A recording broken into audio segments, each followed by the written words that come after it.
This video is a piece of archival work, compiling the entirety of my first online creative project, a YouTube channel called Christian Cuber.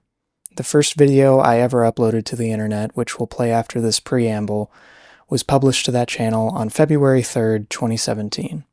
I would continue a steady output of videos until March 13th, 2019, nearly all of these centering around speedcubing, a hobby and competitive sport I was fixated on during that period.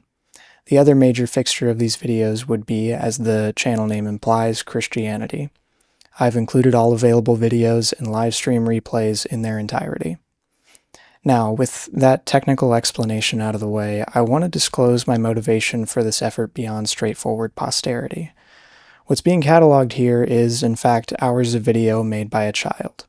I was 14 years old when this began, making this the de facto public documentation of my high school years.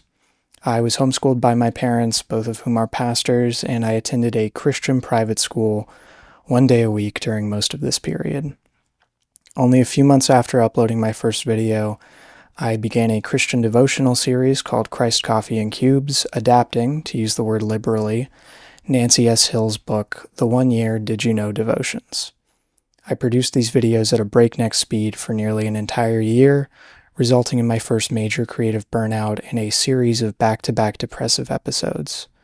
I don't look back on this YouTube channel fondly, as it showcases in my mind the most creatively bankrupt and personally void moments of my life.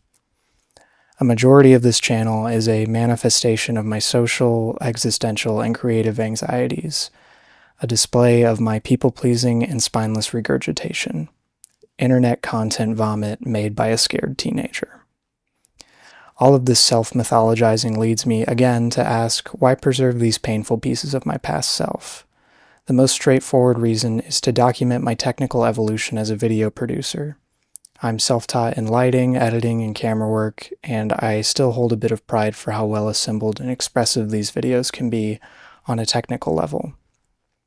My more abstract reason is to reclaim these works and define them for what they are, to add context to their existence and allow them to exist outside of a channel page that brings me pain to see listed on my Google accounts, as silly as that image may seem. Without further ado, here's Christian Cuber.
guys, what's up? It's Quber here. I'm just going to be doing an average of 5 on my limited edition mint green Valk 3, which I just set up, and it's super good. I'm really glad QiYi made this puzzle, and Matt's Vault tweaked it. If I get slower times than some other people, it's not due to the cube, it's just due to the fact that I'm kind of starting out cubing, and I don't quite average that low yet. So I hope you guys enjoy this video, and be sure to like it if you like it.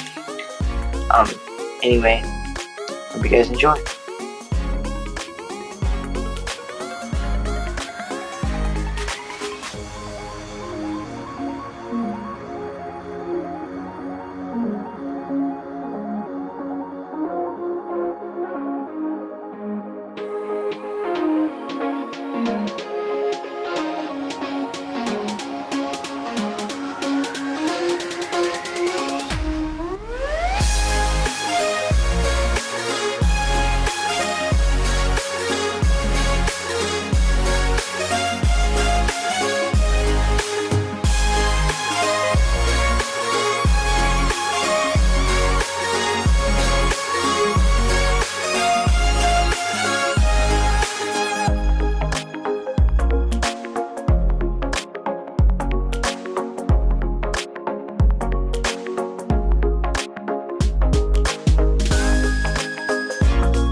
Well, I guess that is my 5 solves, so thanks for watching this, guys.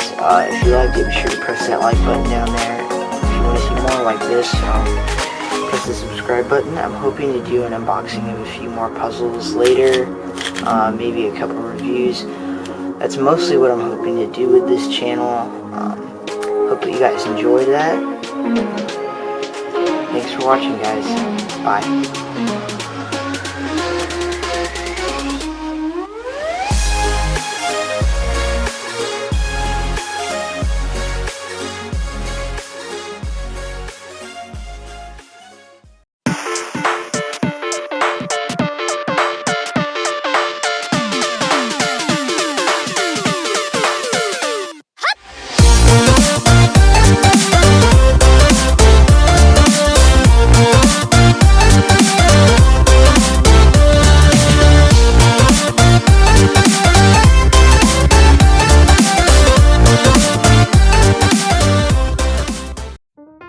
What's up? It's QiYi here. I'm going to be doing a quick average of 5 on my GuoGuan XingHen. This is a really nice 2x2. It has a lot of crunch to its turns, and I have restickered it with my preferred QiYi shades. They're half brights, so here are those. I think they're really nice, but these are not its default stickers. I have lubed this and set it up rather well, and has a lot of speed. Its corner cutting is phenomenal. It can cut pretty much any angle, and pretty much no effort there. So I'm just going to be doing this quick average of 5 to show you guys some of my times on it. I think I average about 8 seconds or so, you can kind of gauge it off that if you want to. My other 2x2 main was the Moyu Weipo, but since I got my PB with this one, I decided to switch, and I really love it. So hope you guys enjoy. Okay.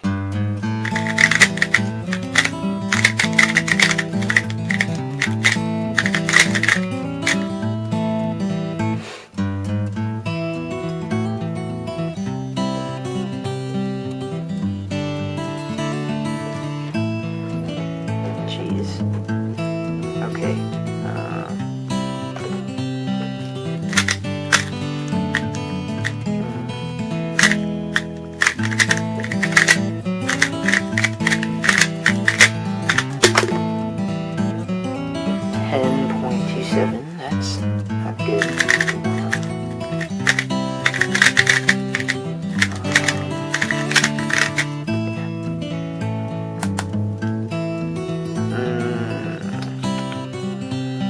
Ooh, this is never mind.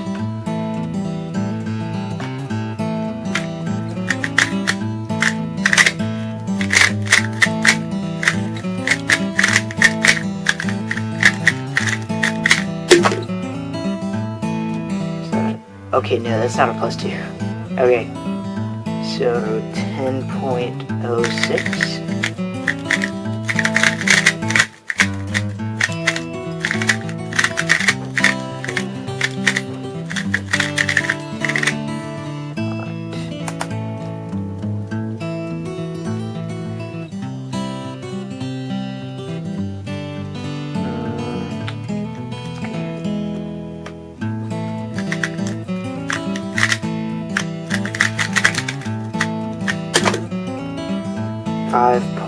.67.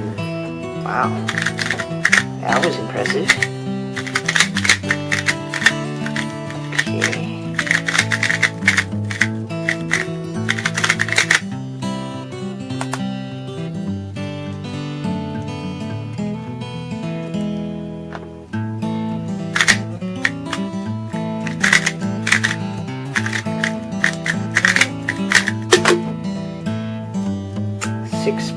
.95. I seem to be getting in a groove now. Okay, that is good.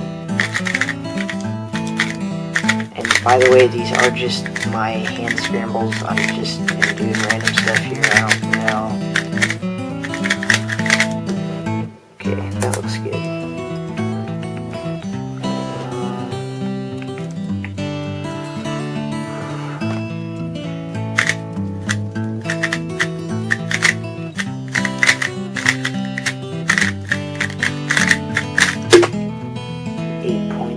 MF5. That's cool. Okay.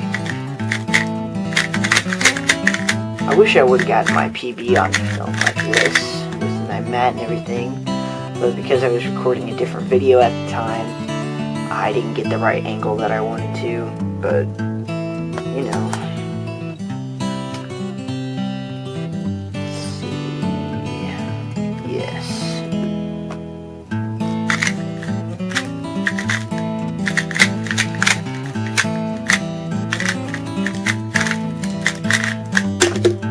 Yay. 8.89. Hoorah.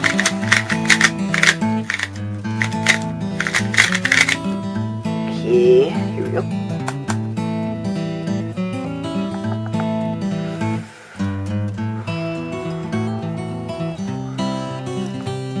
Alright.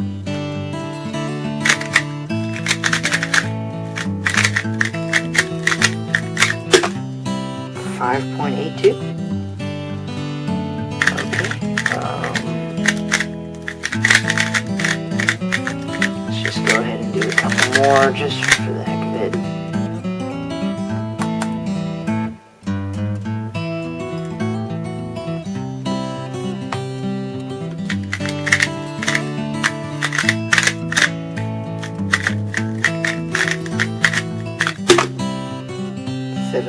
.56. That's good.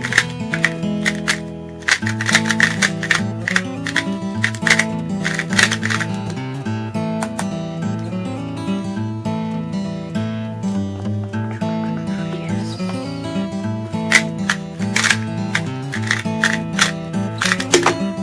Ooh. Look at that. 4.27. Good.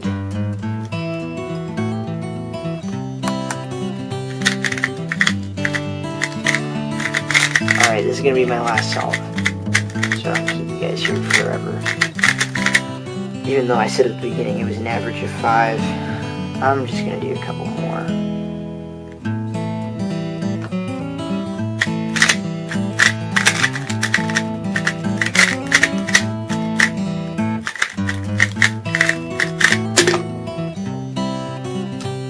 .87.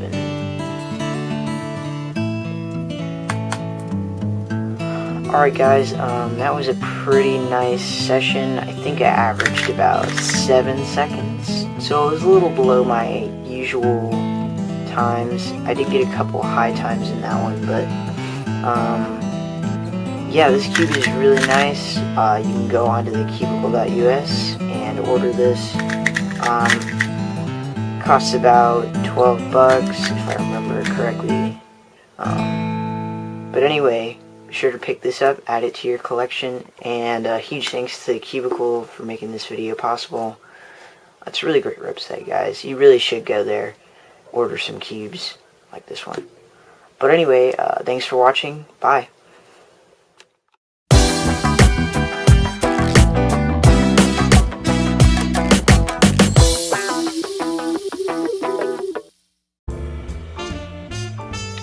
Hey guys, what's up?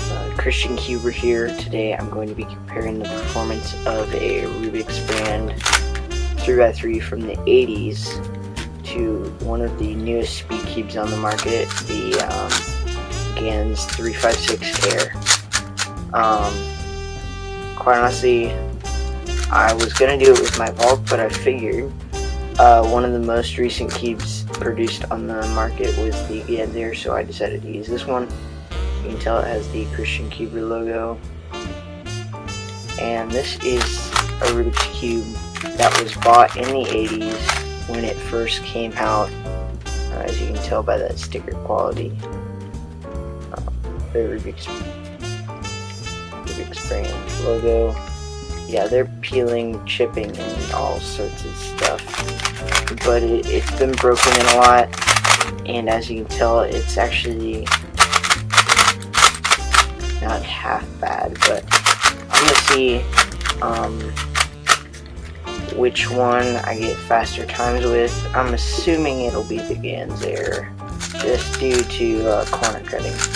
But who knows, some crazy stuff has happened, and I've had sort of fluke solves with these, but I'm just going to be hand scrambling them, and I'll do 5 solves with the Rubik's one and 5 solves with the GANs.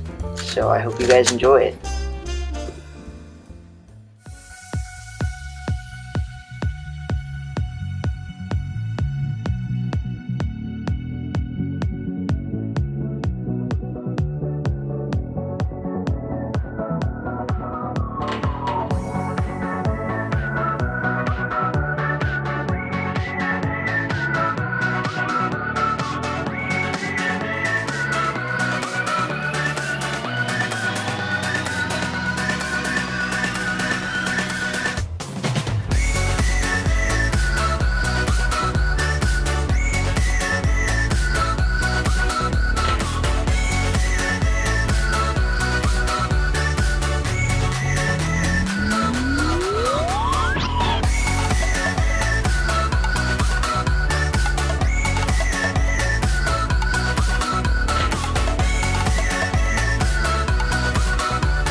guys, last solve looks like I got 30.2, and surprisingly, I got about the same average with both of these.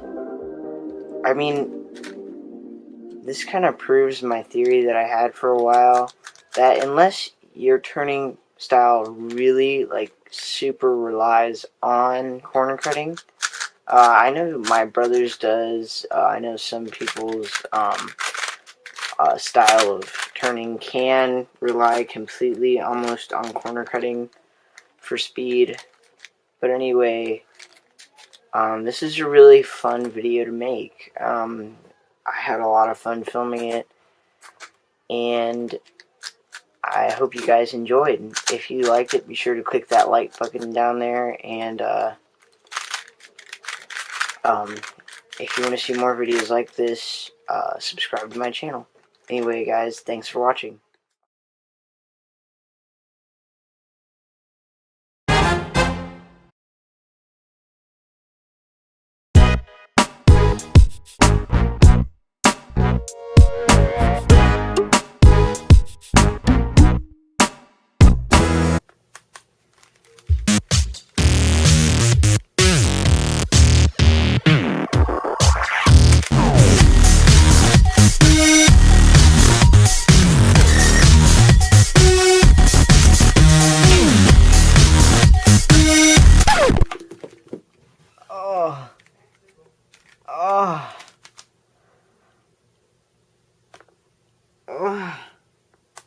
No.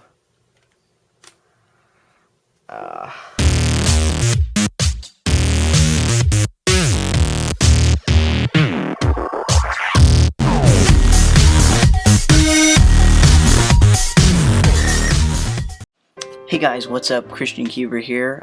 Today I'm going to be unboxing a puzzle I've been excited to get ever since I saw its release on the Cubicle.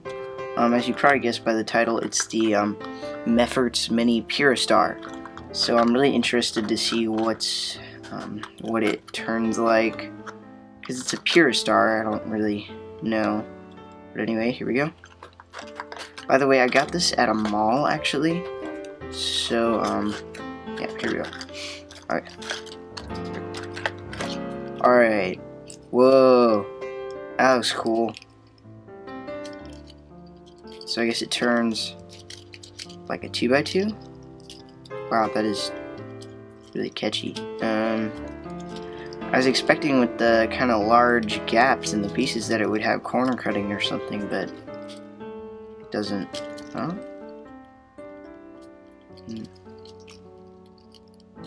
Nope, no corner cutting, but first impressions, it's pretty okay. I mean, its turning is a little sandy. I don't know if you can hear it, but yeah, that's pretty sandy turning. So it kind of looks scrambled when you get it out of the box, but as it turns out, these three colors, as long as they're matched up, kind of looks like someone shoved a Pyraminx into a Pyraminx. But yeah, this puzzle looks pretty interesting. I'm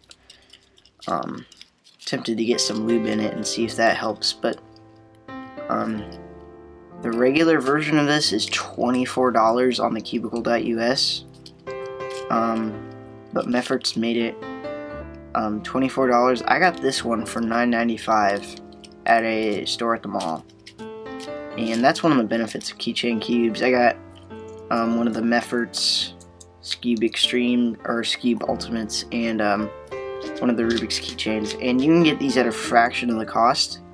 They're actually not that bad. You should consider getting, even if not the 3x3, which you could probably get a Yushin or something. The Mefferts Skewb Ultimate is a whole lot cheaper, and it actually is better, because if you look, there's some fluorine cuts on the pieces. But anyway, those are some of the benefits of keychain cubes, so that's why I got this one instead of buying a $24 one. But anyway, I am going to scramble this up and see how I do solving it. So here we go. This should be interesting. Oh geez. Yeah. Alright, that looks sufficiently scrambled. Let's see. I guess we'll start with a side, but how do you do that? Okay, those two are in the right spot.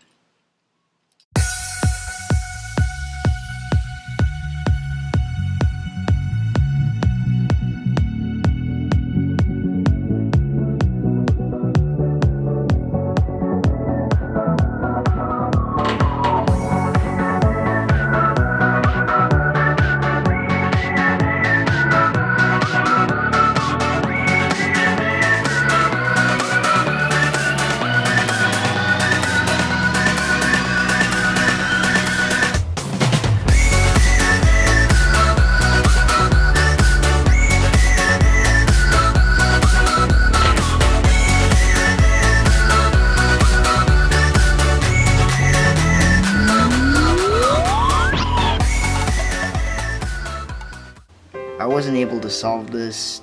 It kind of stumped me halfway through. I was always able to get this one side, but never anything after that. As it turns out, this is actually really challenging. I was expecting, oh, it's just a 2x2. Easy, right? No, this is not easy in the slightest. But I'm sure I'll figure it out. Once I do, I might post a how to solve video on my channel. Be sure to be on the lookout for that. And if you like this video, be sure to click that like button. And if you want to see more stuff like this, comment in the comment sections below. If you want to see more of my videos, you can go to my YouTube channel, or you can just click that subscribe button down in there. Anyway, guys, have a good day. Bye.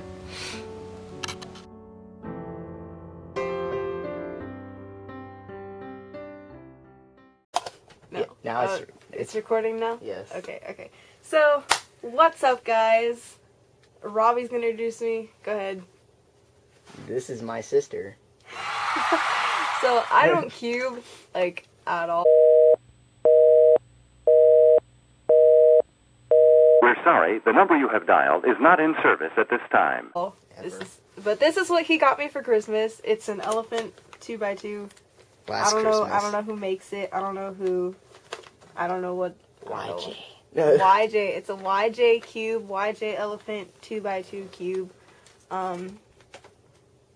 So I'm gonna try and sound like him. Try and sound smart real quick.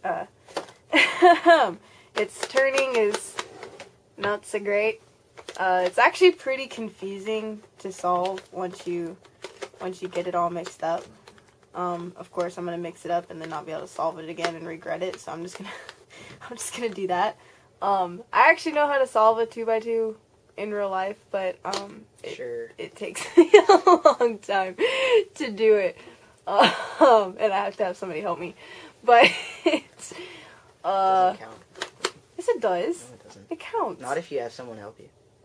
Does it not count? You have to do it yourself. It counts. It's like me asking help for the 7x7. But you know how to do that. No. Well, kind of. Mostly.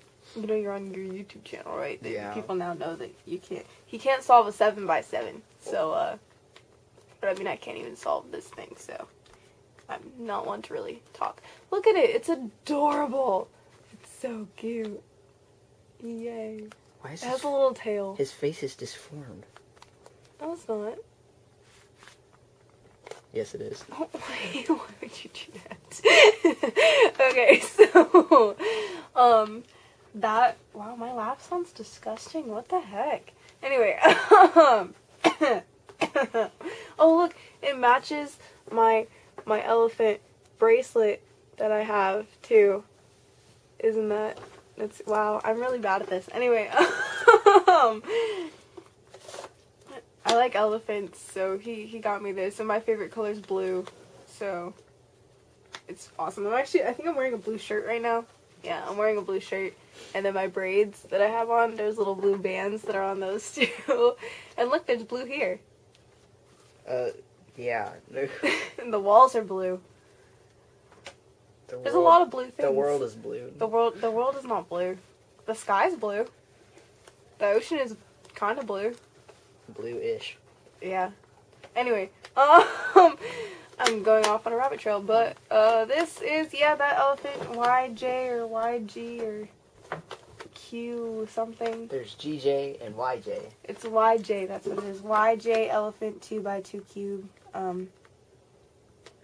I'm really not qualified to say anything. It's true. So I'm gonna let him talk for a second. Maybe Kill it. Maybe I should just Kill it. Go ahead. Maybe I should do a solve on Kill it. Go ahead. Go ahead. I should do a Let solve. me mix it up for you. It. Oh, look, it's a shape-shifting one. That's lit. Okay. Well, of course it is. It Alright, buckaroo. would have to be like a completely cubic There elephant. you go. That would look messed up. There you go. Messed up. Hold There you on. go. Hold on. Here we go. Gotta move my timer on there. It's me now, guys. The Christian Cuber. Woo! Yeah. I'm sorry. Okay, here we go. This should be fun.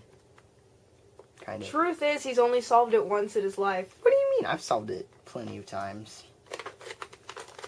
Right, Marianne? No. Back me up. No. Yeah, he's only solved it once. Oh, look, your headphones are blue. What does that have to do with anything? So is that wrapping paper? Why do you still have wrapping paper? I was wrapping Christmas presents. That was like from months ago. This cube was one of those presents. I know. That hamster is blue. What? It's like blue with purple spots. Why do you have a blue hamster? Because Is that Micah's? there we go. 36.39. That's horrible. What do you mean? All right, you solve it. I don't know how. You solve it. Alright, here we go, guys. I'm gonna try. I'll even reset the timer for you. Yeah, I got it. Okay. Alright, here we go, guys. Whenever you're ready. Are we ready? I'm ready. Lit. Okay. 1, 2, Stop. 3. Stop. You're jinxing it. This pencil's blue. Shut up. You're making fun of me now. I just totally realized that I went off the camera with that. Your face is blue. Wow, isn't that pretty? Okay, I hope y'all realize that I have no clue what I'm doing. It looks like a beetle. When you have the two trunk sides there, it looks like a little beetle. What? It looks like, you know how the beetles have the pinchers? The pincers? Yes. Okay, wow. Oh, Oh, I'm being summoned by my mother. Okay. Alright, well. You should go. Boom! 46 seconds. 46. Dude. Gotta go. I'll leave you with him. Okay. Good luck. Yeah. I need it. So anyway, guys, I kind of made this video just for fun, and my sister wanted to be on my channel. If you guys want to see more stuff like this, just be sure to tell me in the comments section. And if you like this video, be sure to give it a like. I'm still laughing. The world is blue, guys. See? See what I mean with the little beetle? Anyway, I hope you guys enjoyed. And I'll just finish up this solve. Because I can. What? What did I do? Okay. No, I'm forgetting Ortega, guys. This is great. Is this even a case? Oh, wait a minute. Yeah, okay.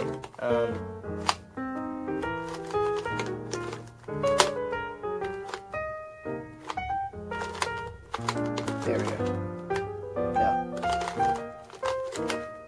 Why am I struggling so much with this?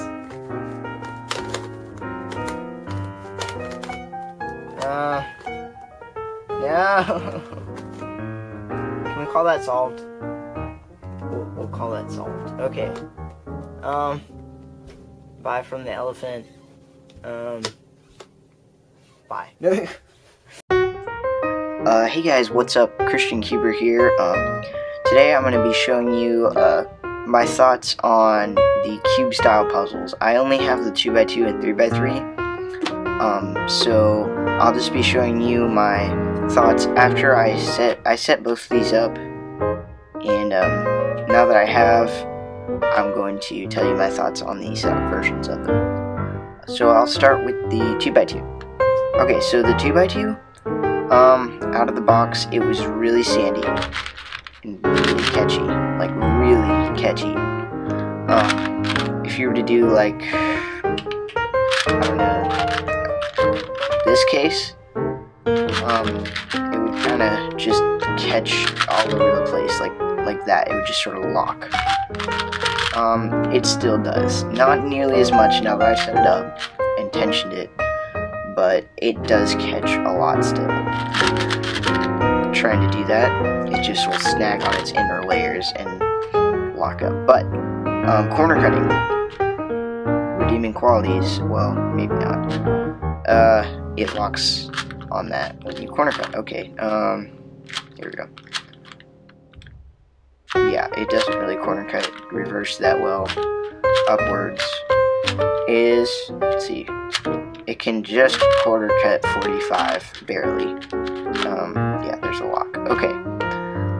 Color scheme on this cube is the pink, orange, pink sort of thing, light blue, fluorescent green, and then just regular white and regular yellow. But yeah, I wasn't that impressed. The first thing I thought of when I felt this was like a cheap version of a Moyu Weipo. It's a little bigger too, so yeah, that's what immediately came to mind when I tried it, was a Weipo. So yeah, it's not that bad. I'd give it maybe a 4-star rating. It's great for beginners because it's pretty smooth, just turning it like that and not relying on corner cutting your speed. You can get pretty good solves with it if you're a beginner. So yeah, 4-star review is all I'm going to give it for now. This is after setup. It was much worse before I set this thing up. But yeah, that's the 2x2. 3x3. I have to say is a lot better quality. It feels better. It feels more expensive.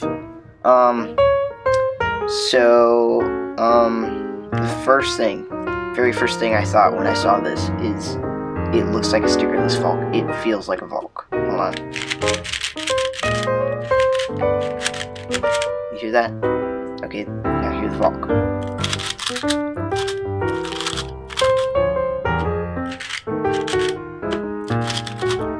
It sounds like a heavier Valk, is pretty much what I'm feeling here. The squared off corners are almost exactly identical to the Valks, as are the internals. It's just they have less expensive torpedoes and not the same corner design. But it's pretty much a Valk. It's a little catchy. Its reverse cutting is surprisingly good compared to its 2x2 counterpart. Oh, that's what I was talking about. The corners catch. Okay, there we go. But a lot of squared off corner cubes do that. It gets a pass. Let's see, upward corner cutting, pass 45. Where's its dead spot? Right there. Okay. So it can cut just about anywhere. Its color scheme, I have to admit, is a lot better than its 2x2. The Cubestyle 2x2 at least. Dark blue, fluorescent green, and then the dark red, fluorescent orange, and then just a fluorescent yellow and a white.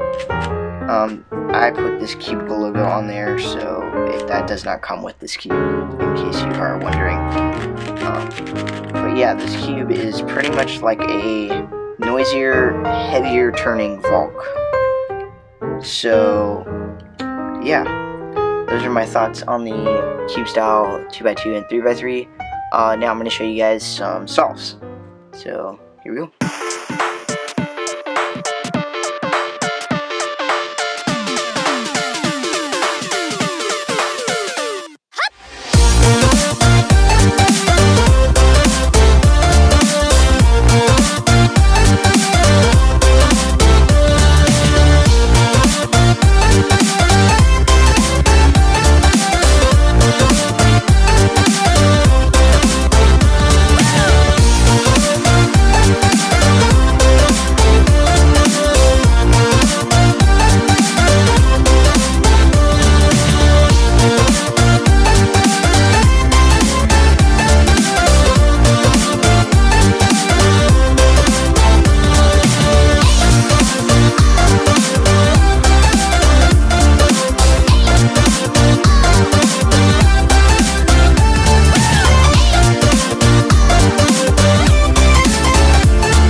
the end.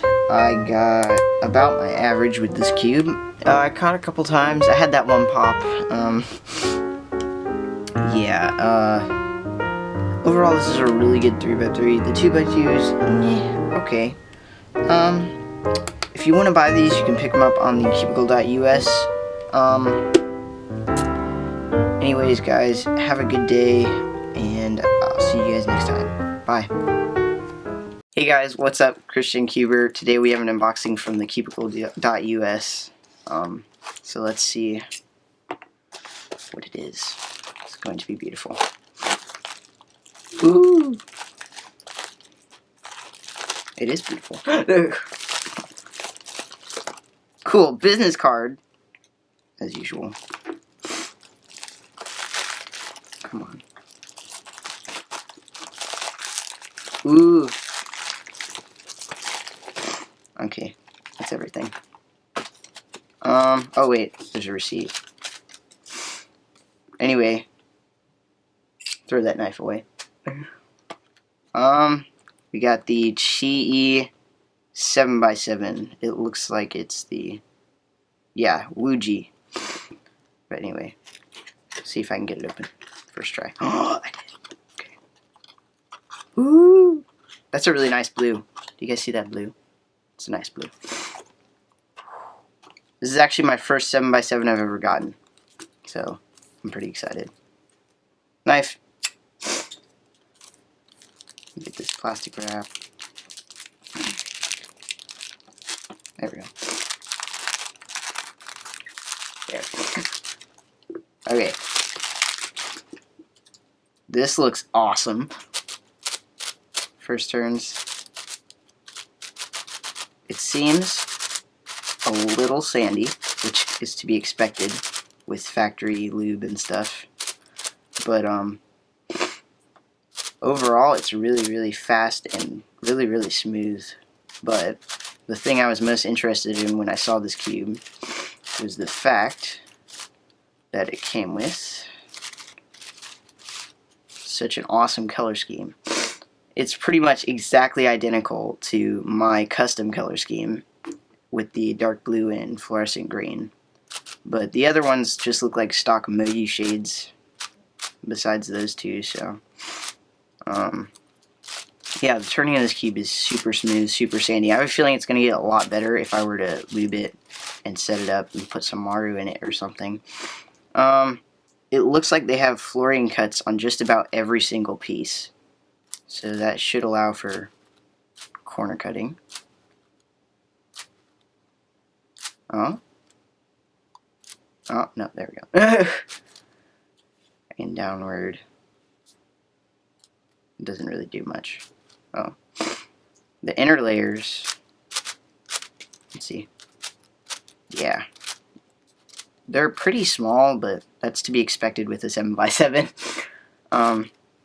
So I'm gonna go lube this, set it up, probably do a couple of solves with it, and then come back to you guys and tell you what I think. So anyway, bye. Alright. So I'm back, guys. I have done quite a few solves on this, and I set it up. So, yeah, it's gotten a lot, I have to say, smoother after lubing it. I disassembled the whole thing. It took me like forever to do. But, yeah, now it's really like smooth, and it's sped up quite a bit. Its inner layers turn much better than they did out of the box, but yeah, I'm going to try and compete at this at an upcoming competition near me, so I'm going to show you guys a solve real quick, sort of for practice purposes more than anything else, and you guys get to watch. So anyway, hope you enjoy it.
Okay, so guys, the timer maxed out at 10 minutes.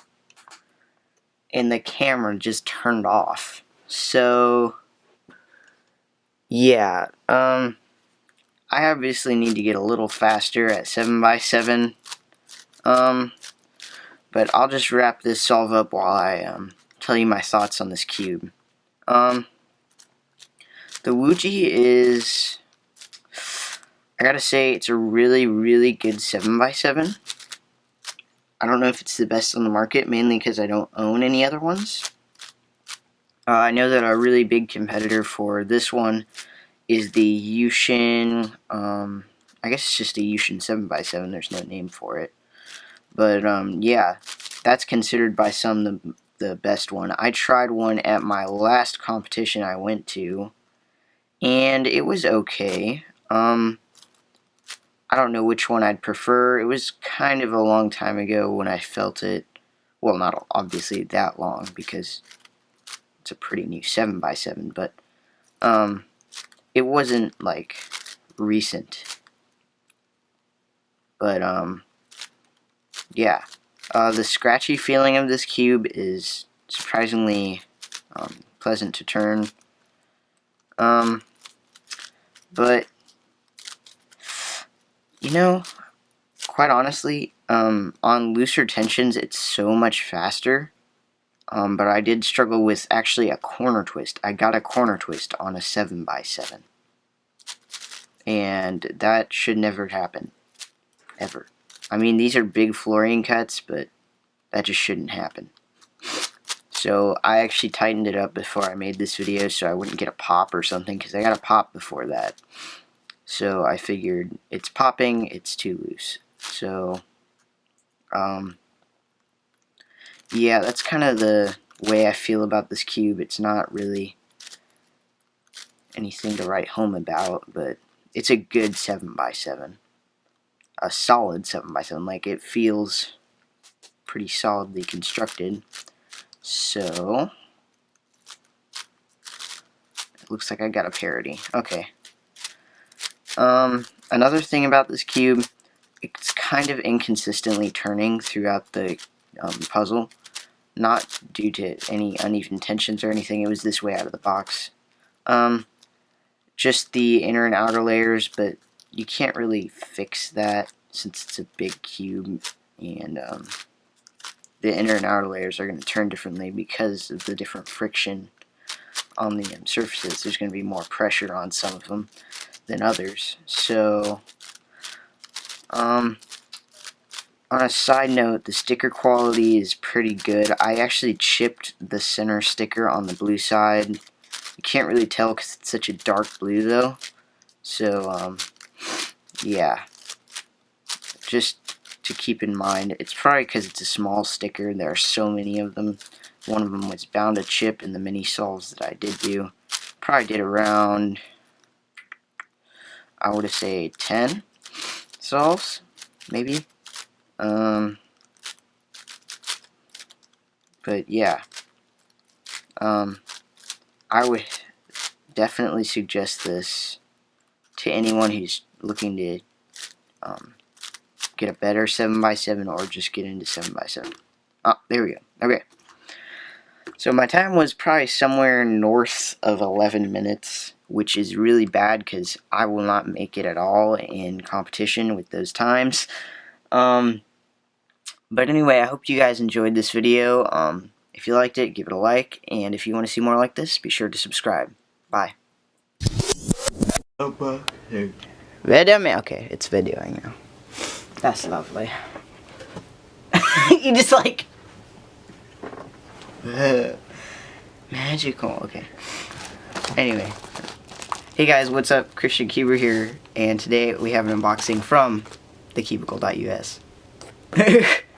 As you can tell. Start that over. Why? Because that's so horrible. That was absolutely horrible. What do you mean? Turning it around, showing the face, laughing, as you could tell. That was horrible. Do it again. What do you suggest then? Wait, okay. Okay, I'm not gonna do anything with it. This is what I suggest. Move. Out of the chair. No, Out of the chair. you can't. No, it's Why is the battery low? Micah, I have to video this before the battery just dies. Hey guys, this is QuiYi, and today I have an unboxing from the Cubicle.us, and let's see it. And you're like, as you can tell, the Cubicle.us. No. Okay. Fine. My voice sounds too deep on camera. Well, quit talking. I don't like my voice on camera. Stop. Okay.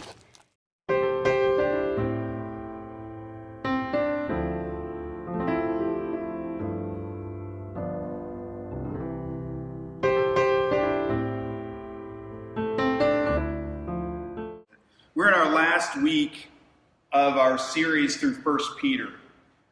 This is 1 Peter part 11. We did this in 11 weeks. That's almost 3 months of going through this particular book. And it's so, and I say this often, but man, what an enriching experience to walk through books of the Bible and letters. And so you can see the whole of what the writer was hearing from God, and we get the whole picture. So with this, I want to wrap it up. And an overlying theme throughout 1 Peter has been this idea of suffering, and suffering with Christ, and suffering for Christ. And I know that's not the most exciting topic.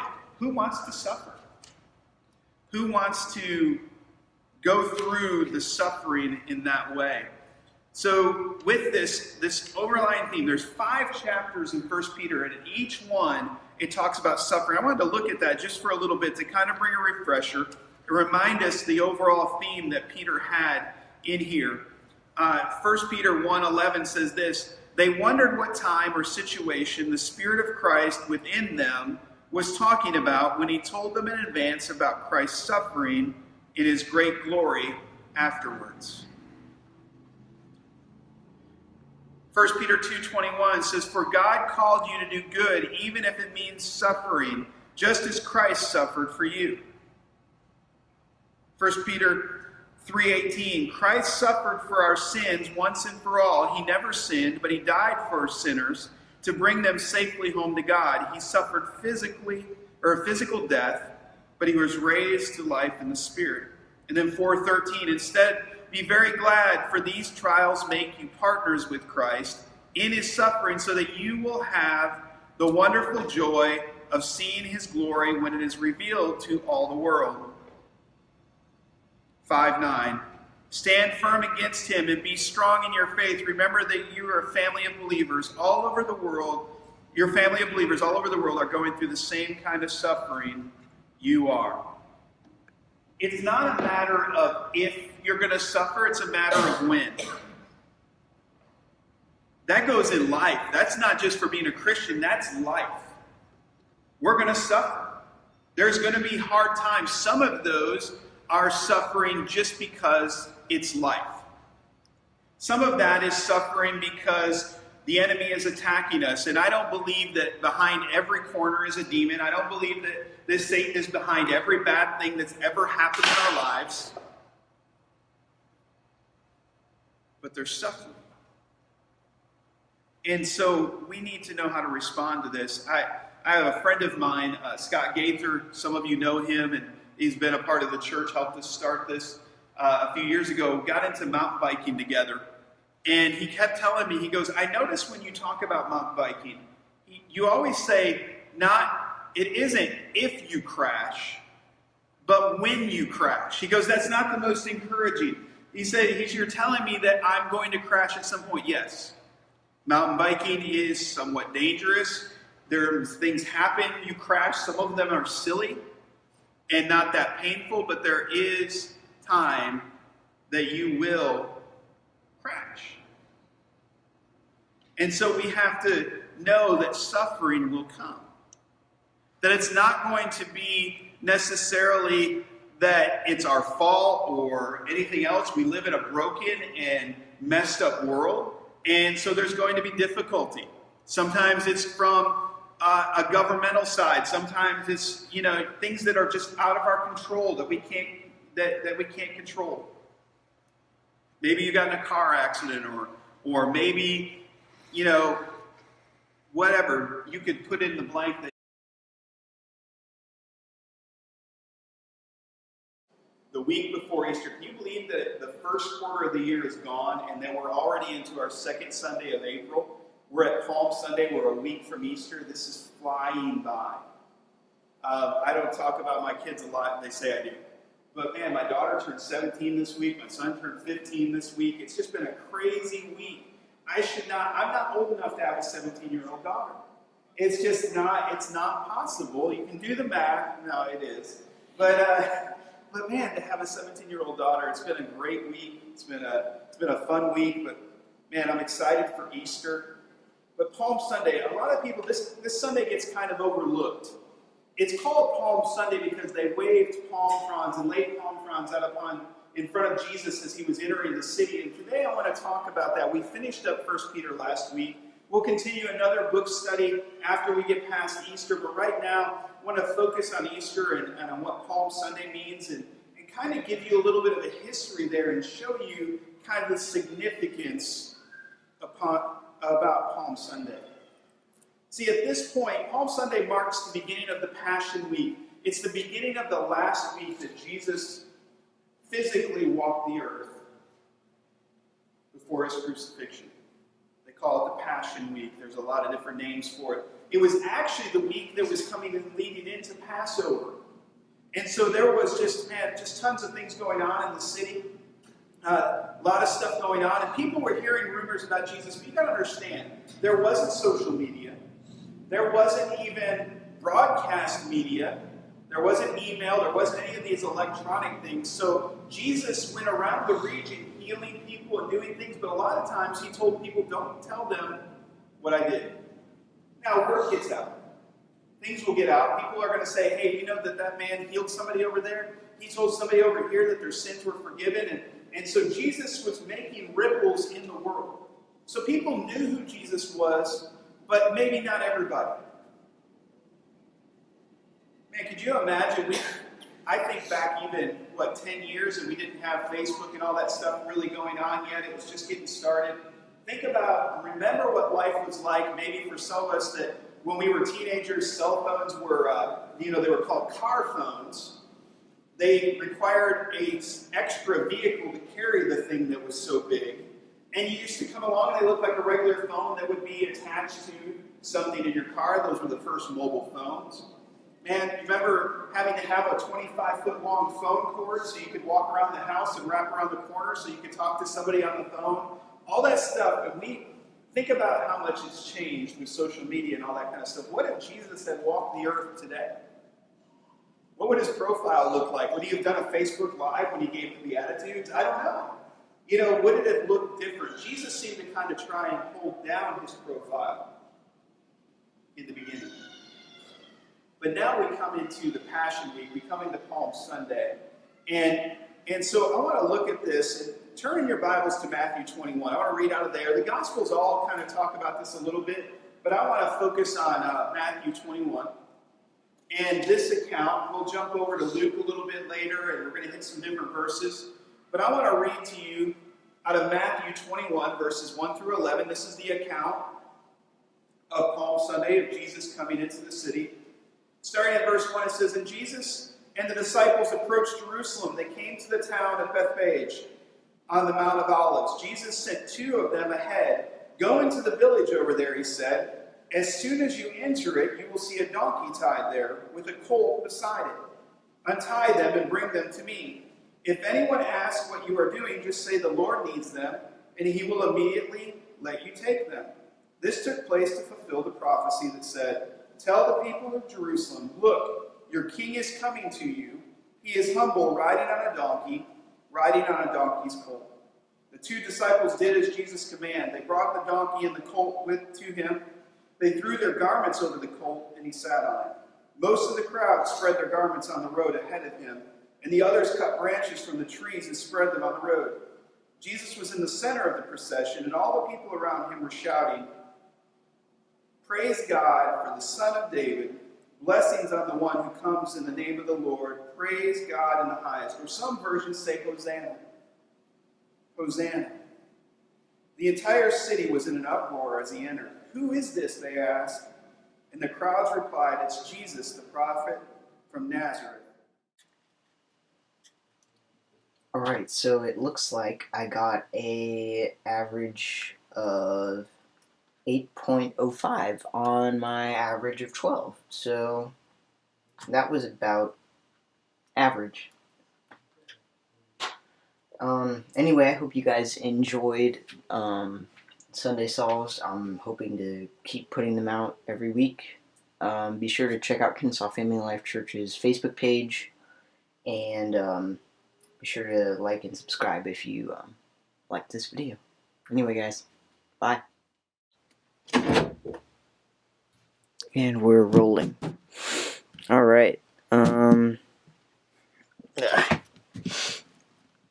Hey guys, what's up? It's the Christian Cuber here. I was recently asked to do a 5x5 reassembly video, so that's what I'm gonna do. I hope you guys enjoy this, and I hope it helps you a lot if you were struggling with your 5x5. So, disassemble. Woohoo! Whoa, okay. Sound like an old person. Okay. The first time I disassembled this 5x5 and tried to put it back together, it took me 4 hours. But I have a set method for doing it now. So, let's get started.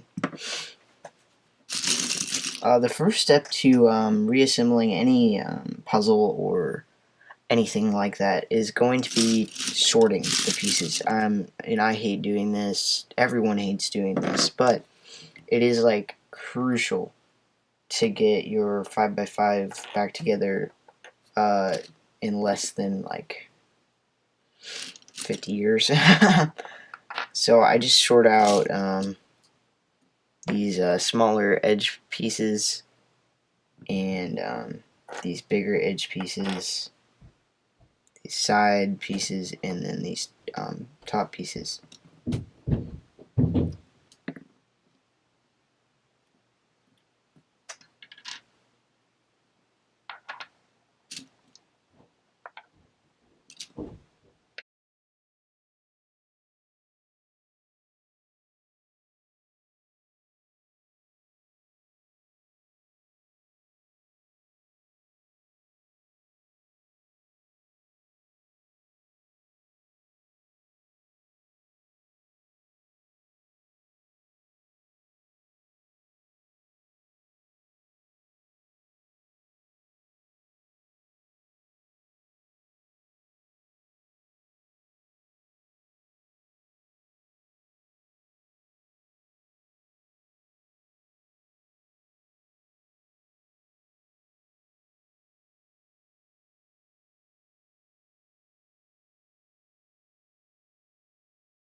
Looks like I'm almost done sorting.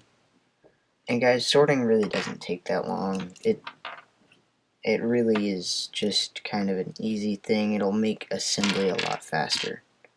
And you have to make sure you sort these little edge pieces the right way. Otherwise, it'll be really confusing when you're trying to put it back together, because you'll be like searching for a piece. You're like, I know I sorted it. Where is it? And if you ever struggle with this, just try assembling a 7x7. You'll feel much better about yourself, and won't feel like an idiot until you start trying to assemble the 7x7. Anyway, okay. So now that all of the pieces have been sorted, you can start with this first little section. Alright, now that we have all of the pieces sorted out, we can start building the 5x5. So what we're going to do first is we're going to take one of these center middle pieces and put it on there. We'll find a white edge piece, put it on underneath. And we'll find the last piece in that little set of pieces and sort of slide them in like that to where you have this little edge already built. So that's the first step. Next thing you need to do is build another edge on this second stalk.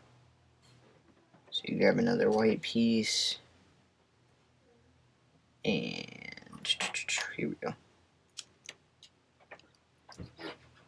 Now this can be tricky because the other edge will want to move around while you're trying to do this, so just try and hold it together while you do this. It's going to be really hard, and I'm going to struggle a lot with it.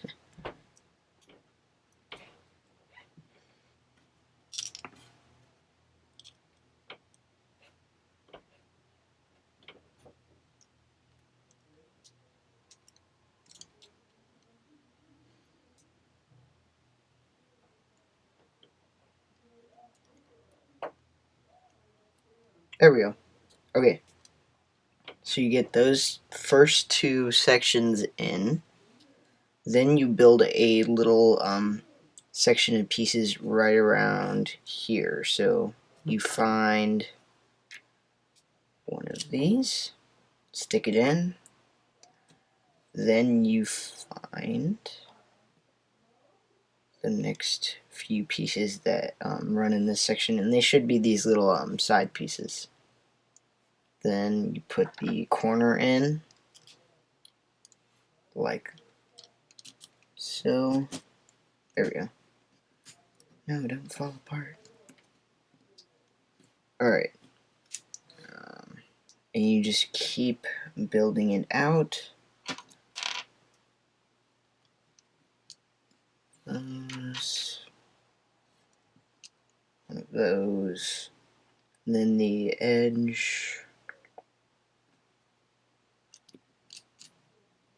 There we go. Now we're going to need the big edge piece. Put it in there. The last bit of the center sections.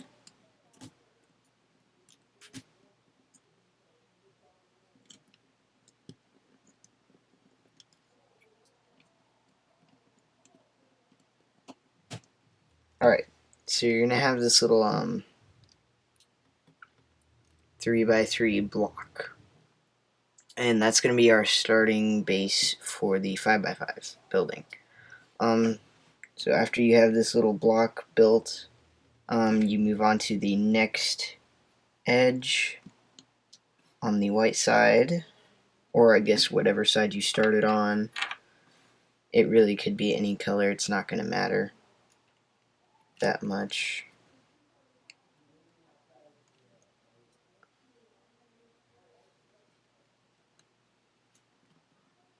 There we go. So the next edge, and then you build the next little 3x3 section.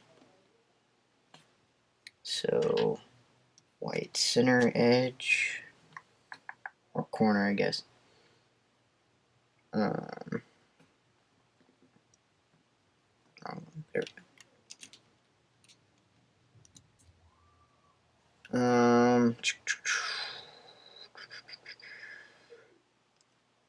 What am I doing? That is totally wrong. Okay. That's supposed to be white on the bottom. White on the bottom. And then you do the corner.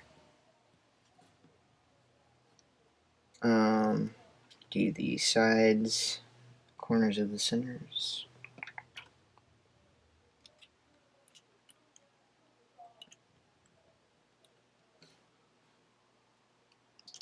Lower edge.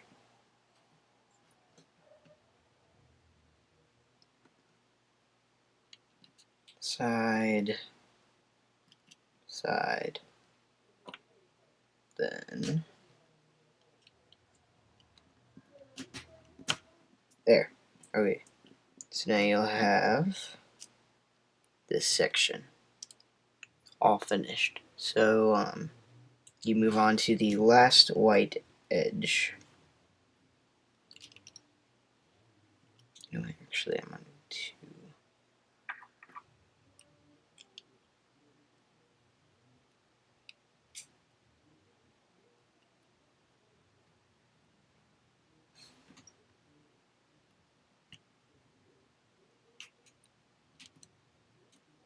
Oops, I'm putting it in upside down. Okay.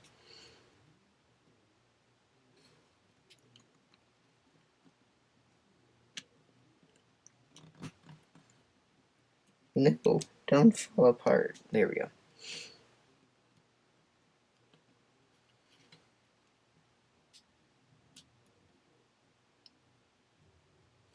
Alright, last white edge, and then you build those last two sections on the bottom. White.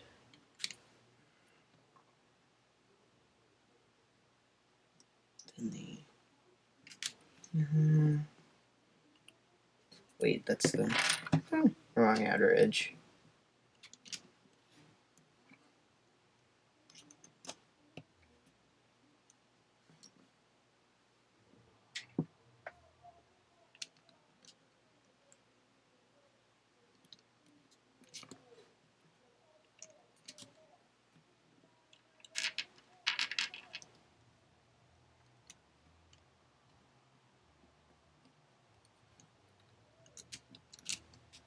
The outer edge.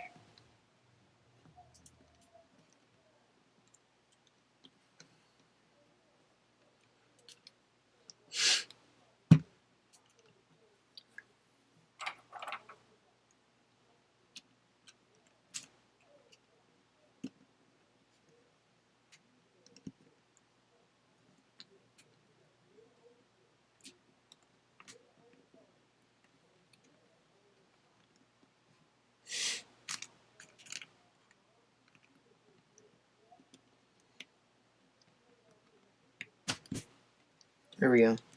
So now you move on to the last section.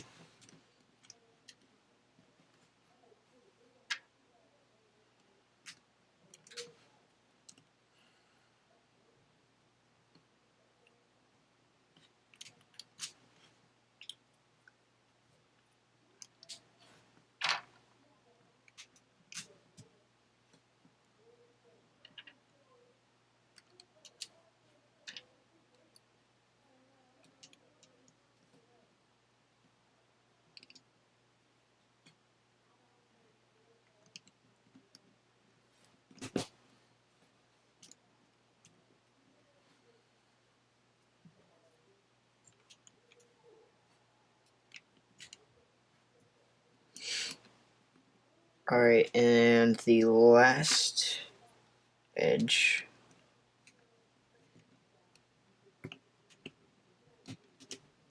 There we go.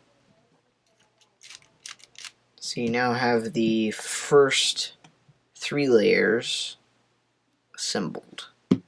This is where things kind of get a little complicated. Because this last layer is kind of hard. But first, you're going to want to take all of the pieces for this outer edge and just build it up 1 layer more, which shouldn't be too hard, I wouldn't think. Here we go.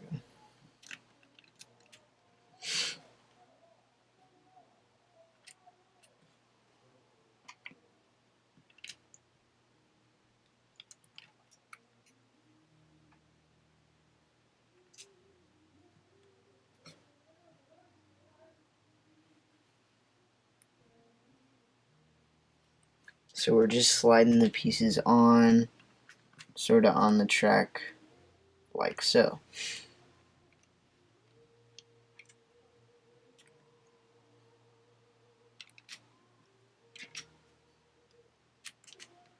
And once again, this is where sorting the pieces out can really come in handy, because you don't have to go searching around for one piece that you need.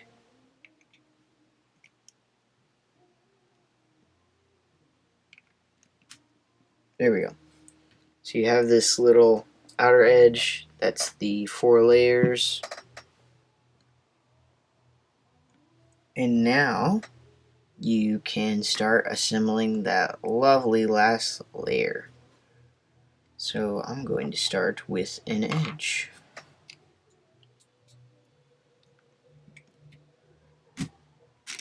Ooh.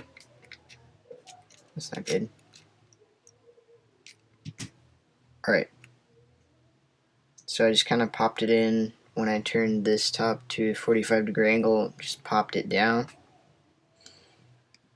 Now I'm going to put the outer part of the edge in. Corner. Oh, speaking of corner, corner. Here we go. Corner. Okay.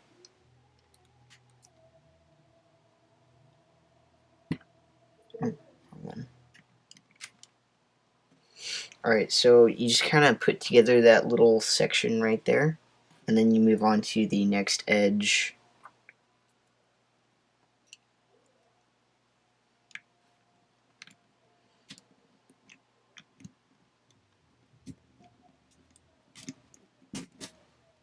Just kind of shove it in. Brute force is required. Now, if your thing's just not going in, don't push it any harder than you think the plastic might break. Just go ahead and take this and loosen it. Don't take it off completely, but loosen it. And it'll really help you. But mine's pretty loose already, so let's just keep building. We're just going around that same exact way. Corner of that. So we're on the final bit. I gotta do this before my camera dies. So we're gonna use outer edges. I'm gonna go ahead and keep this at 45. And corners after those. So now we have this little section right here. Put these in.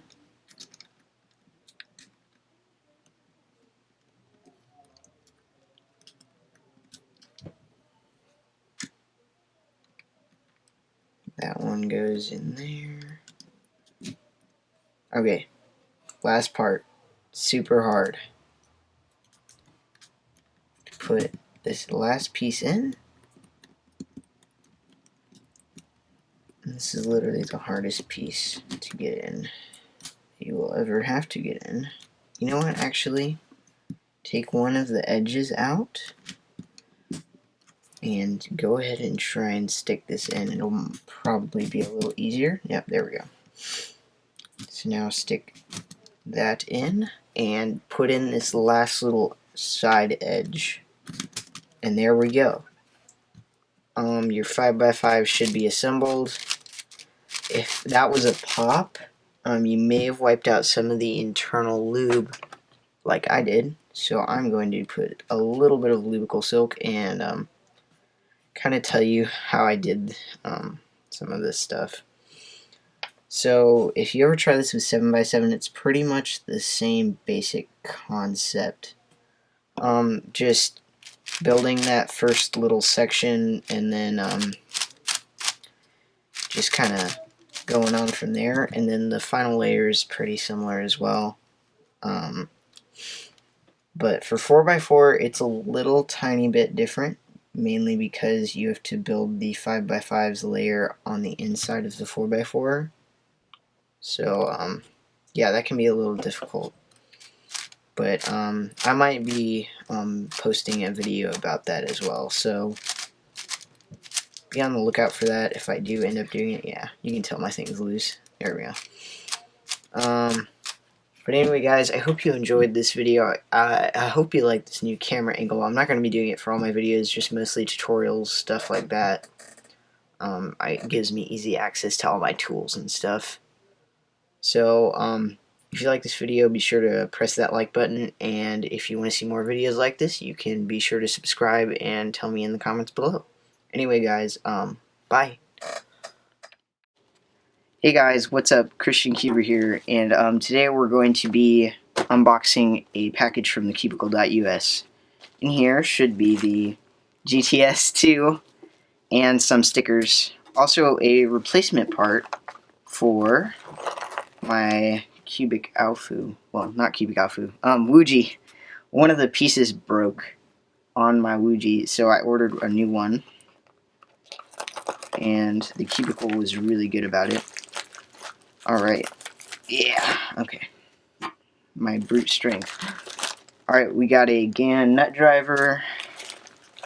Looks like, ooh, that's a lot of stickers. Those I'm gonna be restickering all of my cubes with those. This is the replacement part in red. Okay. I'll have to resticker that. Receipt and the business card. And it's so beautiful. They even wrapped the box. That seems like very extra on Moyu's part. So let's open this bad boy up. There we go. Alright. Box. Looks very shiny. Looks like they've got all of the Moyu sub-brands listed back here. And, let's see. The magnetic box. Ooh. Alright, let's see. Looks like we got a Lucas Eder card. And a GTS2 QR code card also. Looks like it links you to their website and stuff. And the cube. That is an awesome box. Alright, so. Oh, look at this color scheme. Looks like Moyu changed it. They have the dark blue on there now. That's awesome, because it almost matches mine now. Okay, it's still the same orange. Cute. Ah! Okay. There we go. Okay. First turns.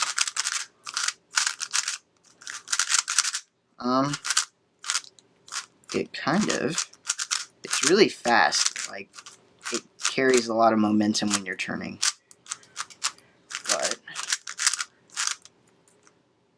yes, this is definitely a V2. Let's see, we got the Grim Reaper GTS.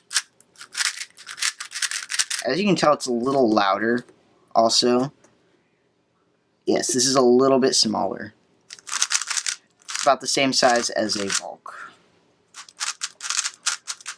The M slices are beautiful on this.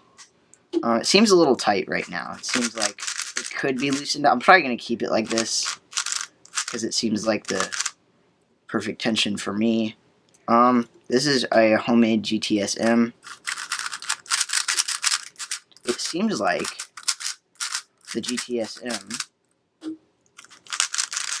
and this have almost the same qualities in the fact that they sort of have the same speed. But let's check corner cutting. I'm interested to see how much this thing can cut. 45, a little over. Yeah, it stops about right there. But reverse, not nearly as good as the GTS, but that's fine for me. I don't really care that much about corner cutting. I'm probably going to go lube this and set it up, and then come back to you with my final thoughts on it. Here. Back in where it was. Okay. It looks like, yeah, it came pretty lubricated too. There's factory lube in there. It's just in the bottom now. Okay. So one thing I didn't notice when I was unboxing it, this little platform comes out, and they have the new Moyu pamphlet, which, so they have the beginner's method on one side. Looks like they have all of their designers up here, and then Team Moyu down here. And then, of course, all of it in a different language. So they don't have the advanced method on here anymore. All they have is beginner's method. So that might be bad for some speedcubers who are using the pamphlets to get their algorithms, but I'm assuming you may already have some. So some of their older pamphlets. But I'm going to show you some of the other stuff I got in the package. So I got a plastic sticker razor with the Cubicle wireframe circular logo for my GANs Air, full fitted GANs, fluorescent shades in my Christian Cuber color scheme. So yeah, that's my color scheme. For a second there I thought that orange was wrong, but no, it's good. Then I got Bochuang stickers for my Bochuang, because the orange side got stained somehow. The orange stickers got stained. So I just decided to replace all of the stickers. And I bought these just in case, just in case the replacement piece, which they packaged very nicely, just in case it wasn't in the right color, which it wasn't. So I'm really glad that I got that. I'll just put that one sticker on. And yeah, it's the right piece. Okay. Here's the old one.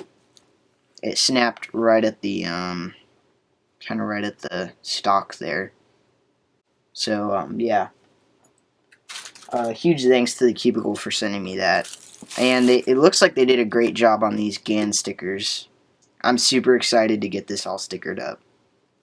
So, I'm going to go set up the GTS2, sticker all of this, reassemble my 7x7, and probably show you guys my Bochuang in the next segment of this joint video thing. Anyway, bye. Hey guys, I'm back, and it's been like 2 days. I'm not going to get to the GTS2 just yet. Save that for last. So first off, the GANs fully fitted stickers that were in there. I have to say they came out really well. I hand stickered it, so I have to say it looks pretty nice. Cubicle did a great job on their full fitted GAN stickers, so thanks Cubicle. Next, the Bochuang stickers. While I'm not a huge fan of the Bochuang, it's the only 5x5 speed cube I really have. And it's the same shades, so they look really good. They're cut pretty much to the piece, so yeah, Cubicle did a good job on these too. For my 7x7 replacement part, I did not resticker it. What I did, the new piece was red, so I took the broken piece and I popped off this little cap like that, and I just put it on the new piece. So I didn't have to resticker it at all. So now I have a pair of WuJi stickers for the yellow side, but it's not going to do me any good. The GAN nut driver, of course, was in there. A big help in the restickering process was my plastic sticker razor that I got. I love this thing. Anyway, that's all the other stuff I got. Now I will show you my final thoughts on the GTS2. The GTS2 is the predecessor of the GTS, and is the 4th cube in the Weilong series? Yeah, 4th cube. It maintains that sort of clicky feeling you got with the GTS.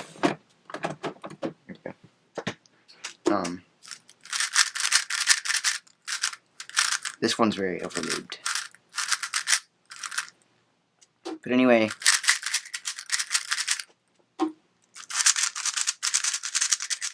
you can hear the similarity. Although this one, I have to say, I couldn't find a tension I was really happy with this cube. I found one that would be like the perfect speed for me, but the corner cutting was a little too locky. And when I made it to where the corner cutting was looser, it was way too loose and I was overshooting a ton on this. So I'm not really sure if this will take its spot as my main, but the tensions I have it on right now are probably what I'll keep it at. It can't corner cut very much, but my GANs Air will probably keep the spot for my main. The GTS2 just didn't meet up to my standards. although it is an amazing cube. You guys should really buy this. I am hoping to order some magnets for this and magnetize it up, because Lucas Eder, that his current main is one of the GTS2Ms made by the Cubicle. So I'm going to magnetize my own, and hopefully it'll improve that overshootness I was talking about. This thing for one hand, this will definitely be my one hand main. It is so good. A lot of people already used regular Weilong GTSs as their one hand mains. This one's going to be a lot better for anyone who liked the GTS as their one hand main. This thing's a lot more handheld, and it's just really smooth for a one-hand cube. This will definitely be taking the place of the Valk for my one-hand main. So anyway, I hope you guys enjoyed this video, and if you want to see more content like this in the future, be sure to like and subscribe. Bye. There we go. Okay. I need to keep it in frame. Hide on the set. There we go. Okay. Don't make any mistakes, bud. It's dirty. Okay. Ready? 3, 2.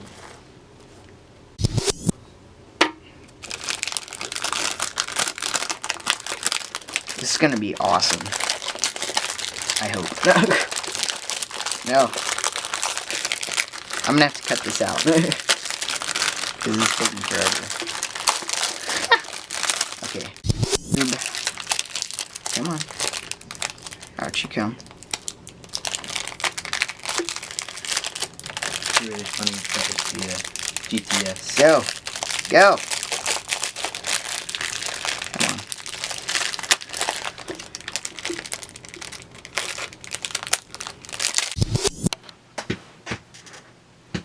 Rolling. We're rolling. Okay. Anyway, guys. Bye. No. What in the world? No. Hey, what's up? It's the Christian Cuber. Today I'm gonna be showing you how to solve the QiYi ID cube using my method. Somebody else probably uses this. I just pretty much solve it intuitively. If you're wondering where I got these stickers, I'm just gonna get this out of the way right at the start of the video. I cut these myself using the Cricut. I'll leave a link to how to buy that and how to use that in the description. All I had to do was just scan in the sticker cut and then cut the stickers. But anyway, now that I have that out of the way, let's get into how to solve it. So I'm going to do an example solve using my method first. And there's probably a faster method out there. Since this is the equivalent of a Preamble, it can be solved like a Pyraminx, but I prefer to solve it in my own special way. So, timer. Okay, inspection.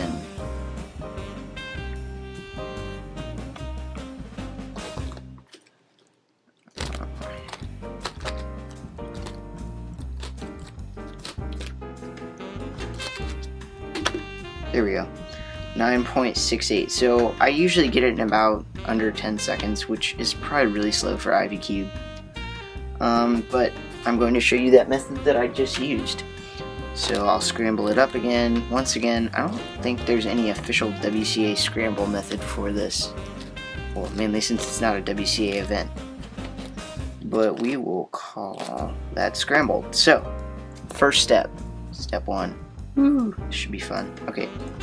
You find your side that you're gonna do. So just pick a color, any color, and just sort of create that side. So you look for the 2 corners that go with that side. I'm gonna do tan. So there's the pedal, and this corner has tan on it, and this corner has tan on it. So I'm going to flip those up to the top, where I will be assembling my tan side. And now the pedal is down here.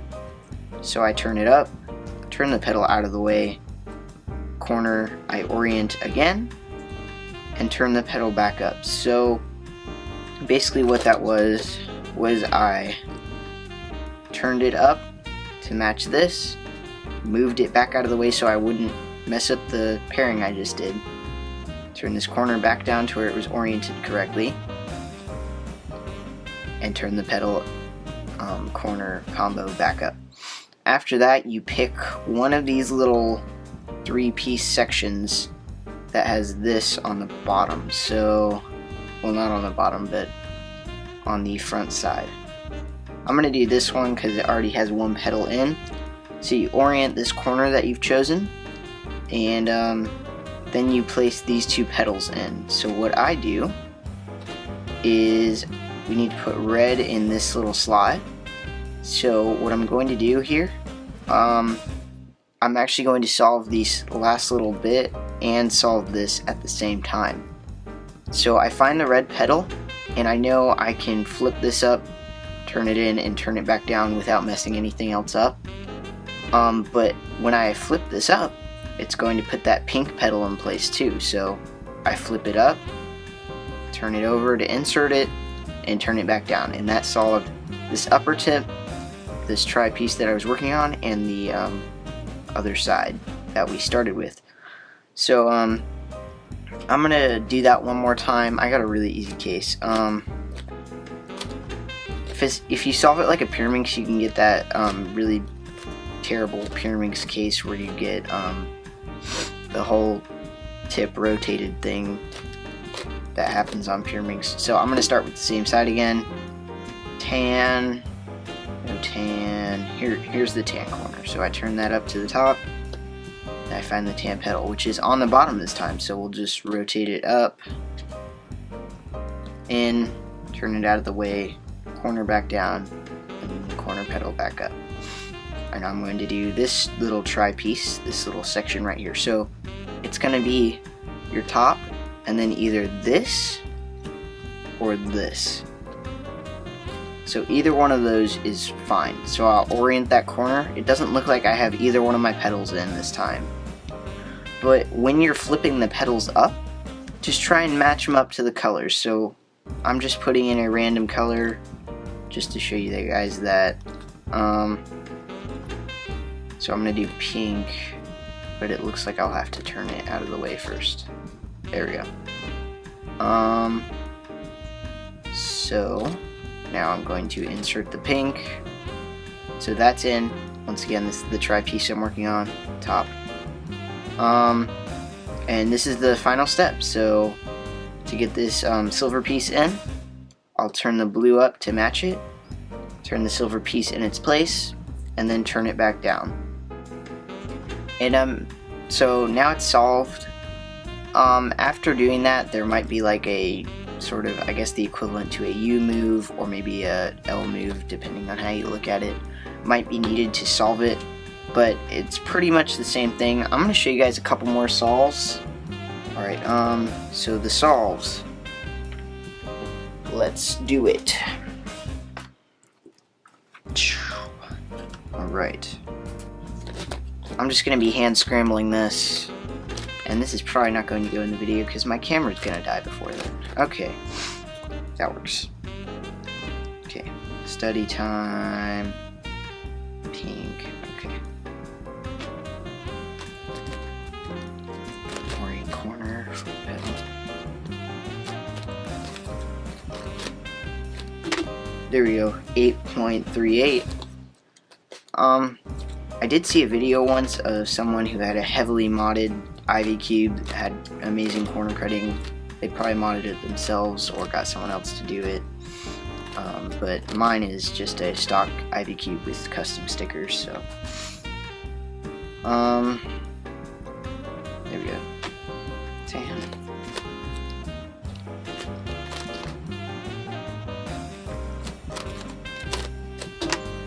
.52, and I'll just do an average of 5, so that's 2.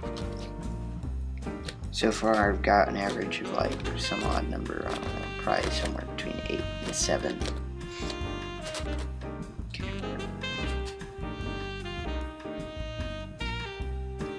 And guys, this puzzle isn't really that hard at all.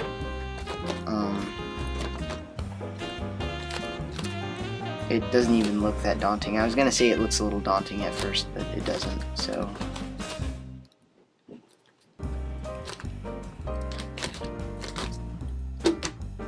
Oh, that was terrible. 15.84.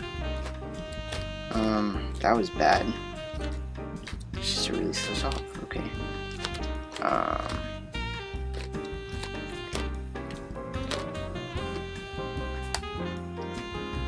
So.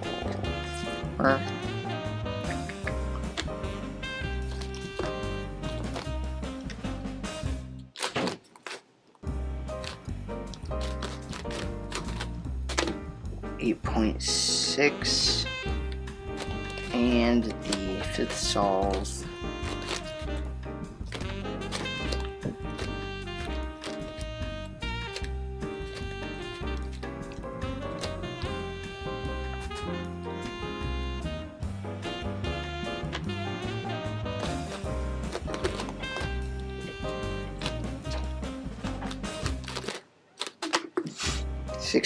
.79, so that was my best time. Hope you guys enjoyed this video. If you liked it, be sure to give it a like, and be sure to subscribe to my channel. And subscribe to my social media as well. I'm gonna, you can just look it up on Twitter or Facebook. I don't have an Instagram yet, but I will eventually, I hope. But be sure to check me out on any of my social media accounts, and I guess have a good day. Hope everything's going well. Anyway, guys, bye. Hey guys, what's up? It's ChristianCuber. Today we have an unboxing from SpeedCubeShop. So, let's see what it is. Okay, looks like we have a receipt. I'll look at that later. Alright, got a Cyclone Boys 3x3. Wow, the Shengshao Pearl is really damaged in its packaging. The Big Sail 60mm version. Looks like, yay! The Nebula lube in a 10cc bottle. And the QiYi Wuque. I've been trying to get the entire Wu line. So let's start with the least exciting. Let's go for the Big Sail. Although I have been pretty excited about this cube. I've never owned a Big Sail, so I decided to get the 60mm one because I figured that would be a better size for my hands. There we go. So, let's get this out. Wow, that came out really easily. I usually struggle with those. Alright, first turns. It seems a little locky, but that's to be expected. It's a sail because of its lack of corner cutting. It sounds really sandy. It could use a little bit of lube, but I have a feeling with a couple drops of lubical silk, this thing will feel really good. Or maybe I'll put some Nebula in it. So yeah. It's a really fun size too. I like how big it is. It's nice. I will move on to the Cyclone Boys 40mm 3x3. This thing looks awesome. Oh, it's so light too. Alright. I think this is the smallest 3x3 in mass production. Mass production. Mass production. Besides the Maru Nano Cube. So, first turns. This is actually my first Cyclone Boys cube, so I didn't really know what to expect. It feels a little, sort of unstable, like it's kind of almost too loose. Although its corner cutting is good, I think this will definitely replace, any of my tiny cubes that I may have used in the past. But yeah, this thing's really good. Let's see. Shades for the stickerless. They're pretty normal shades, just the Cyclone Boys stickerless shades. I guess I'll do the Wuque next. I'll save the Pearl for last. Ooh, that looks really nice. So this is, okay, there's a pamphlet. Stuff like that. But it looks like they have the new QiYi half brights on there. which I guess they have on all of the Wu cubes. Wow, that came off really easily. Let's see if we can get this out. There we go. Okay, first turns.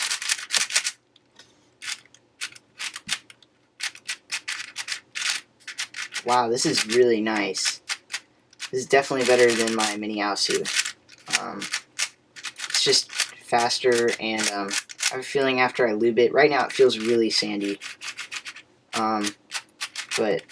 Yeah, this thing is really good. Its inner layers are just as fast as its outer layers. So, yeah, I'll lube this, and it should be a little bit better. So, on to my most anticipated cube. This is really weird. It came not wrapped, and the box is highly damaged. Okay, it's a pamphlet. What's this down at the bottom? Did it come with? It came with stickers!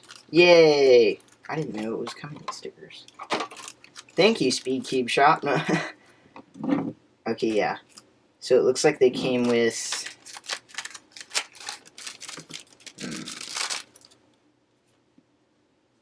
So it looks like they're just the same shades as are already on here. So just replacements.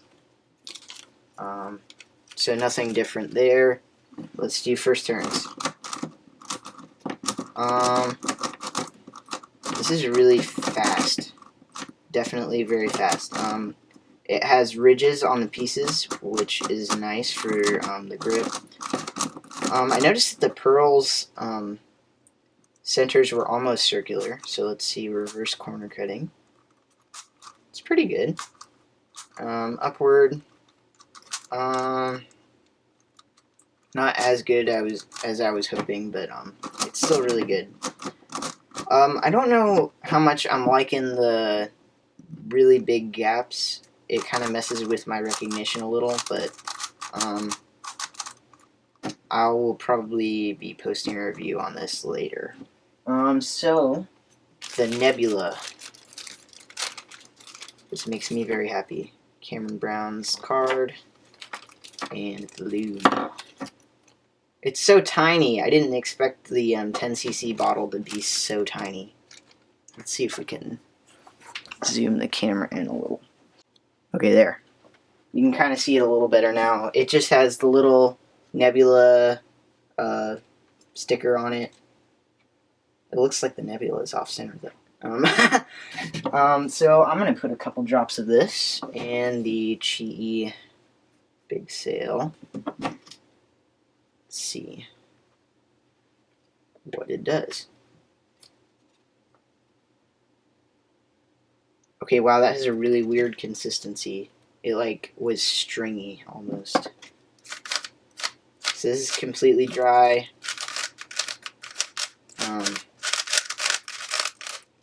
It already started to speed up, so that's good.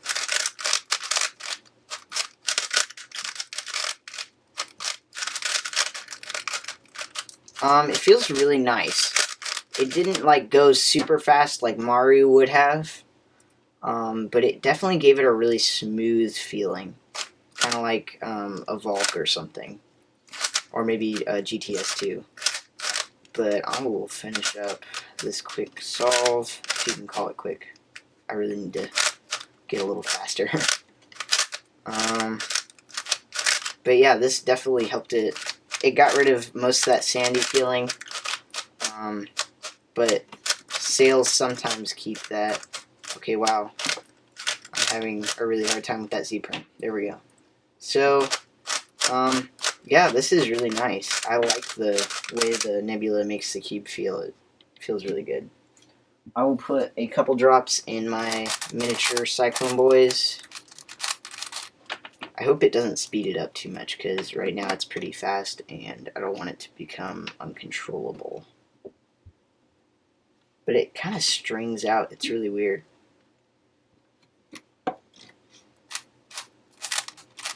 Let's go ahead and mix it up. Try and spread it in. So this thing already had a pretty light feeling. You could tell that the pieces were really hollow. Okay.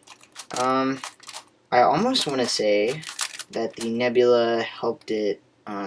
Once again, it made it smoother, but it made it a little more controllable as well. This is a lot nicer than it was.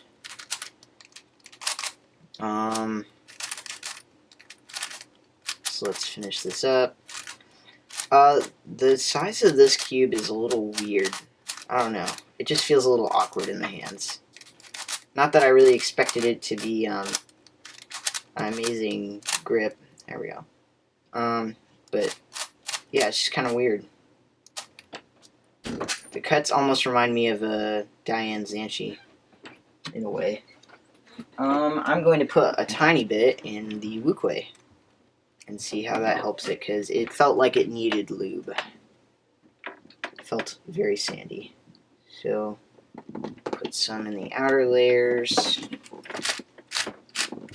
Oh, that's really good. And a little bit in the inners.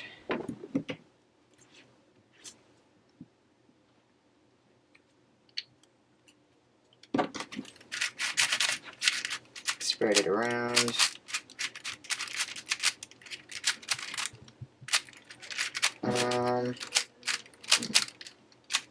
It's about the same thing, just made it really smooth. So I would say Nebula is a really smooth lube, if anything. It also helps a little bit with controllability on really fast, uncontrollable cubes. I will be posting a review on the Wuque as well. I'm hoping to do one on the entire Wu line of cubes, if that happens. I already have the WuJi, which is the 7x7, and now I have the Wuque. So, I guess that's all for this unboxing. Be sure to be on the lookout for reviews on all of the cubes I unboxed. And huge thanks to SpeedCubeShop for getting this package here so fast. It only took it like 3 days to arrive. So, thanks guys. If you like this video, be sure to give it a like. And don't forget to subscribe to my channel. Bye. Hey guys, QuBer here. Hope you're having a great Easter, and I'm probably going to put more of the Sunday message than I usually would, mainly because it's a kind of short message. So I'm going to be doing a average of let's say 12 on my QiYi Wuque. So let's get started. I really sitting that much. One, I want to just put this out there. We don't talk about this much anymore, and we need to talk about it more. But in Exodus 20, God gave us what's known as the Ten Commandments, and I want you to listen to this for just a moment.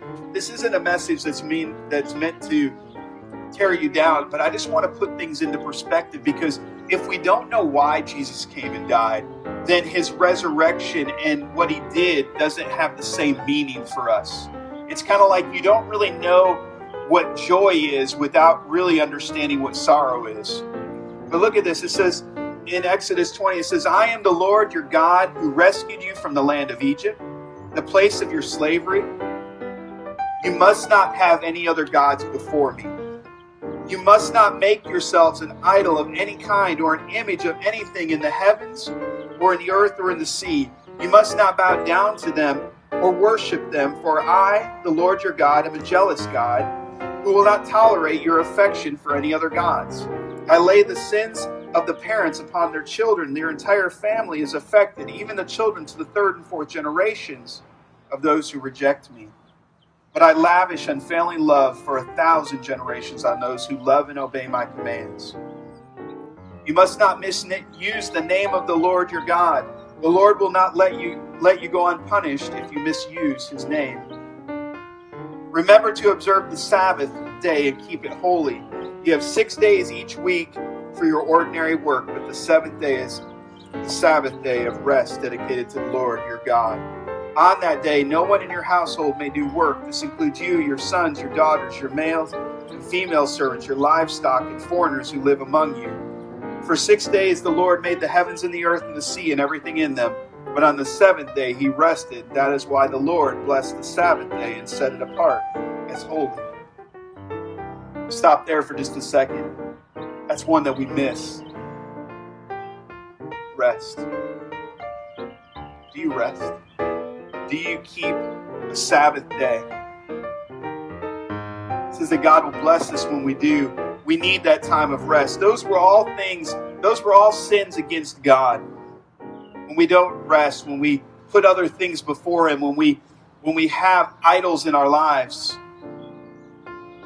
Sometimes we worship celebrity more than we worship God. Sometimes we worship our jobs more than we worship God. Sometimes we worship money more than we worship God. Sometimes we worship our time more than we worship God. We put all those things, and God says, I'm a jealous God. The next one, sins that you commit against others. It says, honor your father and your mother. And kids, get this.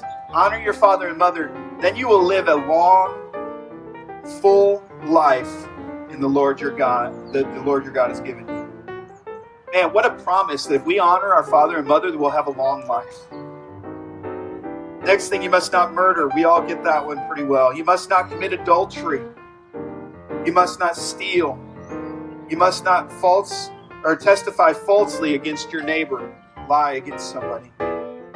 You must not covet your neighbor's house. You must not covet your neighbor's wife, male or female servant, ox or donkey, or anything else that belongs to your neighbor.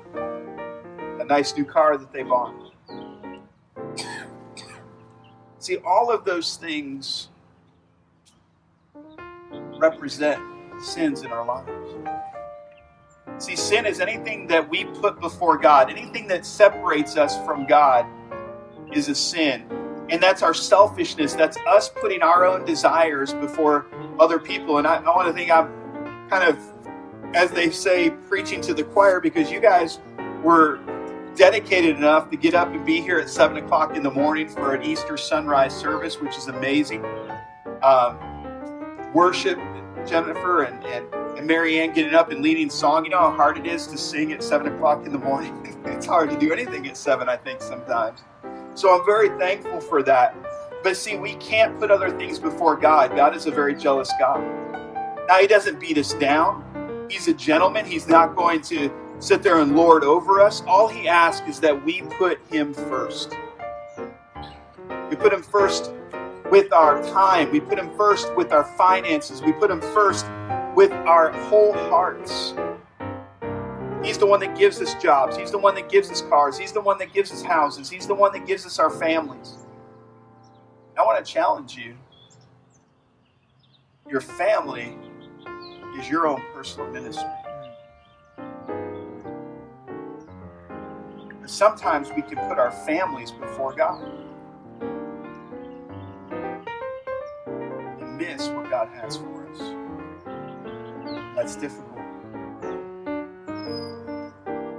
See, sin separates us from God, but God loved us so much that He sent us Jesus. And He sent us Jesus for a couple reasons, and I want to go over those real quick. The first purpose that He sent Jesus was so that so that Jesus or God could understand what it means to be human. Some of us went over to Life Church in Smyrna for their Good Friday service, and evangelist Jeff Taylor was there, and he said something that I thought was very significant. He said God could not understand what it means to be human. He could not understand what it means to be tempted. He doesn't have sin in Him. He doesn't have that in His nature. So He didn't understand what it means for people to tempt and to drive all those things. And so when Jesus came, now Jesus did not sin, but it says that He was tempted in every way that we are.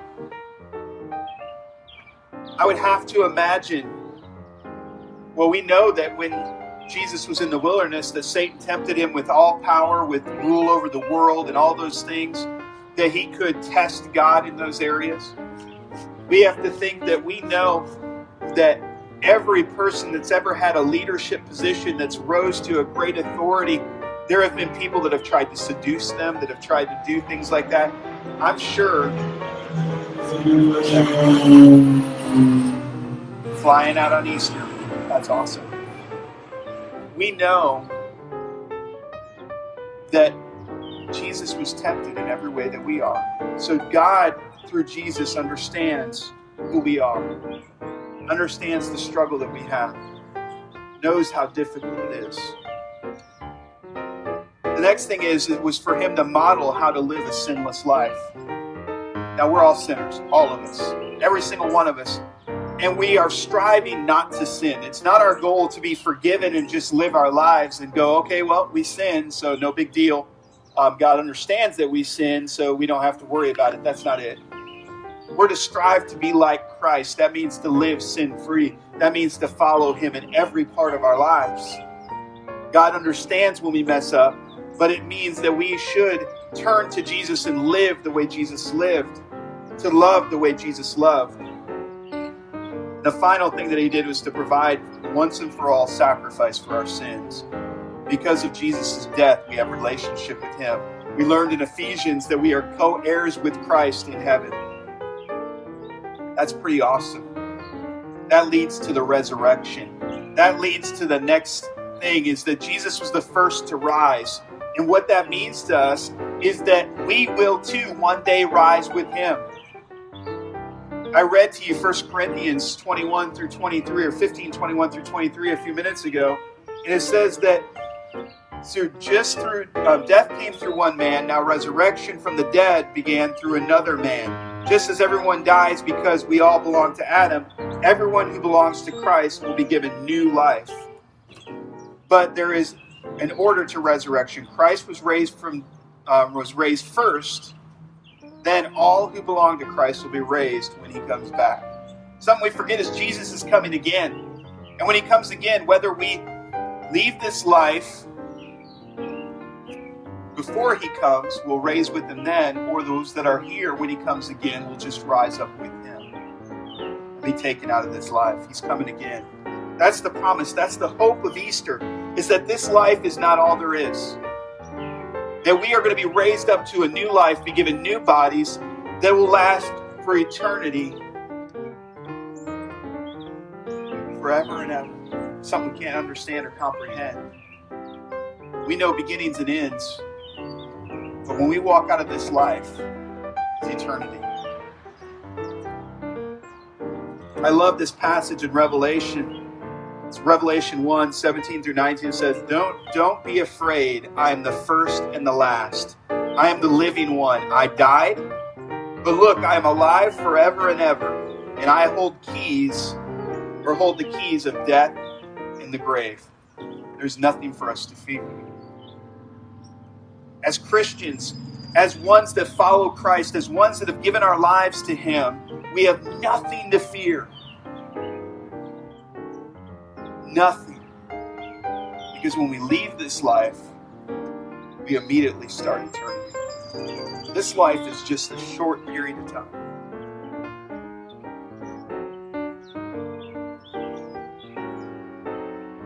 I don't think I could do this service without talking about Pastor Harry. We did his memorial on Thursday, and I know many of you would love to have been there, but could not. Man, what a time of celebration of a man that had dedicated his life to following Christ. And I spoke on how one of his biggest passions was faithfulness. I think what is most awesome is, and what his family celebrated is, that when he left this life, he was immediately celebrating eternity. I believe that there was a celebration in heaven when Harry came home. And I can't wait to see him again someday. I can't wait to see my own father again someday. That's the hope of Easter. Yes, there is sorrow in death. Yes, we mourn the loss because it affects us that are left behind. But those that go before us, they're celebrating. As long as they know Christ, they are celebrating. So the final thing that I want to leave you today, then we're going to go and enjoy a nice breakfast. Sorry for those of you that are joining us on Facebook. We have biscuits and gravy and all kinds of carbohydrates. And today, because it's Easter, carbohydrates don't count. Just want you to understand that. Lots of gravy.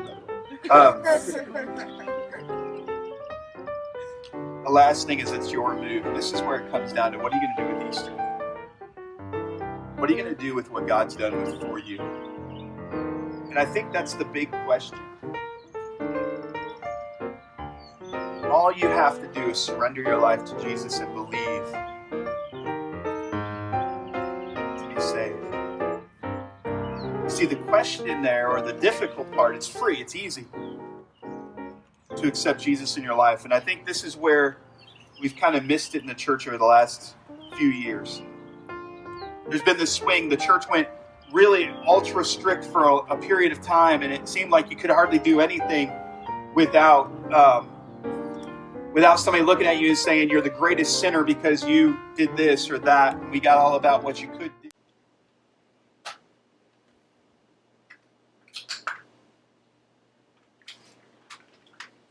Okay, so I think the camera cut the fourth solve, but I got 208.78 on that one. The average of 5 was 209.33, so that's about average. I wish I could get a little faster at 4x4, but I just don't practice it that often.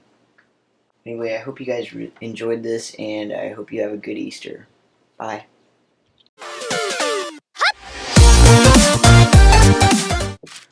Hey guys, what's up? It's QiYi. Today we have an unboxing from Rubik's, but I actually got this at ThinkGeek, which is a new store for geeky stuff, like the Rubik's Cube. So, yeah, they were really good about giving me a discount because the price tag was wrong on this, but, anyway, they're really great. You should go check them out on their website or something. I'll probably link it in the description, but here's what it is, in case you didn't look at the title. The Rubik's Cube Light. Lighting with a twist. With a twist. Yeah, it looks like it is a pretty cool box. Of course, this is a Rubik's product, so, it probably won't turn that great, but I'm really happy about this. So let's get into the unboxing.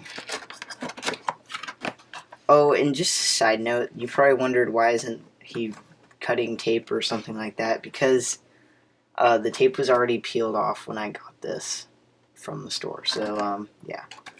So it looks like we have this really nice Rubik's Cube stand, a charger, this plastic piece, okay, get rid of that. This looks like the instructions, and I'm guessing this last little bit is the, oh, okay, there we go. Ooh, this is really big.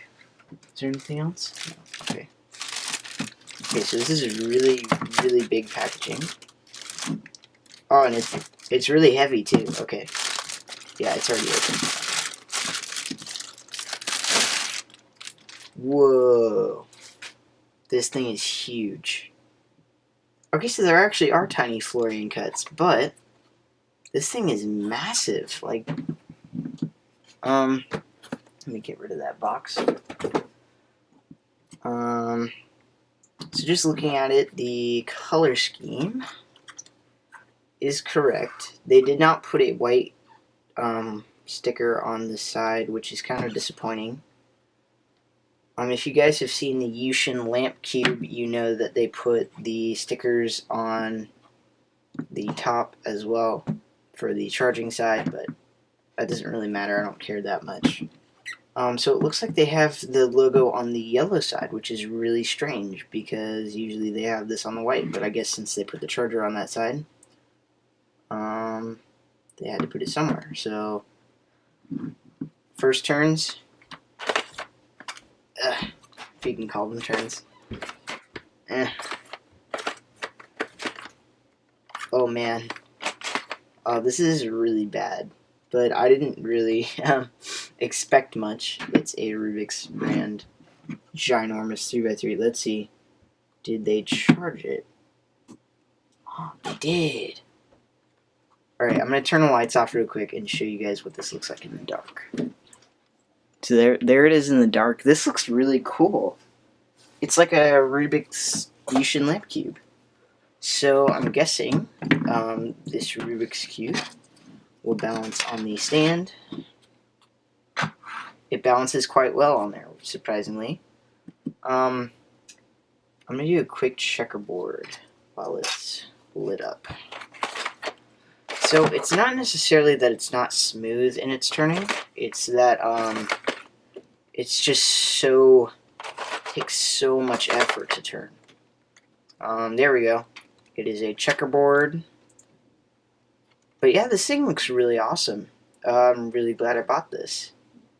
And once again, ThinkGeek was awesome about giving this to me for a discounted price because of the price tag mess up. It looks like they have some disclaimers on the stickers. Copyrights. Okay, so this thing is awesome. I love this.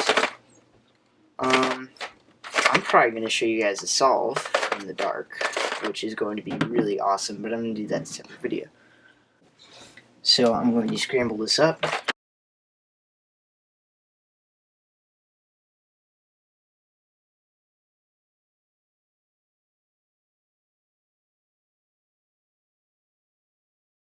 Alright, so I'm going to call that scrambled. Let's see. I guess I'll do white. Maybe I'll do yellow. I'll do yellow. Yeah.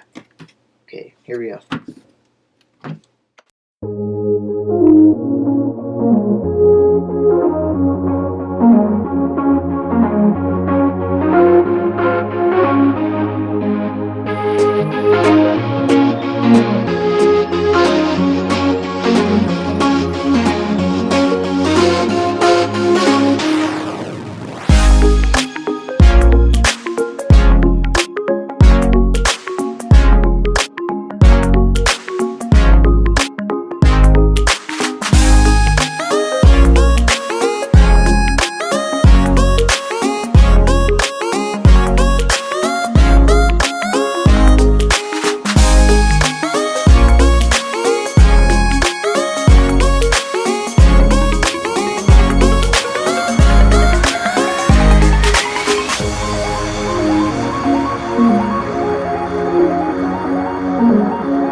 Z-perm!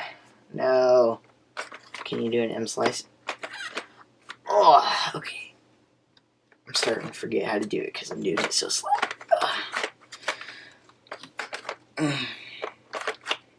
Down.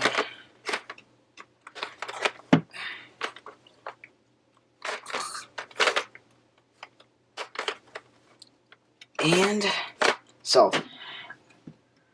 I don't know what time that was, but that was quite a workout. Let's see what this other mode is. So there's off, try me. What does this do? Okay, try me doesn't seem to do anything. Let me see, that does say try me, right? Yeah, it says try me. And I wonder why there's a reset button. Wait a minute, what is this little button for? Let me see. Okay, so in try me mode, you can press this little button right here. Oh, it's the try me button. Okay, okay. So this little black button right here, that is the try me button. So if you turn it to try me mode and press this button, it will turn on for probably a set period of time. I don't know what that reset button is for. Unless you can time yourself on it or something? Okay. I'm going to turn the lights back on so I can read the rest of that. It's kind of ironic since it's a lamp cube. Let's see. Wrong switch. Alright. So, turn that back off. Let's see what this says. Okay, sure enough, it does say reset. Now, for that size comparison, this is the Rubik's Lamp Cube, and this is a Rubik's Cube from the 80s. You may have seen it in my GANs versus Rubik's Cube video, but this is the size. Look at that. That is, okay, it is exactly, yeah, almost exactly twice the size. It's a little bigger than twice, but, oh man, this thing, oh man, this thing feels so smooth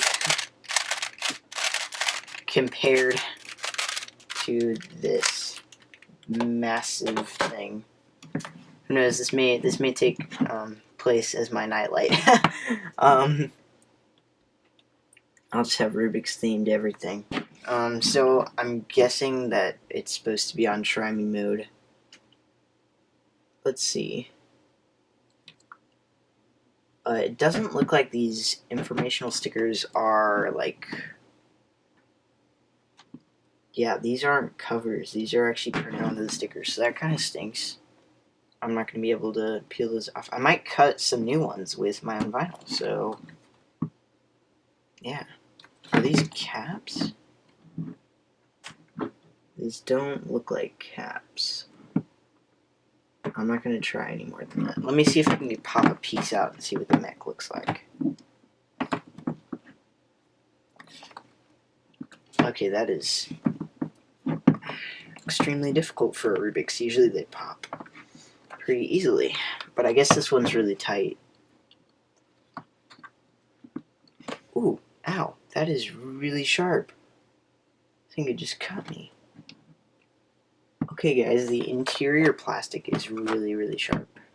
And the spots, you know how they hollow out pieces in the Rubik's Cube. Oh, there we go. See that edge right there? I think it just cut my finger, okay. Well, so it looks like we've got a pretty basic Rubik's mechanism. It goes together like that. Very, very basic.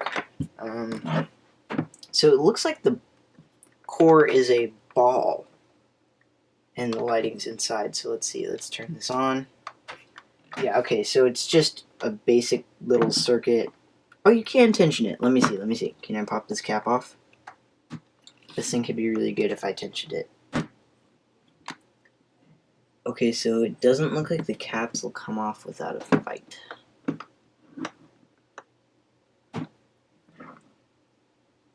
But you can see through the thing, there's a little screw in there. So maybe I can tension it.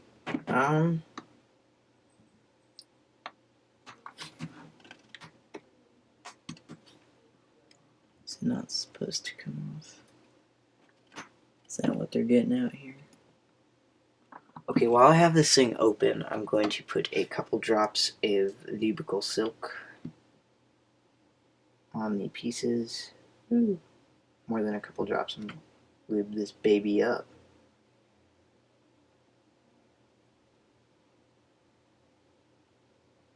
There we go. Alright, that is a lot of Cubicle silk. That's probably like $2 worth. No offense, Cubicle, your prices aren't that high. Okay.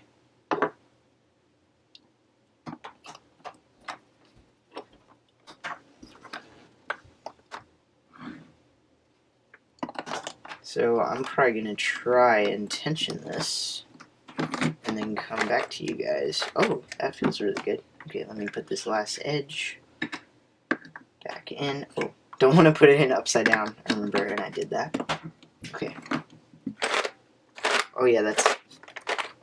I can finger trick it now. Okay, that's going to help a lot. So I'm going to go break in this lube a little bit. Who knows, I might end up cutting some stickers, at least to replace these. Just get those cut. So yeah, I'll be back in a little bit to tell you my final thoughts on this and how the lubing goes. So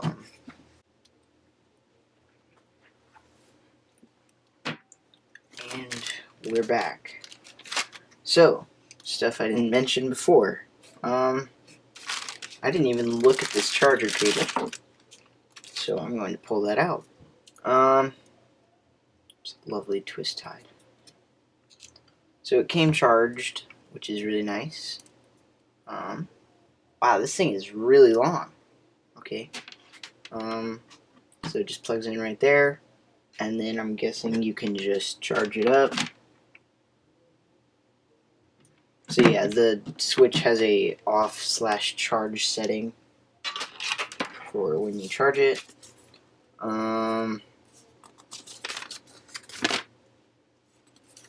Okay, I'm gonna see if there's any stuff. Okay. Huh. So the reset button is actually in case you're experiencing any technical difficulties with it. So say it's not turning on, or maybe it's turning off like in the middle of something. You just press that and it'll reset it. Wow. That's really awesome. So even though Rubik's didn't do a very good job with the turning quality of this puzzle, they did a really great job with the functionality of it.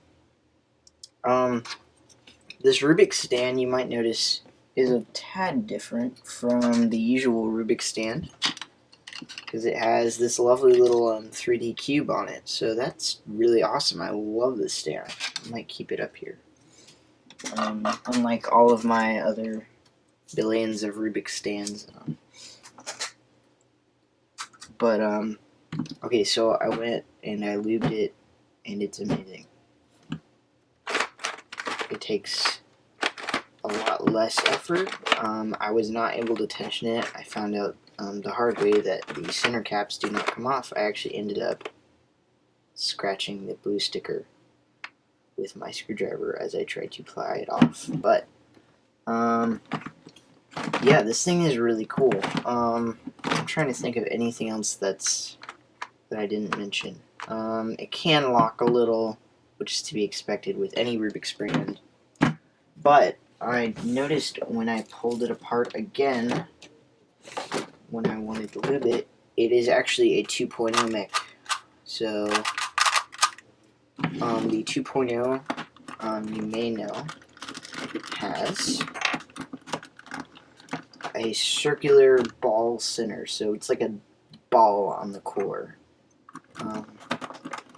So that causes it to just sort of have a more compact design. But this has the same sort of ball, but instead of putting springs and stuff inside, like they did on the Rubik's brand, they put the circuitry for the lighting system inside, which is really nice. But yeah, it's kind of like a 2.0 LED cube.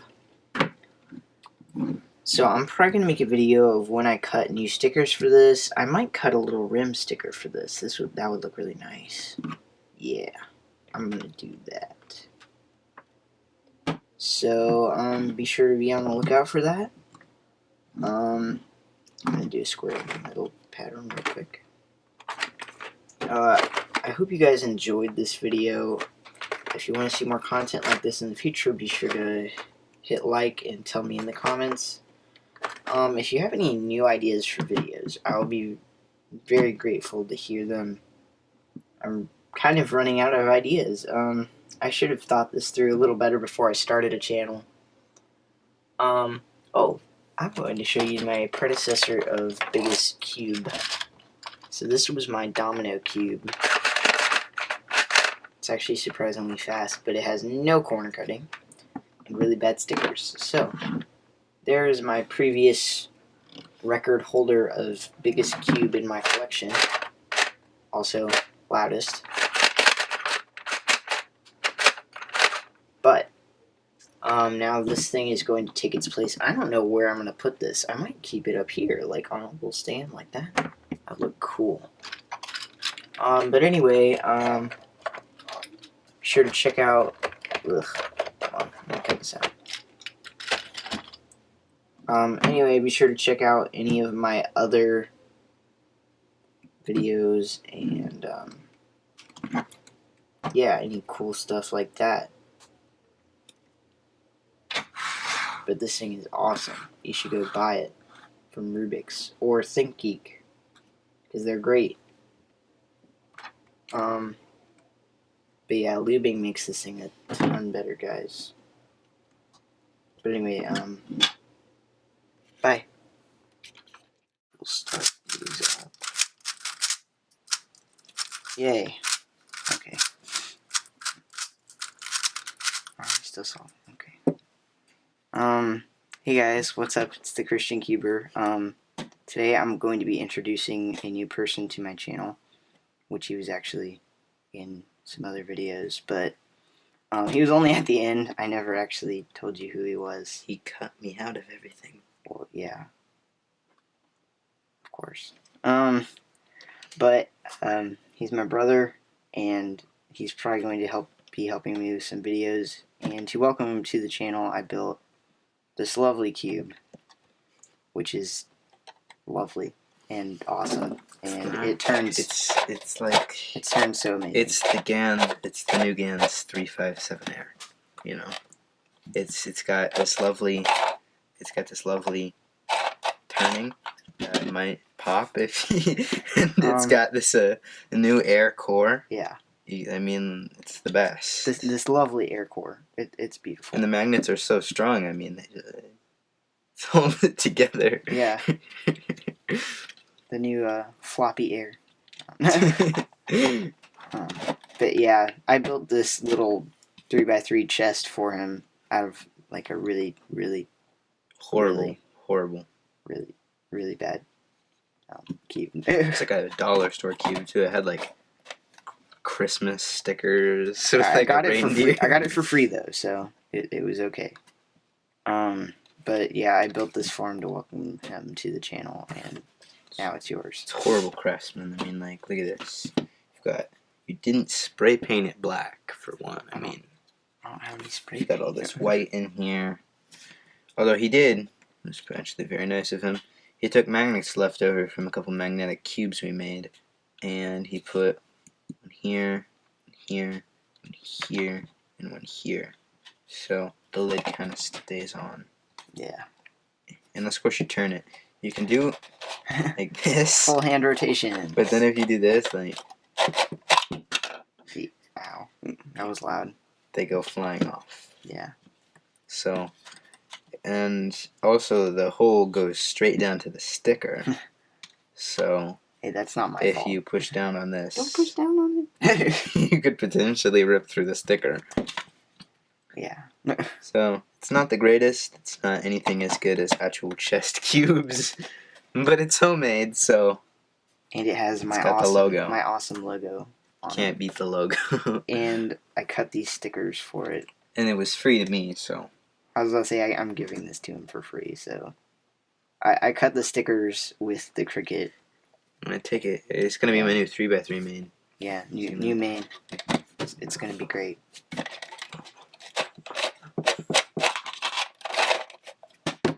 He fixed the WCA pop, and now it's beautiful on many levels. It can hold. It's pretty big on the inside, so it can hold. Can't really hold anything quite conveniently. It can hold money. And why money? No. It can hold money. You can use it for your lubical silk. Because you're rich and you can afford lubical silk. I actually suggested to him he used it when he first made it as a modder box. So all you gotta do is take this, set it in the side, and hold all of his modding equipment here to where it will look really nice in videos. But oh yes. he did not like that suggestion. Oh no! See, hold on. Look, this will work. You can hold your SpeedCubeShop Nebula. And you have very conflicting lubes here. You've got lubical silk, which is a cubicle thing, and then you've got SpeedCubeShop Nebula. Yeah, Nebula is amazing. Kids, go and buy it for free off SpeedCubeShop for only $19.99. But you had the lubical silk, which is more like $39.99.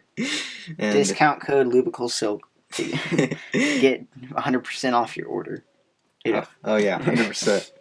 Yeah, And Go get it, and if it kids. says it's not valid, just call up the guy and say, "Oh, we're friends of the Christian Cuber." and Cameron Brown will understand. But yeah, I think it came out okay for like my first ever thing ever done ever. I mean, I did He did like something one other really, thing. It was really bad, but here, let me see. It should be somewhere up here. No, it's not in there, Micah. Why? That's only the cubes that are in like pieces and have not been assembled because I'm lazy. Ah. They're dropping. No, Greyhound is the best brand, guys. Buy Greyhound today. So this is my homemade 1x2x2, which is absolutely horrible. I covered Look at it. I covered it with duct tape, and then used multicolored duct tape for the stickers, and it's just really terrible. I mean, the turning is pretty decent for what you've got here. Yeah, I used a Rubik's tower mechanism. It's finger trickable. And it's really smooth. And the color scheme is beautiful. It's really slow. Color scheme is Oh beautiful. yeah, the checkerboard pattern. Same problem in here. You can push down. Well, see, this is a oh, I keep repeating myself. This is actually a quarter with like some tissue paper underneath it. So it squishes. He needs to get some of that milliput stuff. But yeah, this is what I made originally. This is what I made now. The quality. The mods. the quality. Oh wait, no. See. Oh, that's kind of cool. Look at that. This was his best quality. This is just a paper cube. What? With the improper color scheme, look at this. So we got yellow and yellow. We've got yellow and white. We've got blue next to blue. You know what? This thing is horrible. Red and red. I got bored one afternoon. That's what happened. Just horrible. And it doesn't even turn. How can it be horrible? The only redeeming quality is it's got your logo. I got this one too. I haven't stickered it yet though.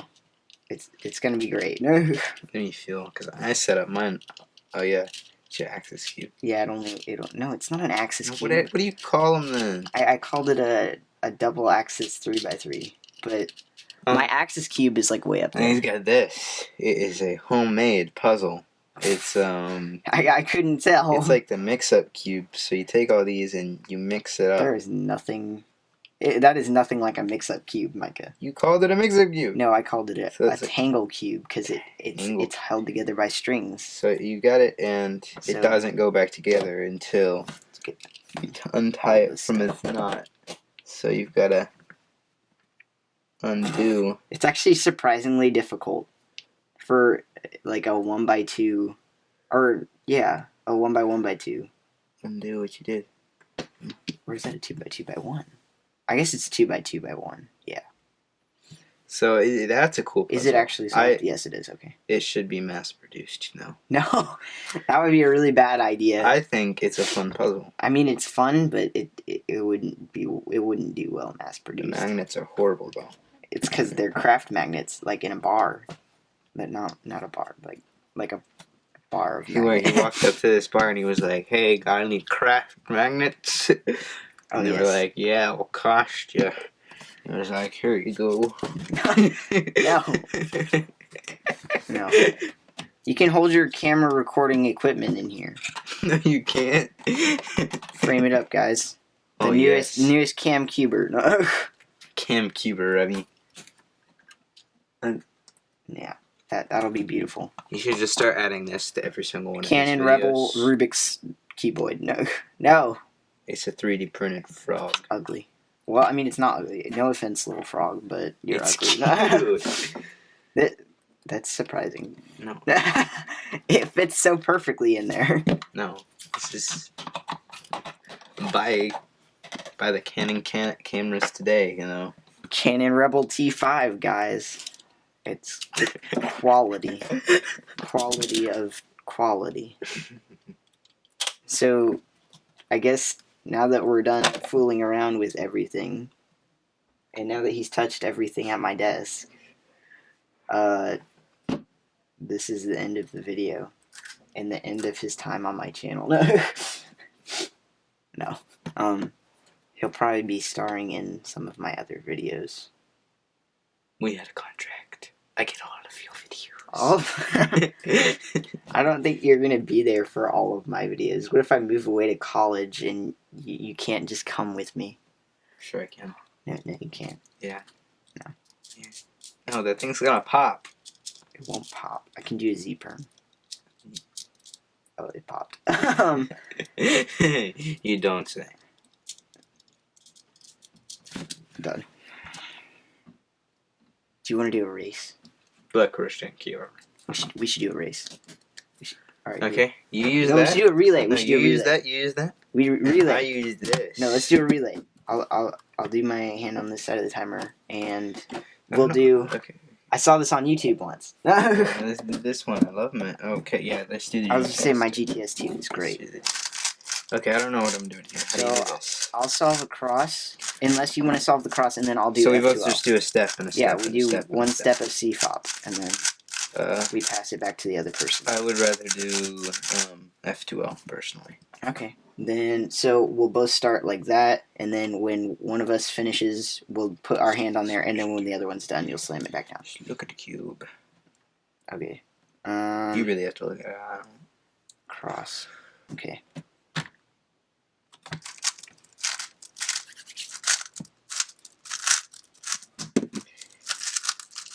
Just remember, do F2L, and then do. I'll do a low, and then you do the last bit of it. Yellow. I don't know why that skipped my mind, but it did.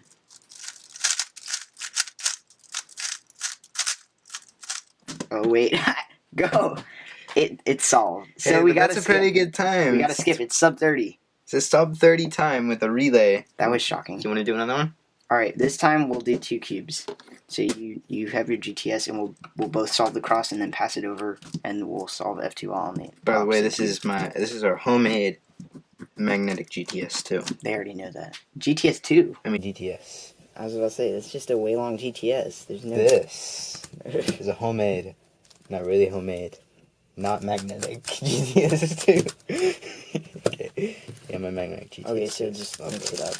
We'll just mix it up.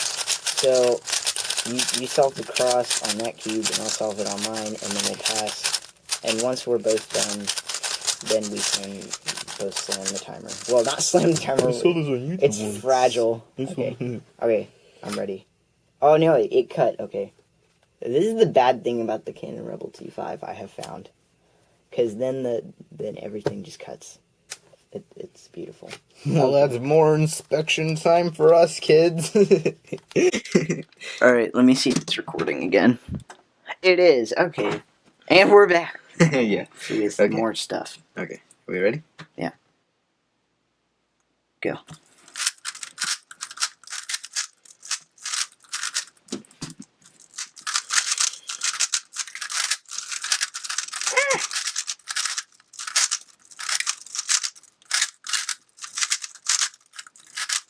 Really messed up that. You got anti-seam on that. Well, that's good to know. It's kind of sitting here, waiting for my cube. Just remember to only do the top, and then.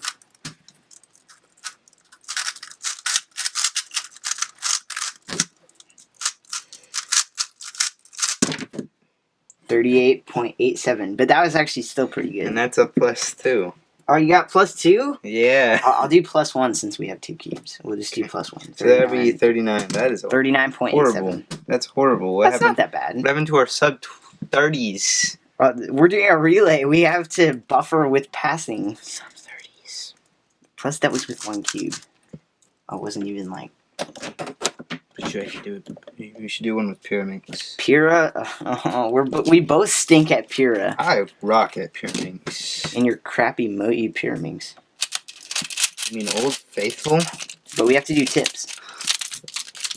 I hate tips. Yes. Tips are so much fun. Always solve tips, kids. That's a great Pyraminx I tip. never practice with tips, so. And my PB on Pyraminx isn't even with my Pyraminx. Alright.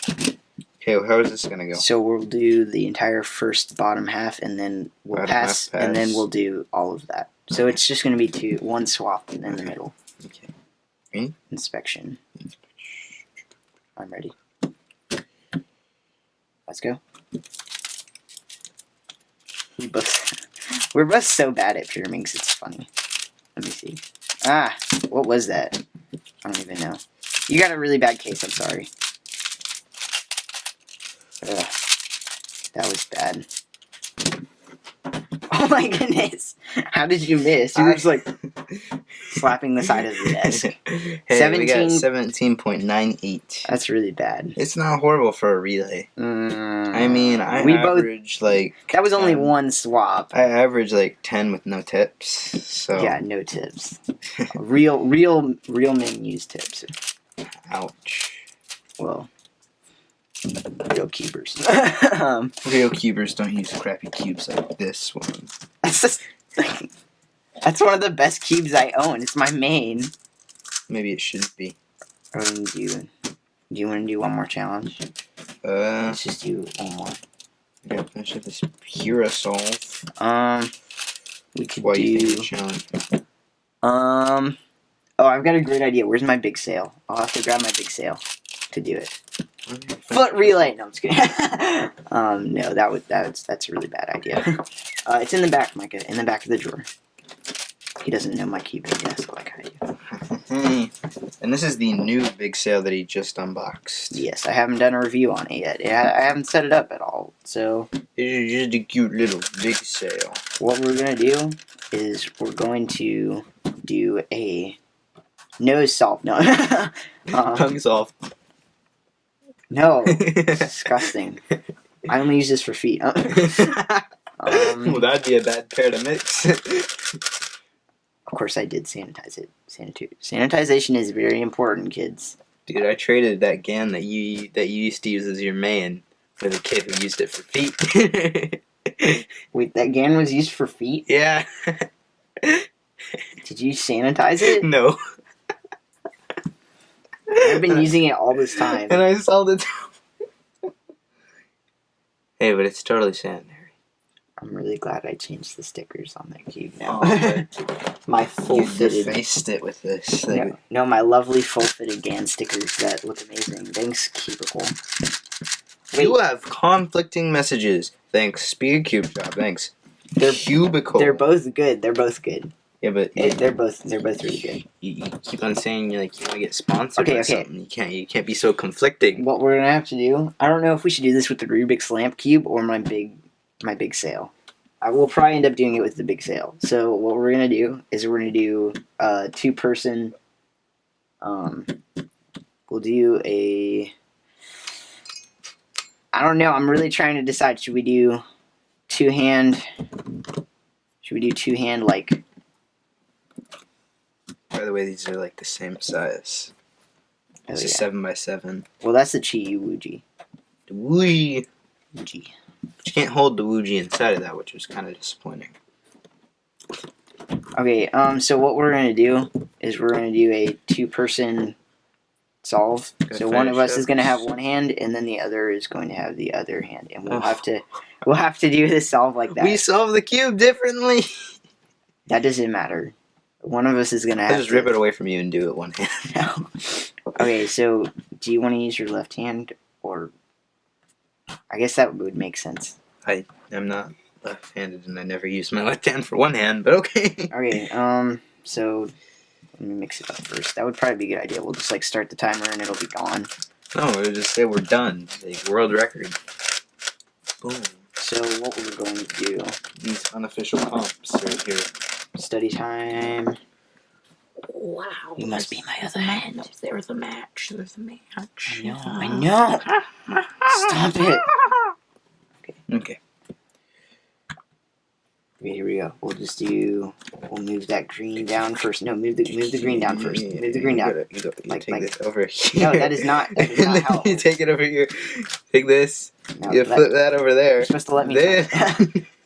You do that, what do and you got the cross. Okay, you got the cross now, but, okay. I put the Why are you doing M slices? No, those are E slices. What? Okay, there. Okay, no. Wait, the pair is over there. It's literally paired up already. Right here. So flip it up. And I have to flip this side up first. We are Hold horrible. the side there. Now flip it. Okay, so this needs to go on that. I don't know how to do this part. Hold the 2 layers. Okay, you don't have to like death grip them. Okay, turn. Now what are we doing? Now rotate that layer up, and now over and there. There you go. Now, yes. Okay. This is. No, don't try and insert it now. We're already at a minute. Rotate that side up. Now we'll do that, and now over there, and hold those 2. He knows way more about the F2L. I love F2L. It's so much fun. Okay.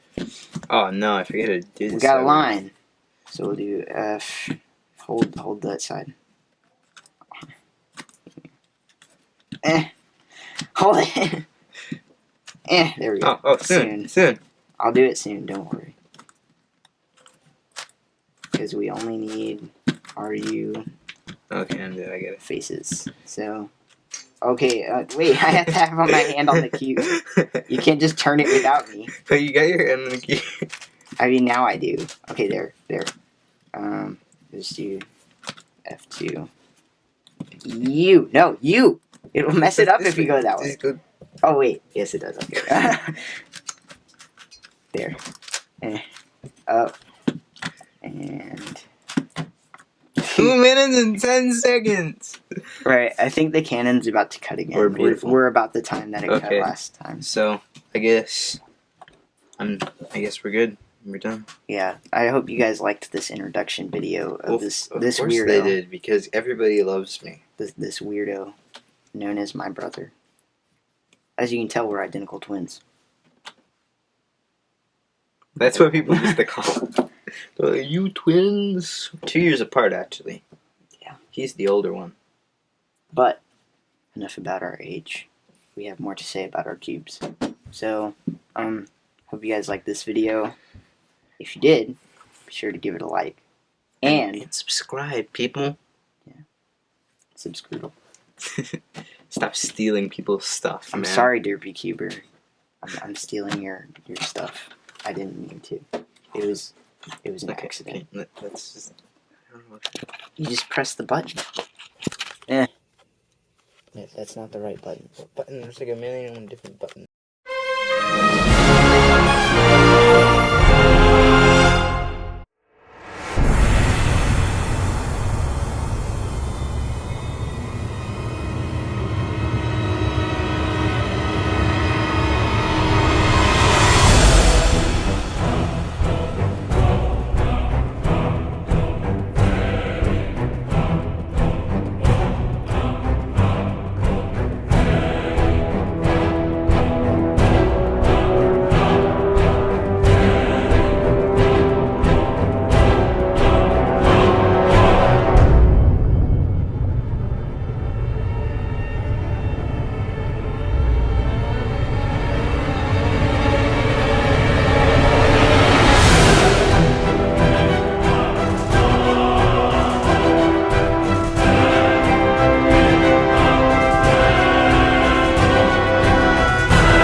Hey guys, what's up? It's the Christian Cuber.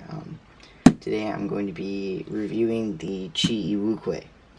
I've been trying to buy the entire Wu line. That hasn't really worked very well so far. I only have 2 cubes, the 7x7 and the 4x4. But I figured I'd do a review on this one since I unboxed it and kind of promised a review on it. So yeah, here it is. This is going to be the first half of the review, where I give my first impressions, And then the second half of the review will be my setup lubed Wuque that has been tensioned also. This is the stock Moyu color scheme. Or not Moyu, why am I saying Moyu? I'm tired, guys. Stock QiYi half bright color scheme. Their newer one actually, but you know. Yeah, that's cool.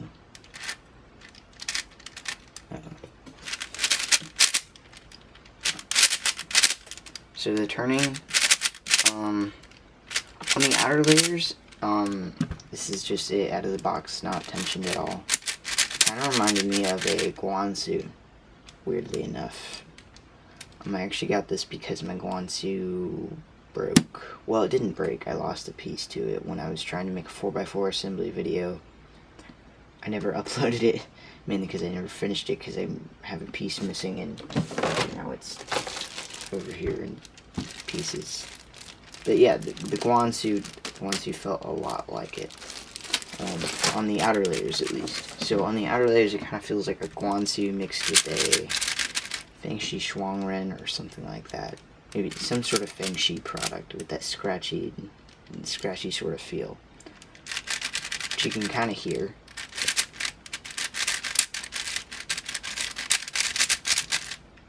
So yeah, the inner layers are much different. They're a whole lot stiffer right now.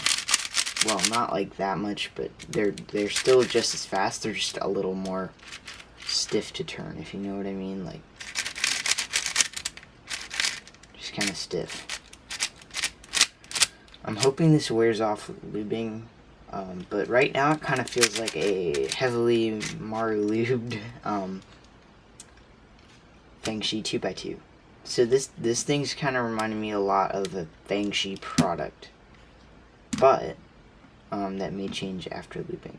And I'm probably going to end up lubing it with some Nebula to give that new SpeedCubeShop lube a chance. So yeah, I will go lube this and then I will get right back. Hey guys, it's been about 2 days or 3 days since I made that first half of the review. I have since lubricated and done a bunch of solves on this. I haven't done as many as I would have wanted to. Kind of preparing for a competition, and I'm not competing in 4x4, so I was focusing more on other events. So yeah, the Wuque. I said all those bad things about it, and after lubricating it, it became so much better. Like, this thing is amazing. Its speed became much better. Inner layers came a lot smoother. Outer layers are unbelievable. Like, they're great. So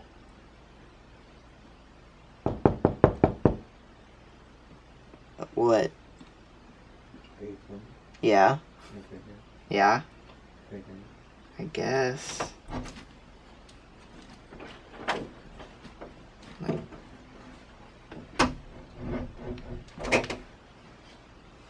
everyone welcome our guest star, my brother. Hey. So anyway, It's a horrible cube. No one should buy it. Worst 4x4 in the market. As I was saying, its outer layers are very fast, like very airy, I guess would be a good thing to say.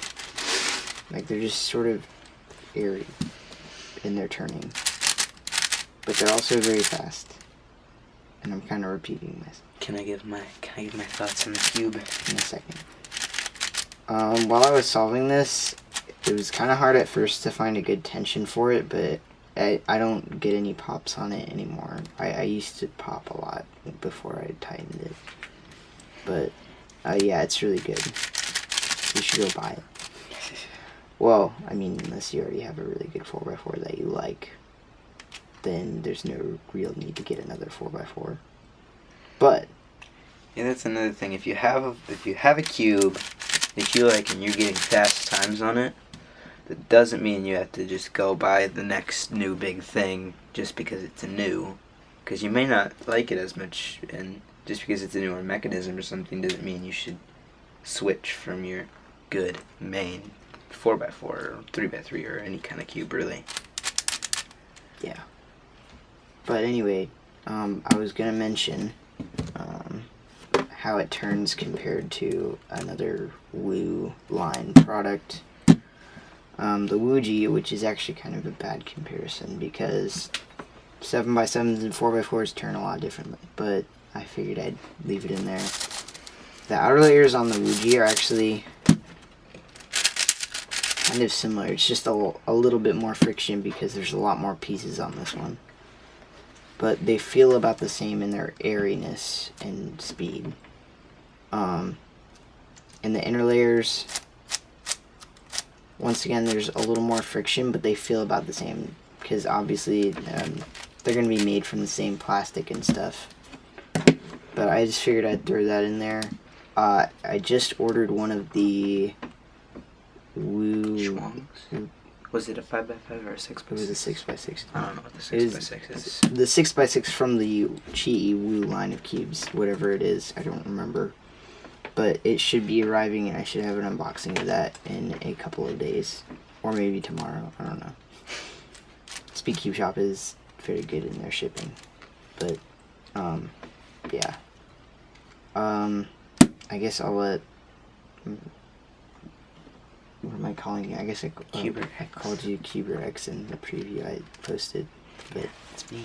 I'll let Cyberx take it from here. Hey guys, this is Cyberx, and I'm not that big of a fan of bigger cubes, but the one kind of bigger cube than a 3x3 that I really like is a 4x4. I don't know fully how to solve a 4x4. I don't know any of the parodies or anything, like any of those algorithms, but I've done a solve on this, and it's really pretty good.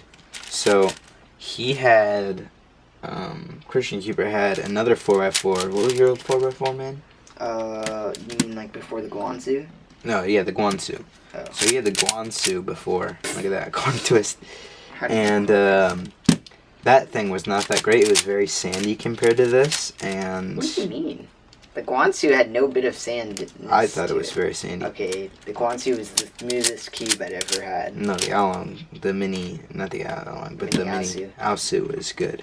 That thing had some sandiness. So the only thing I've noticed when turning it fast, the only problem is, well, you got corn twists, which shouldn't be, in my opinion, a problem with big cubes.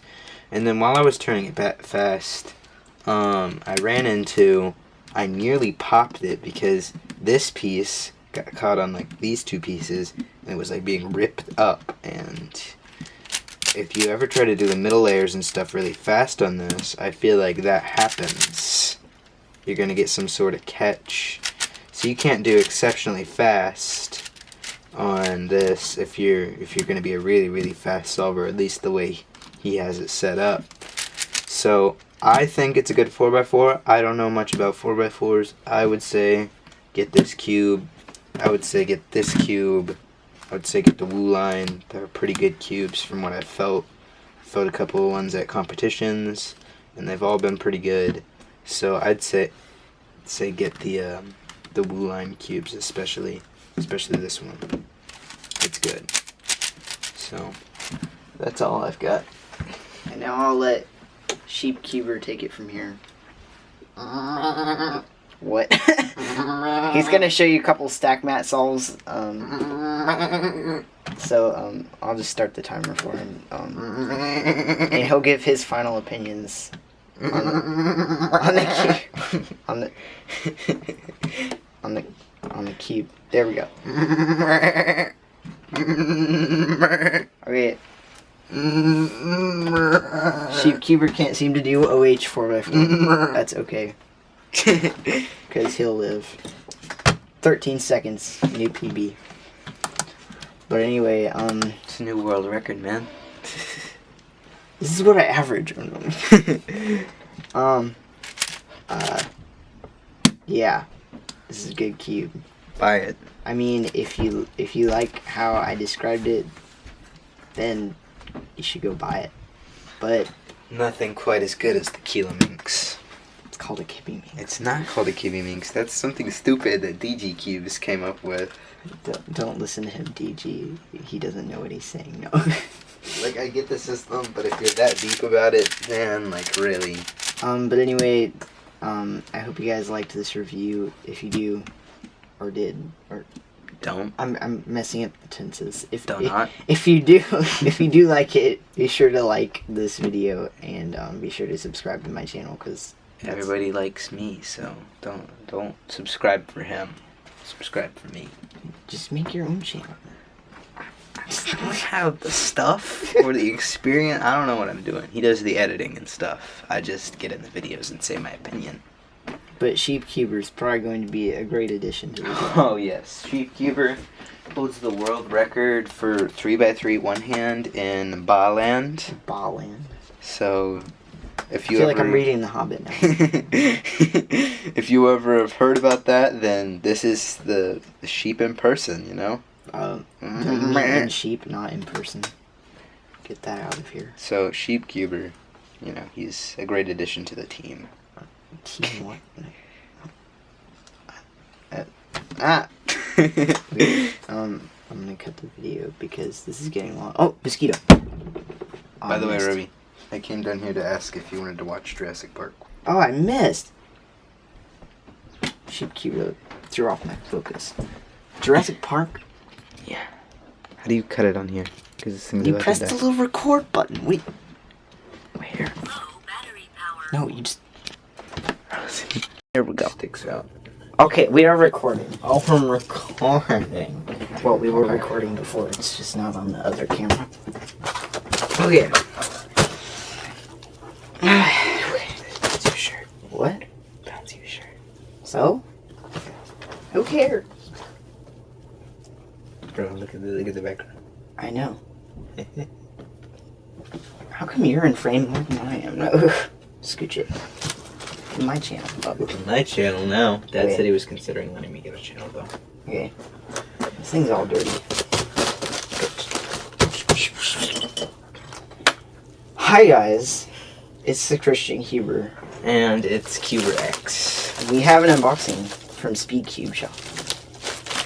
And it's gonna be great because I already know what's inside. So because I ordered it. So SpeedCubeShop, I must say, is amazingly good with customer service and Shipping time? Like really, you ordered this like what, 2 days ago? 2 days, yes. Yeah, so 2 days ago he orders this, it's here. And the last order he ordered from them, like it was the same thing. Failing. About 2 days later after he ordered it, it got there, which is really good, better than it said. Alright, so we have a SpeedCubeShop magnetic conversion kit. In 35. I'm gonna use this on my GTS too, it's gonna be great. We have, oh jeez, this lovely Ling Owl magic clock. And this thing it's a lot smaller than I thought it would be. How big did you think it was going to be? But I thought it would be really big. You see people's hands, and it's like this. Yeah, but I thought it would be small. Or bigger, I mean. And then lastly, the WuHa. Okay, stop it. Stop messing with stuff. And the receipt, Cameron Brown's business card, Blah, blah, blah. of course. So I guess we'll start with the least exciting. The magnetic kit? No, this is less exciting than that. This is literally a puzzle. Oh, okay, it just comes off. I don't know exactly. We have the clock and this lovely pamphlet.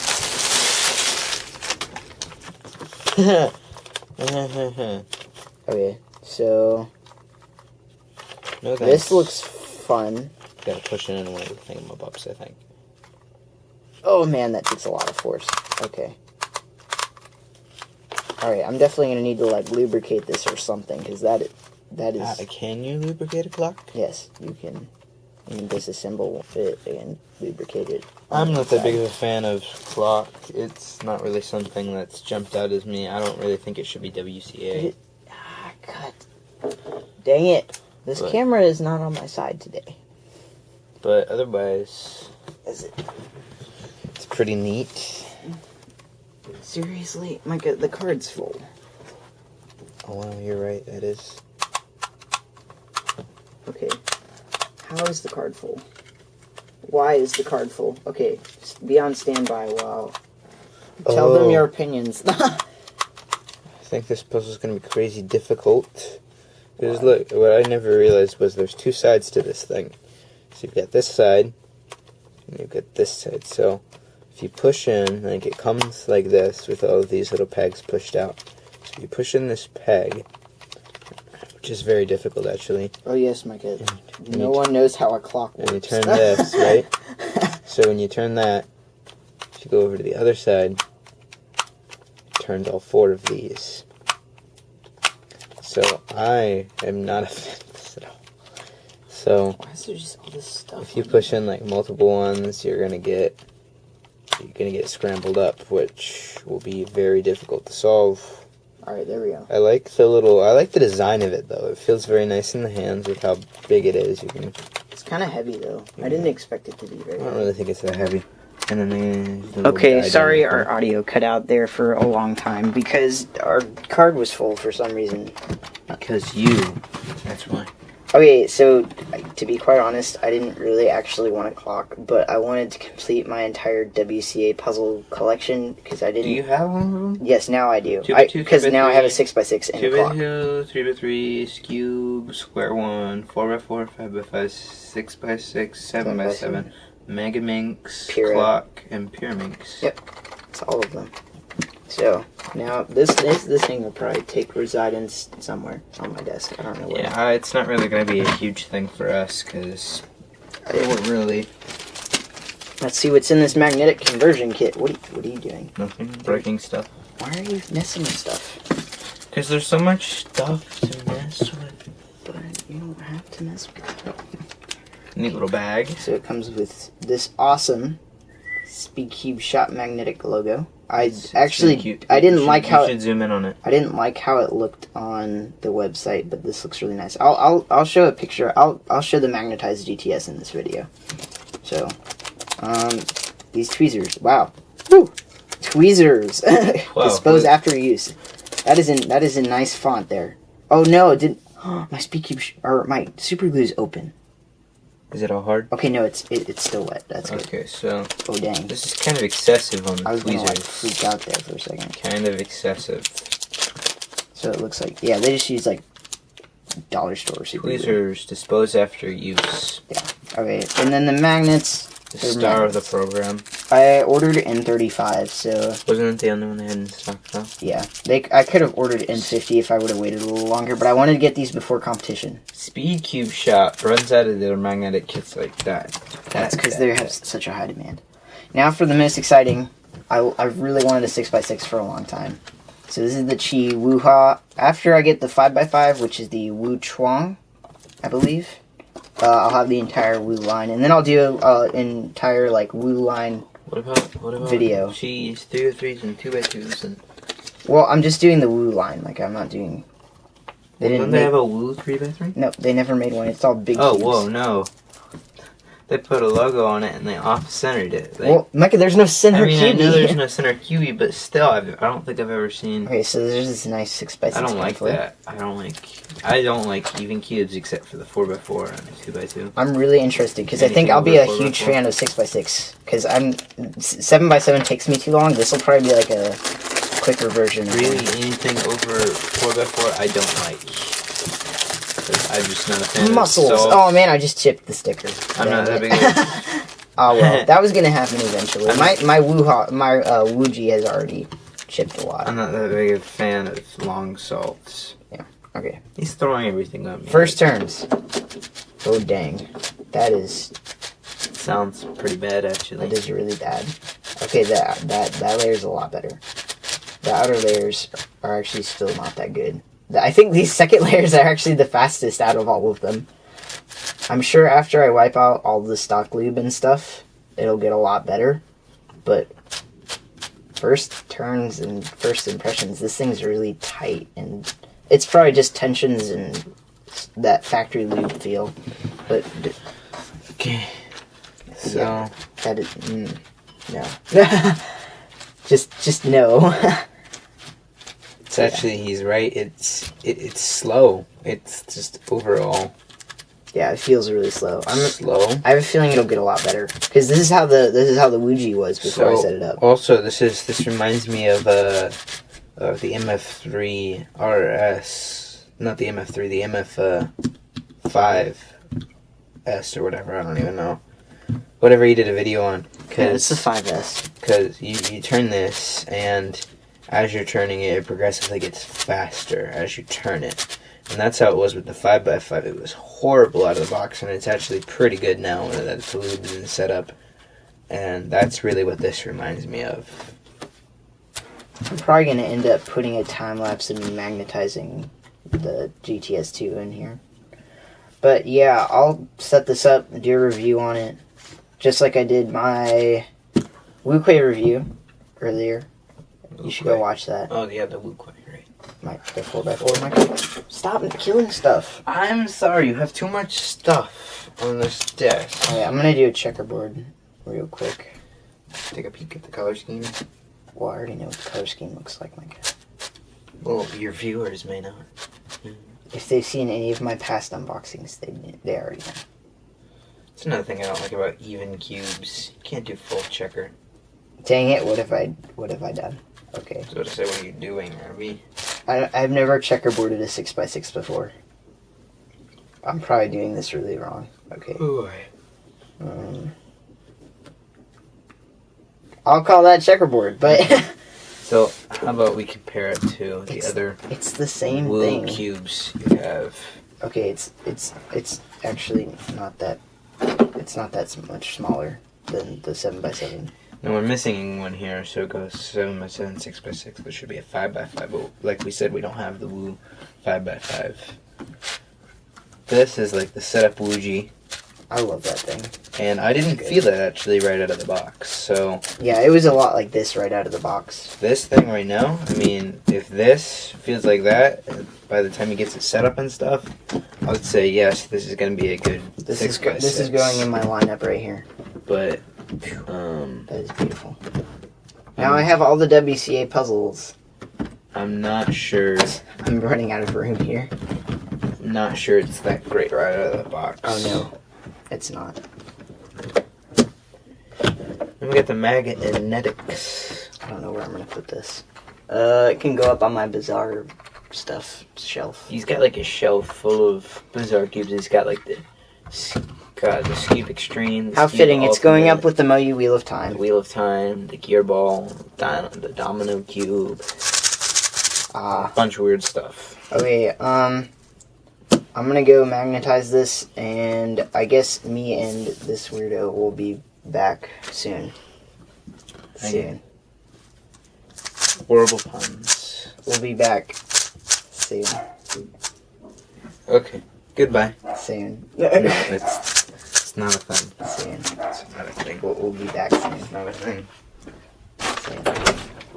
Don't knock the camera over. I mean, it's a thing, but it's not like, it's horrible. Okay. So, I'm probably gonna end up videoing on my phone, because that way it'll have all the memory I need to time lapse it and not video the whole time and then speed it up. So I'm gonna go grab my phone, set it up on the tripod, and I probably won't do a face cam for most of it because, I'm gonna run out of SD card eventually. So, yeah, I'll be back very soon.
Okay, hey guys, Cuber had to leave, so I'll finish up this last little bit. I really hope the time-lapse of me magnetizing this came out, but yeah, this thing is awesome with magnets. Like, it just, I would definitely suggest N35 for the GTS2. Even though the plastic is a little thick, I like my cubes with a lighter magnet feel. I have to admit, this got a lot heavier. Like, just, usually, my other magnetic cube that I made, here it is. I made a Magnetic Warrior W. This was way before the, yeah. So yeah, this one, yeah, it's a little heavy, but it's a budget cube originally, so its plastic's going to be a little lighter and a little thinner. These are N35s as well, and they're a lot more prominent in this cube because the plastic's thinner. But the GTS2, I have to say, is going to be beautiful with magnets. I'm probably going to do a full, I guess, I don't know if I'll do a review, maybe just do like a video about it on my channel. So, you know, if you guys want to watch that, be sure to be on the lookout for that. So, I guess I will wrap this video up. Mixed up magnetic clock notes. That would be weird. That would be really weird. I mean, it might be helpful, but it would be really weird. I don't even know if you could do that, but I did one solve on this. In my review, I'm gonna tell you my like real thoughts about it.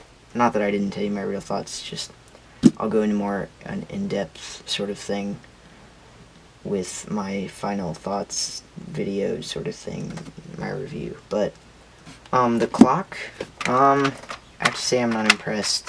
The Ling Ao is really one of the only ones out there, so I mean, I can't really do much better.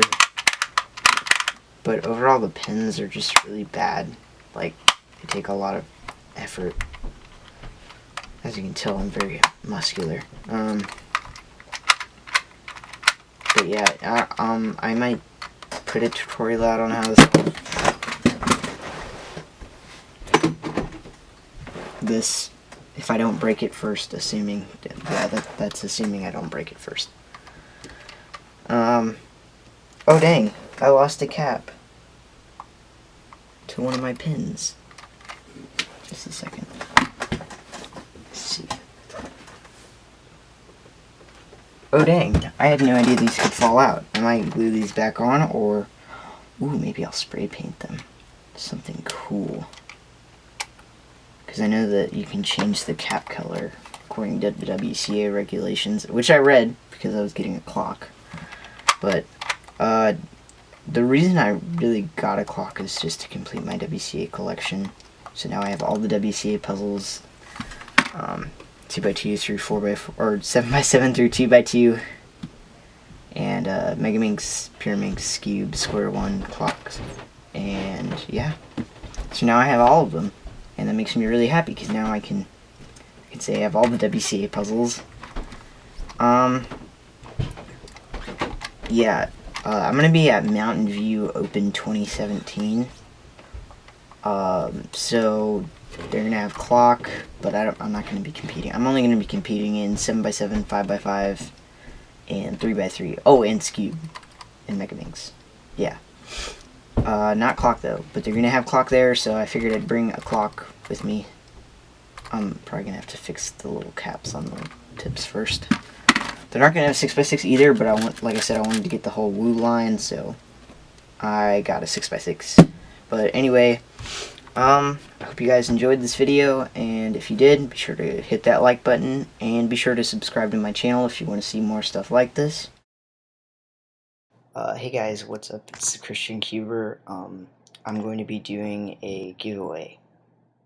It's going to be great. So first off, I'm going to show you what I'm going to be giving away. I'm going to be giving away this lovely set of Nebula lube. I used a couple drops of it on my new cubes, and I didn't really like the way it gummed it up. So if you like gummy sort of cubes, this lube's for you, but I did use a couple drops of it. It's like barely a little bit, so I'm going to be giving it away.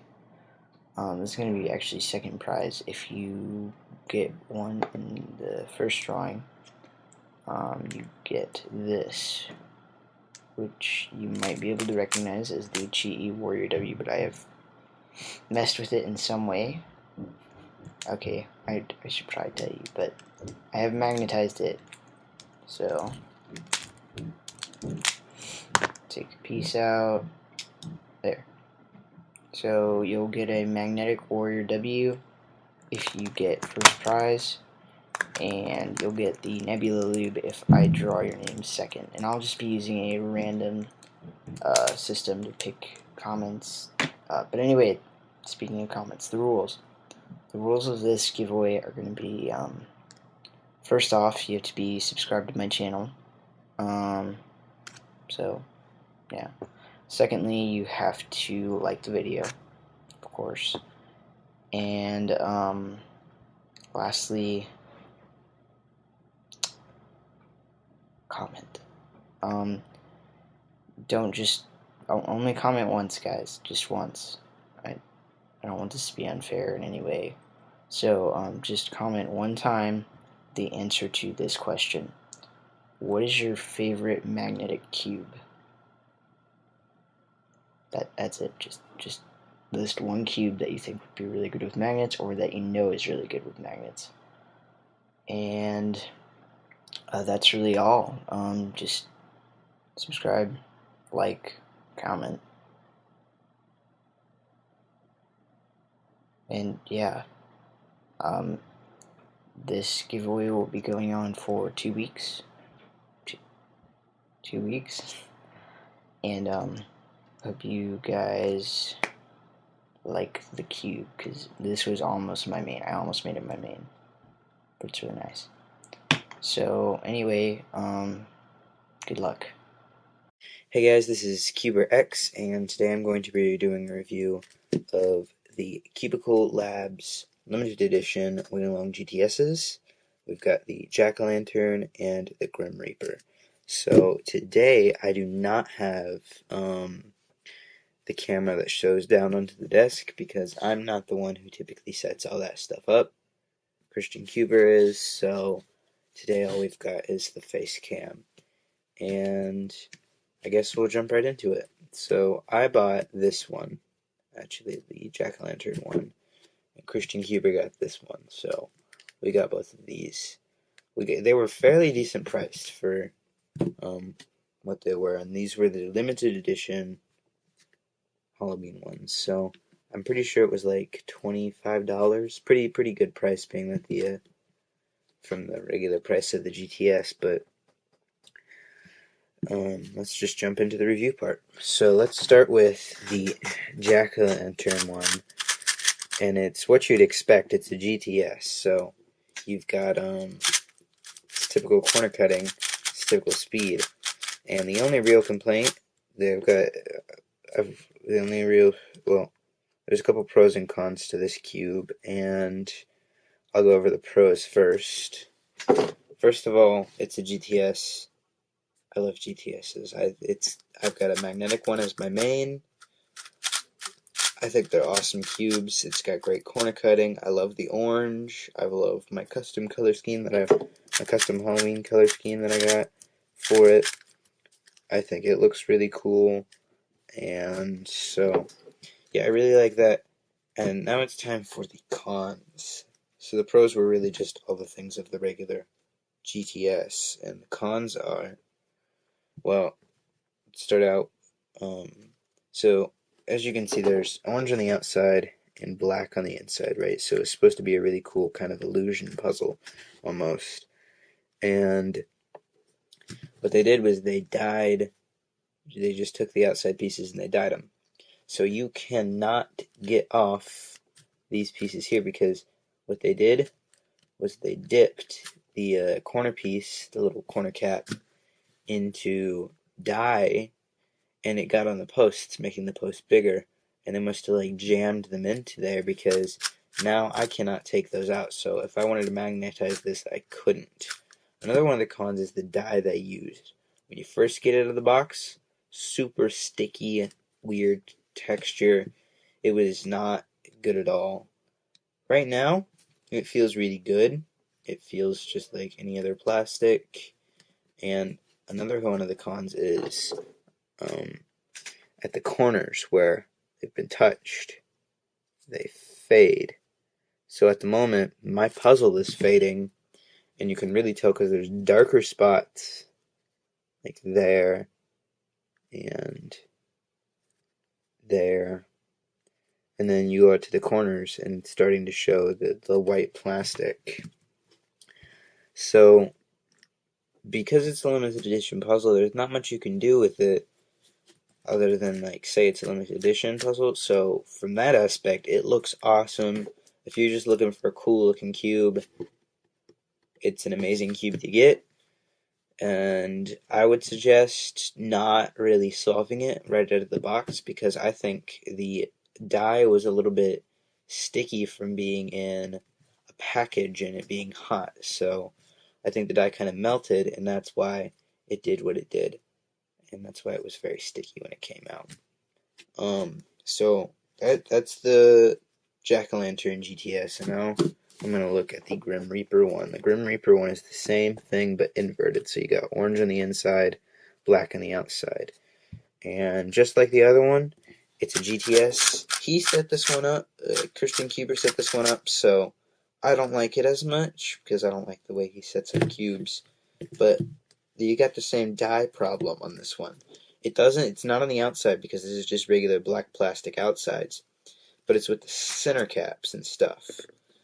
That one came off pretty easily, but before we moved it a lot, you couldn't really take the center caps off at all because this dye made an extra little layer and it was getting in the way of putting on these caps. So, like, the red side, I can't get off. The green side, I feel it. So, I feel like you can't really use this one as well. And my brother was really excited. Christian Cuber was really excited because he was like, oh yeah, it's a cool looking GTS, and because it's got black plastic on the outside, I'm going to use it as my main. He gets it and he can't tension it. So you can't really use this as a cool looking main. And like I said, for the price, these things are really good. They're cool looking puzzles, but I just don't think that they're really worth, like, because mine just sits there. I'm not that big of a fan of collecting like limited edition ones. My Christian Cuber got like the limited edition Mint Green Valk 3. I think this is really good because he had it as his main for a while because it's just a cube you can use and set up. Whereas something like this, it's got that dye on the outside that's gonna wear off if you solve it a ton of times. So I just don't feel like this one would be as good of a purchase as something like this or this. So those are my thoughts on the Cubicle Labs limited edition Halloween Jack-o'-lantern and Grim Reaper GTSs.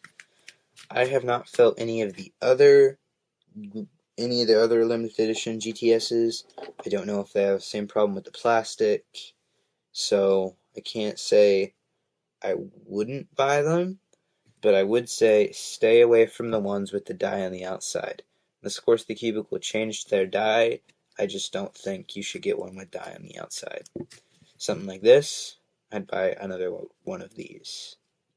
But just know you're not going to be able to tension it very well, so don't try to make it for, like, you're going to get a cool looking main, because that's not really how it's going to work.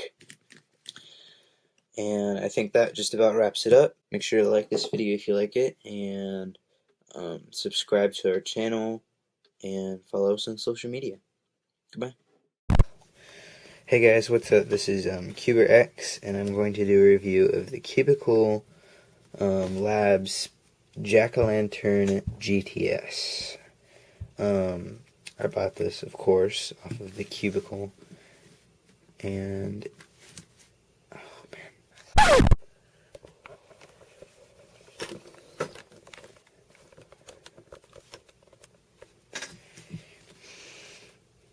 Hey guys, what's up? This is QiYi, and right now I'm going to do a review of the Moyu Jack-o'-lantern Cubicle. Hey guys, what's up? This is QiYi, and I'm going to be doing a review of the Cubicle Labs Jack-o'-lantern GTS. And the reason I don't have the whole camera down there showing the cube down there is because QuiYi is the one who really knows how to set up all that. I know how to do this camera because it's a lot easier of a camera, but let's get to the review. Of course, I bought this off of the Cubicle.us for a fairly decent price. I think it was like $25, something like that, and it was their Halloween limited edition Jack-o'-lantern puzzle. They made two of these. They made the Jack-o'-lantern, which I'm going to be doing a review of, and I guess I'll also add it to the review. Okay.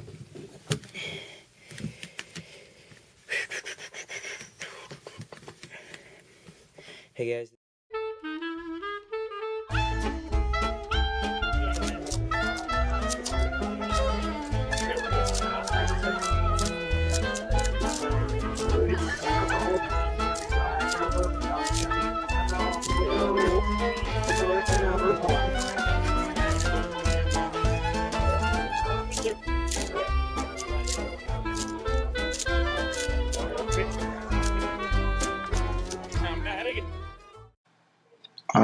Hey guys, it's the QuiYi, and it's been 2 weeks since the giveaway started, so I'm going to pick the winners now.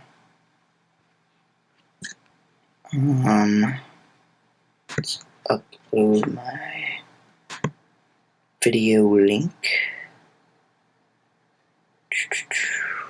Where is it?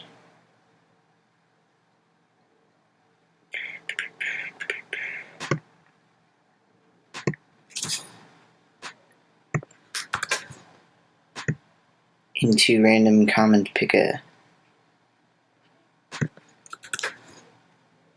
Yay.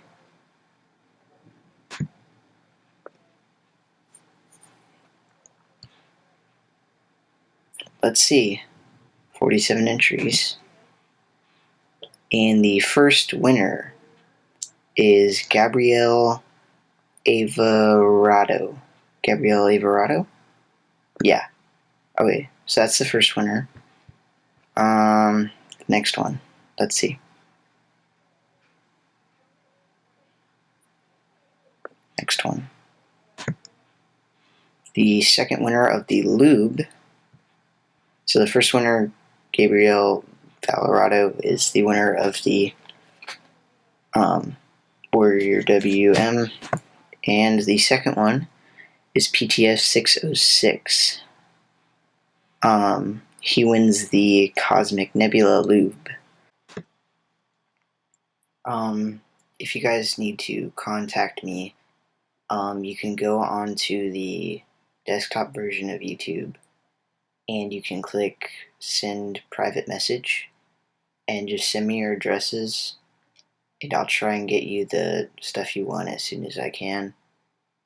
But yeah, I hope you guys had fun doing this giveaway.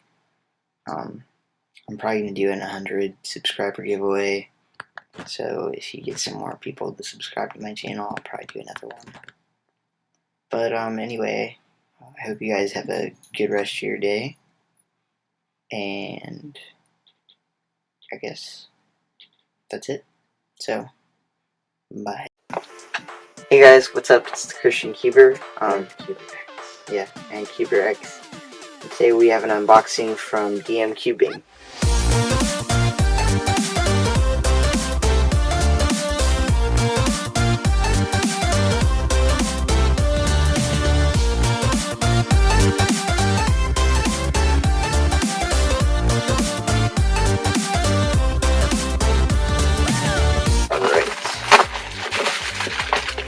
So we got the box and some bubble wrap. That's a nice bubble wrap too. Okay. So it's a nice box. But then again, I already have one. Because I already unboxed one on my channel. Ooh, it looks really good with the sticker. Alright, so let's see. Got the cube. Little label, Christian Cuber in 35 stickerless. Same Lucas Eder card. And a GTS2 card. Oh, and it says right here, magnetized by DM Cubing.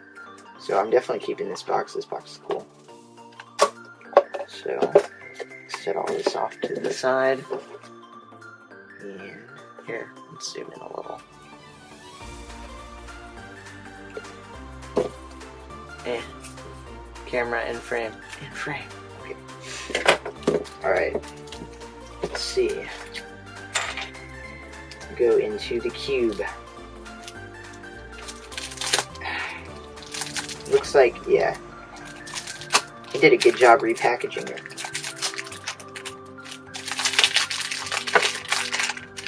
I'm not sure. I've never really felt like some of the things like a really good SpeedCube and magnet and stickerless. So. Oh, and stickerless. All your stickerless cubes have been budget. Yeah. Alright, first turns. Oh dang. So, he must have lubricated it. Yeah, he did. You can tell. Just by the ones you can. Feels a little dummy, but probably because he lubed it. Yeah, this is what mine sounds like.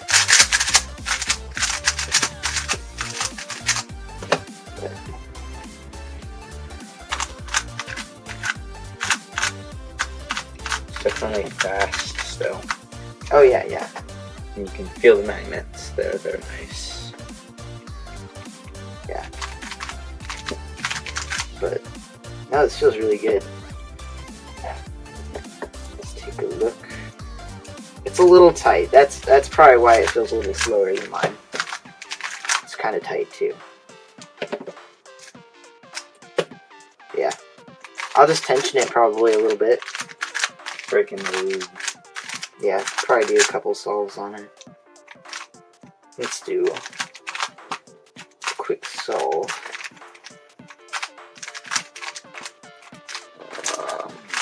Okay.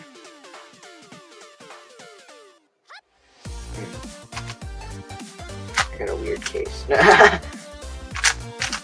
don't know, I've never liked magnets too terribly that much. I felt the GTS2 before he magnetized it, and it feels pretty similar to what it does now. Not exactly like the same, but pretty similar. Yeah, I don't overshoot as much now that I've magnetized my regular GTS2. I'm not sure the magnets do quite as much as they're hyped up to be. Alright, that was a pretty okay solve. I actually haven't looked at the stickerless shades. Very nice. Yeah, they're about usual. They're not nearly as fluorescent as the stickers, but they're still good shades. So, after a little bit of setup, just tensioning mostly, maybe a couple drops of Maru or something. This might be my main. I don't know. I'll have to give it a little bit of work first. But DM Cubing, he was really good about sending this to me like right away. You got it in like 2 days. Yeah, I got it 2 days after I won. So yeah, you guys should really go look at his channel because it's really cool. Oh, especially his reversed magnetic cube experiment. That was a cool video. There we go. I got a piece out. I want to see if the polarity is the same.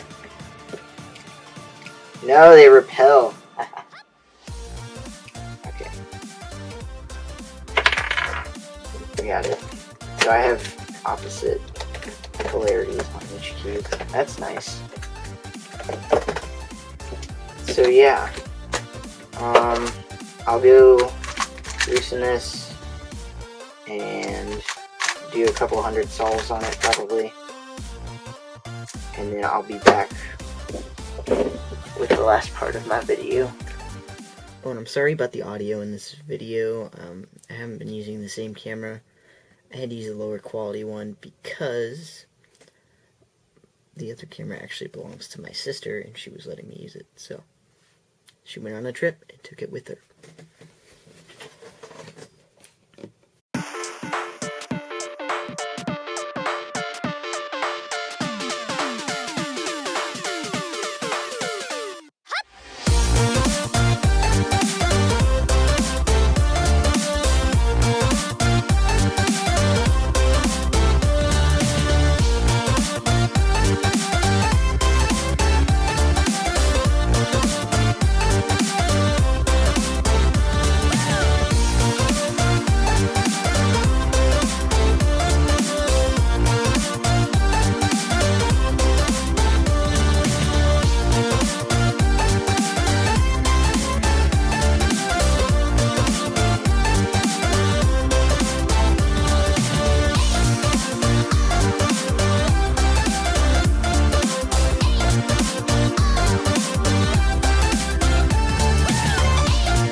Alright, that was a really, actually, about 3 seconds lower than my usual average on this cube, or, not on this cube, just in general my average is usually about 30, which isn't that good, but I was averaging like 20, let me see, let me check, I think it was 26 or 27, something like that, but yeah, I was getting seconds below my average. Session average 27.368. So yeah, that was a really good average for me, at least. I don't know if this will become my main. I mean, I wiped out most of the lube, so now it's a lot faster.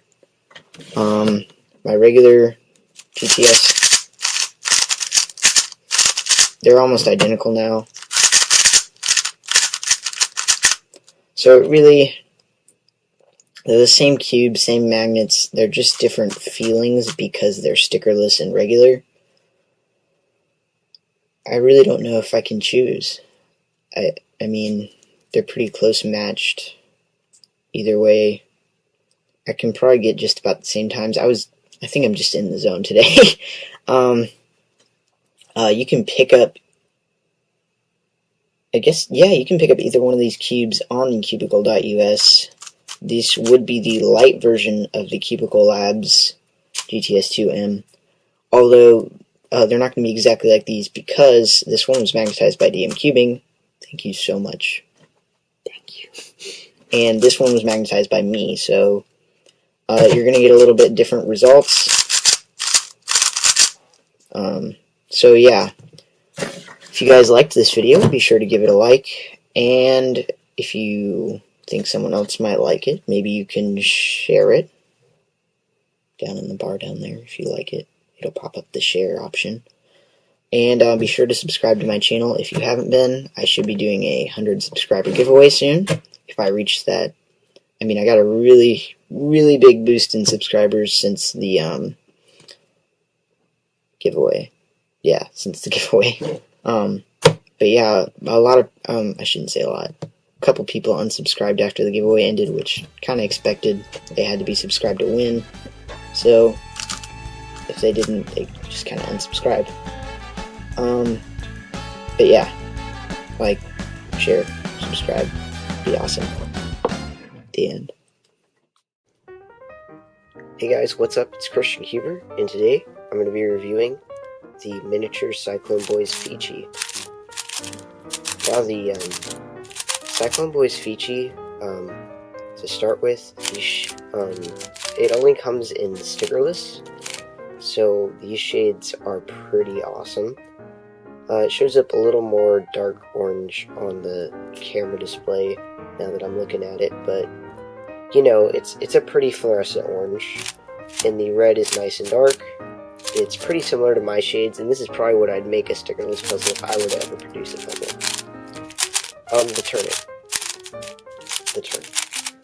The turning is really light, like just sort of smooth and light. Let's see if you can hear it. Kind of has that hollow budget cube-ish feel. So for this cube, the turning is pretty cool. A nice buttery smooth. But somehow it feels like the pieces are incredibly hollow. Like the plastic is super thin. I don't know if it actually is, but that's just the way it feels. Corner cutting. It's decent, you know, for being the smallest mass-produced 3x3 besides like the Mario Nano. You know, it leaves a little bit to be desired, but so does the regular Cyclone Boys Fichi, so it can barely cut, yeah, about not even 45, and reverse is about like a Diane Zanchi. That's kind of what it reminded me of, like a Diane Zanchi, but with lighter plastic. As for the, I tried to tension this, like the mechanism and stuff, but I don't know if the camera will focus on it. There's a little plastic washer.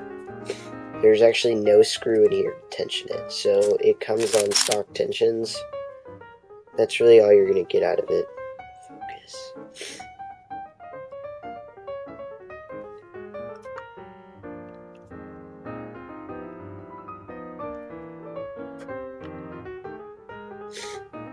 So yeah, and it's like this on all of the different sides. It didn't come with a logo, which I figured it would, but it didn't. And I'm assuming like a 5x5 logo or something would fit perfectly on this. But I haven't gotten one yet, and I haven't really cared enough to. It's not like I'm going to be using this in comp or anything. But let's take a look at the mechanism. So the mechanism The mechanism has a little divot on the side and a nice torpedo up here with a pretty wide track. The corner has a little hole right here, but because it's stickerless, of course it's the tri-piece. There's not really much to the corner, it's just kind of flat up here. This nice little nubby disc, sort of. But yeah, they go together like so. And because that disc is so thick, that's probably why the track is pretty thick too. But you can see there's not very much space in between those pieces. So it holds together pretty well. As for the core, it's just a transparent core that the little transparent nuts screw into.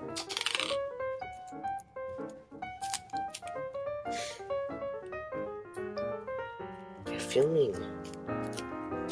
Was filming. Is filming. Cuber would you like to give your opinion on the miniature Cyclone Boys Fiji? It's not as good as the Diane. The Diane what? Fiji? No, the Diane Banshee. The miniature, the Diane miniature Cyclone Boys Fiji. Is that what you're saying? No.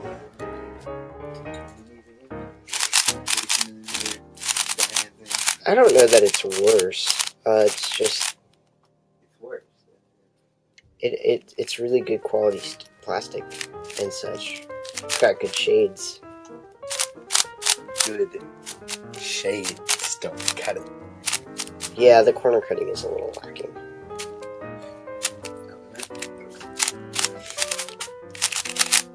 I'm trying to think of what I haven't mentioned.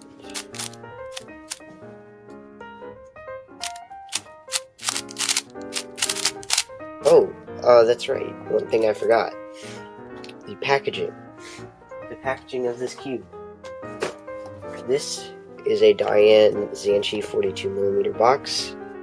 As you can tell, it's actually pretty decently sized. At 2mm apparently makes a bit of difference. This is the box it came in.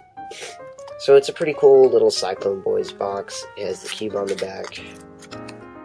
You know, it's pretty cool. So, the Cyclone Boys box does not have any plastic coating in here. So you put the cube in here to try and like protect it or something, there's a slight chance, oh, it's really hard to get in there, that this could get scratched up since there's no plastic coating on the thing. I don't know if I just got like a fluke package or I think it's like that on everything. But yeah, overall really cool puzzle that you can pick up for really cheap. I actually just added this onto my SpeedCubeShop order, which you can see in my unboxing of the GTS2 and such. That was in that order, I think. And yeah, you can see what it felt like out of the box. I'm pretty sure I lubed this with Nebula and then wiped it out because it was pretty terrible.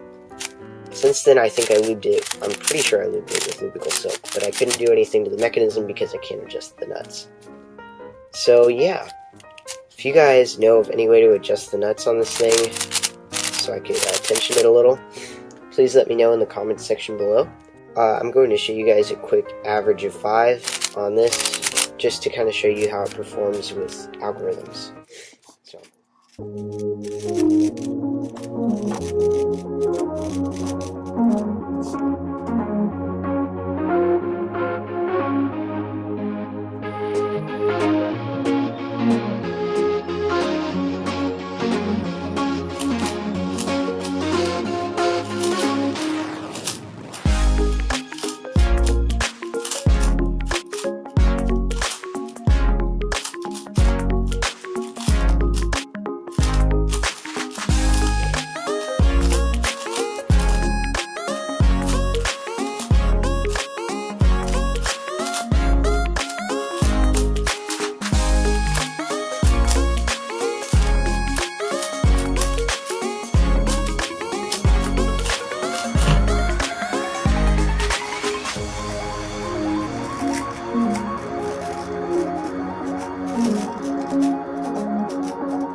So anyway, guys, I hoped you liked that white background. It was pretty cool. I liked it.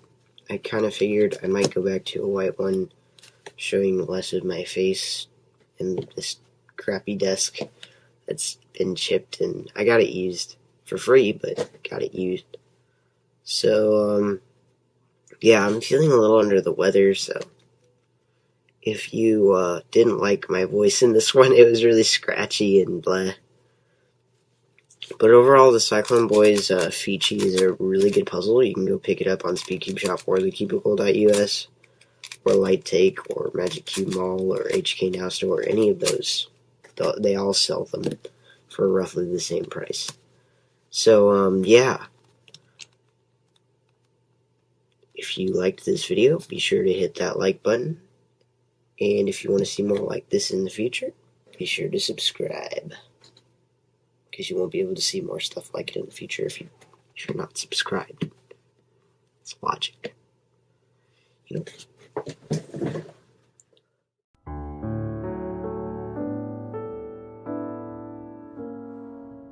And I'm excited about where God's going with this. So it's 1 John. We're going to be looking at the end of chapter 2 into chapter 3. And if you know anything about how the scriptures were broke down when they were put into chapters and verse, you know that it was a letter that was written, and John did not sit down and go, okay, this is chapter 1, and this is how many verses it's going to be, and this is chapter 2, and this is how many verses it's going to be. Somewhere, somebody decided where to break these things up, and I'm not sure how they did that.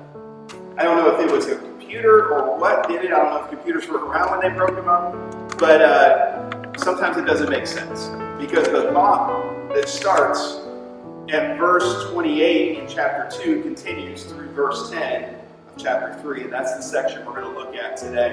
So last week we talked about those who are Antichrist, and just to kind of review, John has been very concerned, we're going to hit this theme again a little bit later, very concerned that people understand what is going on in Scripture and what it means to follow him, and that there were people in the church, he said, that left the church and started teaching things that were other than the gospel.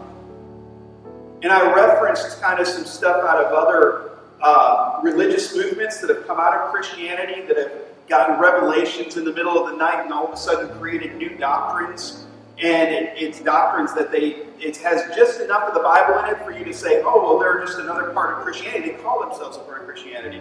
But when you measure it up to the whole Bible and to what God said about himself and everything that's there, you realize that that can't be true. But there's enough of the truth in there that it confuses and deceives. Especially young people that come in and they look at this and say, well, you're serving Christ. It's both the same way. Why? What's the difference? Well, there is a difference. There's a difference on the doctrine of Jesus. There's a difference on the doctrine of hell. And it depends on what you're looking at.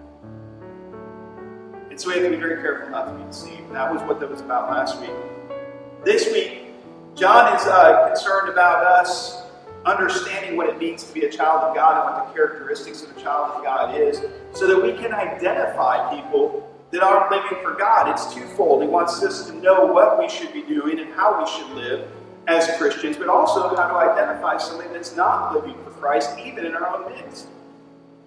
You know that in most churches, there's a certain percentage of people that are there that are not truly following God.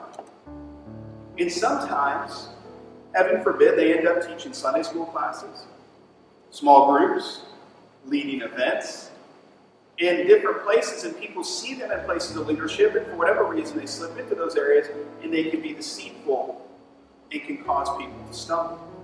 You know, some of the people early on when I was in high school and going through youth group and all of those things, and when I was really not living for God at all, but I was attending church, some of the people that got me in the most trouble were people that were in my own church. That my parents assumed it was okay that I went and hung out with them. They were some of the people that got me in the most trouble. So we have to be aware and know what to look for and what the characteristics are. I named today Adopted Character because I'm not going to focus so much on the negative side, although we're going to hit on that for a minute. I also want to talk about what it means for us as Christians and how we identify with Christ and who we are. So let's just jump into this. We're going to look at 1 John 2:28. I'm going to read through verse 3 of chapter 3. 1 for just a minute, just to kind of set the tone. And if you got the notes in front of you, it says we are his children. That's the first point there. We are his children, and we're going to look at this. Starting in verse 8, it says, "And now, dear children, remain in fellowship with Christ, so that when he returns, you will be full of courage and not shrink back from him in shame. Since we know that Christ is righteous, we also know that all who do what is right are God's children. See how very much our Father loves us, for he calls us his children, and that is what we are. But the people who belong to this world don't recognize that we are God's children because they don't know him.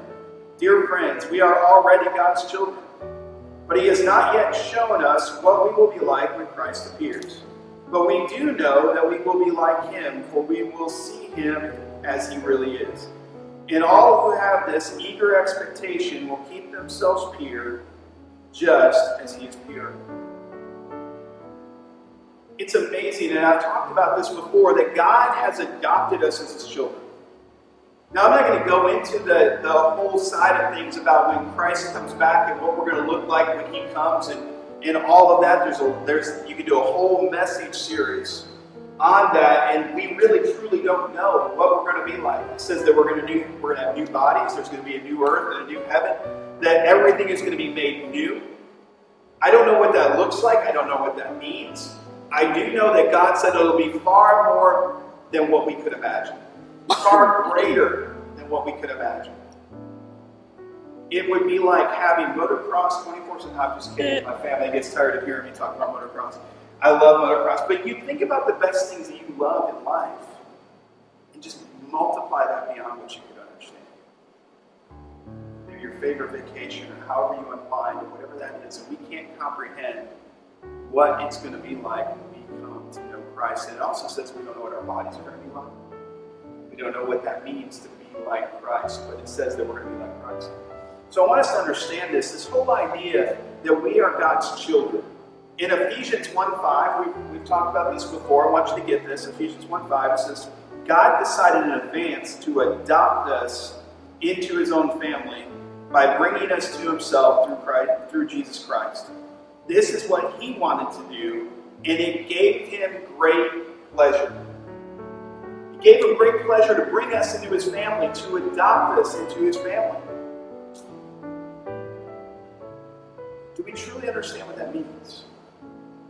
I know a lot of you pretty well. I don't know how many of you have ever been adopted or adopted somebody or know somebody that's been adopted. But adoption changes things. And let me just kind of maybe help us to understand this a little bit. You know, for several years when we first moved to Georgia, I got involved in foster care. Worked as a foster care family consultant, which basically was like being a caseworker. And we worked with families as they brought kids in to foster. And the idea of it was to bring families together within a church and train them to foster and let the church surround them and support them. It's a great model, a great plan. And at that time I was with Faith Bridge Foster Care. It was awesome to see this, but my job was to help families deal with and understand how to deal with a child that isn't theirs, that's come into their home, and how to meet their needs.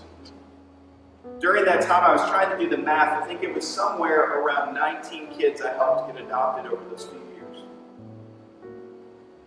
And almost every time I helped the family adopt a child, at some point along that line, that family asked me to have that child removed from their home. It was too difficult. It wasn't going to work. Some came into foster care wanting to adopt, and others came into foster care with no intentions of adopting and walked out with kids. We had one family that there was 8 kids, 2 girls and 6 boys, that were adopted in 2 families from the same church. The 2 girls were the oldest, and they went to one family, and the 6 boys went to another family, all from the same church. Now they've all moved out west. One's in Arizona, one's in Texas, and they vacationed together. I think they took a cruise together this last year. They are connected. It took 6 or 8 kids and kept them connected. That way we watched some pretty awesome things. But here's what I want you to understand. Adoption, when we fully commit to it changes the way we think in our lives. When a child comes into a home in a foster care situation, or they come into this new situation, they're not fully trusting. They're not fully there, so they may act out. They still have the characteristics of their former environment. But over time, and over much grace and much love, when that child feels secure and accepts that they're adopted into this new family, they begin to take the characteristics of that family. Think about that for a second. There's a couple girls, and I'm not going to say their names, they may actually watch this at some point, but there's a couple girls that had opportunity. They were really young, and I got to know their birth family, and the family that adopted them was not coming into it for adoption. They had actually raised their own kids, and they had these two girls come into their house, and they weren't too far from the biological family. Got to know them. It was just crazy. Several times, like, we just can't do this, get them out of their house. The oldest one graduated last year, and the youngest one will be graduating, I think, next year. But I've watched those girls come from out of this environment that was not healthy. They pretty much could go wherever they wanted to go, whenever they do whatever they wanted to do. No, when they would go home and spend a weekend with their parents, they would stay up all night watching whatever they wanted to watch. And the kind of the parents' way of appeasing them was, wow, you're taken from us, so when you're here, it's just going to be a big party, and we're going to do whatever you want to do. And so the values of the family was the way the girls, when I first met them, and it caused a lot of problems because they had the characteristics of their original parents. But when they were adopted, did everything go away all at once? Absolutely not. But here we are, probably, I think, 8 years later, and the girls represent the characteristics of their adopted family. They represent who adopted them. Yes, there are some genetics, there's genes, there's upbringing, and there's always things that are going to come along with them. But when we're adopted, we begin to take the characteristics and values of the one that adopts us. When we yield to that adoption. So how does that relate to us? Well, if we're adopted by Christ, we're adopted by the Father through Christ, we will begin, when we embrace this, when we grab a hold of it, we will begin to take the characteristics of our Father. Our values will shift from being all about us to how Jesus lived in putting others in his first. What's important to God will become important to us. There is that shift and that grabbing onto the values of the ones that brought us up, that love us, that care for us. And so that's kind of the point here. When we are accepted and loved, we bring that values and characteristics into our lives.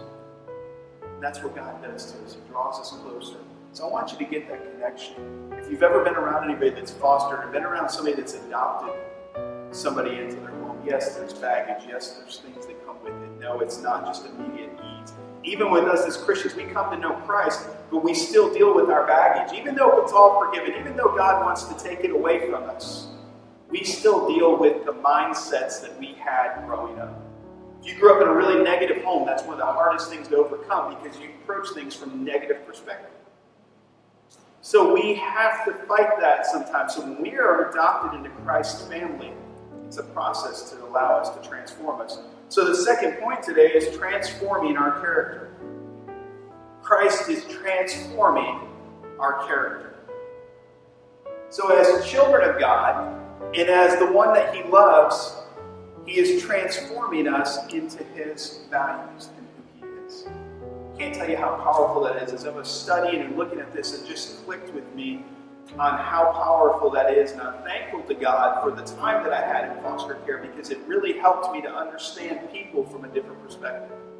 Not only the transforming power of Christ, but the needs of those that struggle, the parents that lose their children, the depth of sin and things that bring them to that place. I had a conversation with somebody last night who is who's now working in foster care and on a different level, something that's called a CASA, Court-Appointed Special Advocate. They're there to kind of help kids and families through this process of foster care, and they help the court system. They're big advocates in the court system. But to see the brokenness in families, and that heroin is making a rise in our community. You know that the Alpharetta, Johns Creek, Roswell triangle there is the largest heroin. Hi. So that was a really good, that was a pretty good average, but that was a really good solve. 3.44. I'm gonna see if that's a PB. I got a PB yesterday, so if I broke my Skewb PB again, that would be... Yes, that's a PB. Haha. Got my Skewb PB on cam. So, I hope you guys are having a great Sunday. I'm sorry I haven't been doing Sunday solves recently, but I've been kind of busy as the PK kind of gets around Sundays. But yeah, if you guys like this video, be sure to press that like button, and also be sure to subscribe if you want to see more content like this in the future. Bye.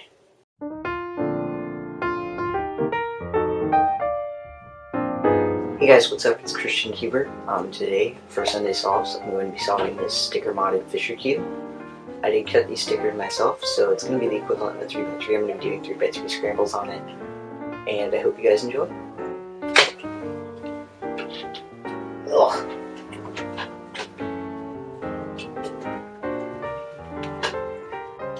And guys, instead of using my phone for music, I'm going to be using my YouTube account. And you guys can listen to the same playlist I'm listening to right now if you go to my YouTube channel and click on the QiYi music tab, and it'll give you this playlist, which is really awesome. You should go check it out. It's a bunch of Christian rap and such. A couple Cubing songs too. So I'll start this up. 30 over at Budgetel. We, I know it's a holiday weekend, and so some of our community volunteers will be gone. But here's the thing. People's needs don't go away because it's holiday. And they rely on us being there. I know that we, this weekend, they have a ton of meat that we're giving away. I think it's over 600 pounds. So, and we've been serving about 50, 55 families on these outreaches that we're doing. And I want to tell you the impact of it. I had the last couple weeks, and God's really given me a great burden, and kind of the advantage of being in a church like this. And what's awesome, I've told you guys since we started, that God called us to pastor a community, not necessarily a church. Being a part of a church is part of that. But what that means is that we're available to our community no matter what. And we'll always say yes. We'll say yes when they ask us to MC movie nights when we're not ready to. We'll say yes when they ask us to do whatever. But the opportunity, I sat this past week, and I know it's Memorial Day, and I purposely didn't do a video today. There's some things in my message that I want to talk about. But I sat in the room of a gentleman this past week. I spent 2 days at hotel this week. God just led me there. And I sat with this gentleman for about 2 hours, and he talked to me about his experience, impromptu, but just talked to me about his experience in Vietnam. And the things and how that's impacted his life today. And how he struggles with his relationship with God. And the things that are there.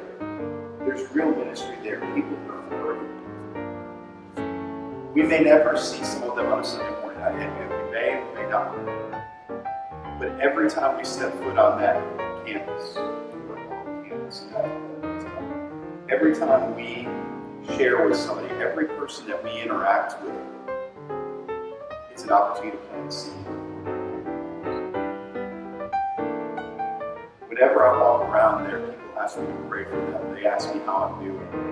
They value us being there. And I'm going to tell you, the time that we've been in there, and this is, I think, a lot to do with what God's been doing there. when we first started going there to today, it's completely different. The prostitution is almost completely gone. The drugs have gone down significantly. The poverty is still there. The Bible even tells us that the poor will always be with us. But this is just a Band-Aid. What we do on a Sunday night is a Band-Aid. It just fulfills a need they rely on, but it fulfills a need that is there, but it opens the door for us to share God's love. And that leads us into the message today, what is love? This is part 6 of our walk through 1 John. Love going through these books, and it's amazing to me how God always lines these things up. The holidays, everything. I could not plan these things if I tried, but God always puts these things together. So part 6 is what is love, and we're going to be focusing on chapter 3 of 1 John, verses 11 through 24. If you want to get there and go ahead and kind of mark that out in your Bibles. We'll go a couple other places, but that's where we're going to start. There should be notes on your table with pens, and that's what I want you to do. I want you to take a couple seconds. It's always great on holiday week to get a small enough group. I want you to take a couple seconds, and I want you to answer the 2 questions that are top of the notes. If you would, please. That means you actually have to look at them. They're there. If we need more, there's some on different tables. But the 2 questions is, I want you to write down your definition of what is love. I'll give you a second with that. What is love? And the second one is, what does love look like? What does love look like? Go ahead, I'm going to give you a second to write those down.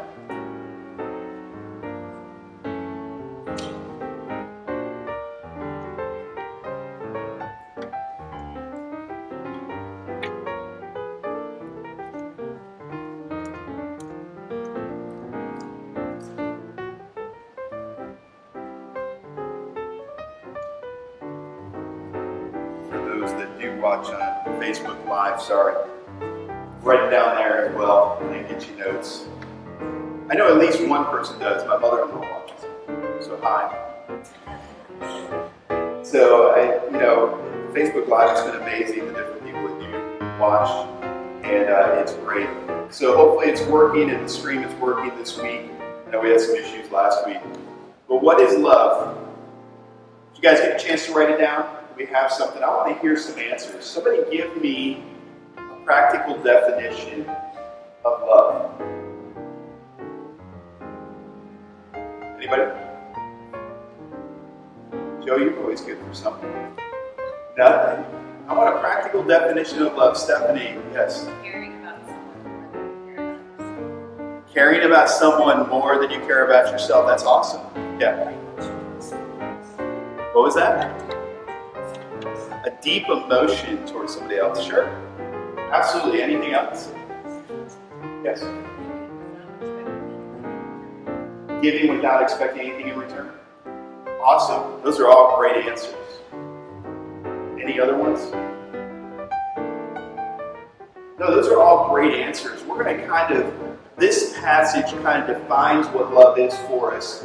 And we're going to get to it in just a second. Last week, we talked about how God adopted us into His family.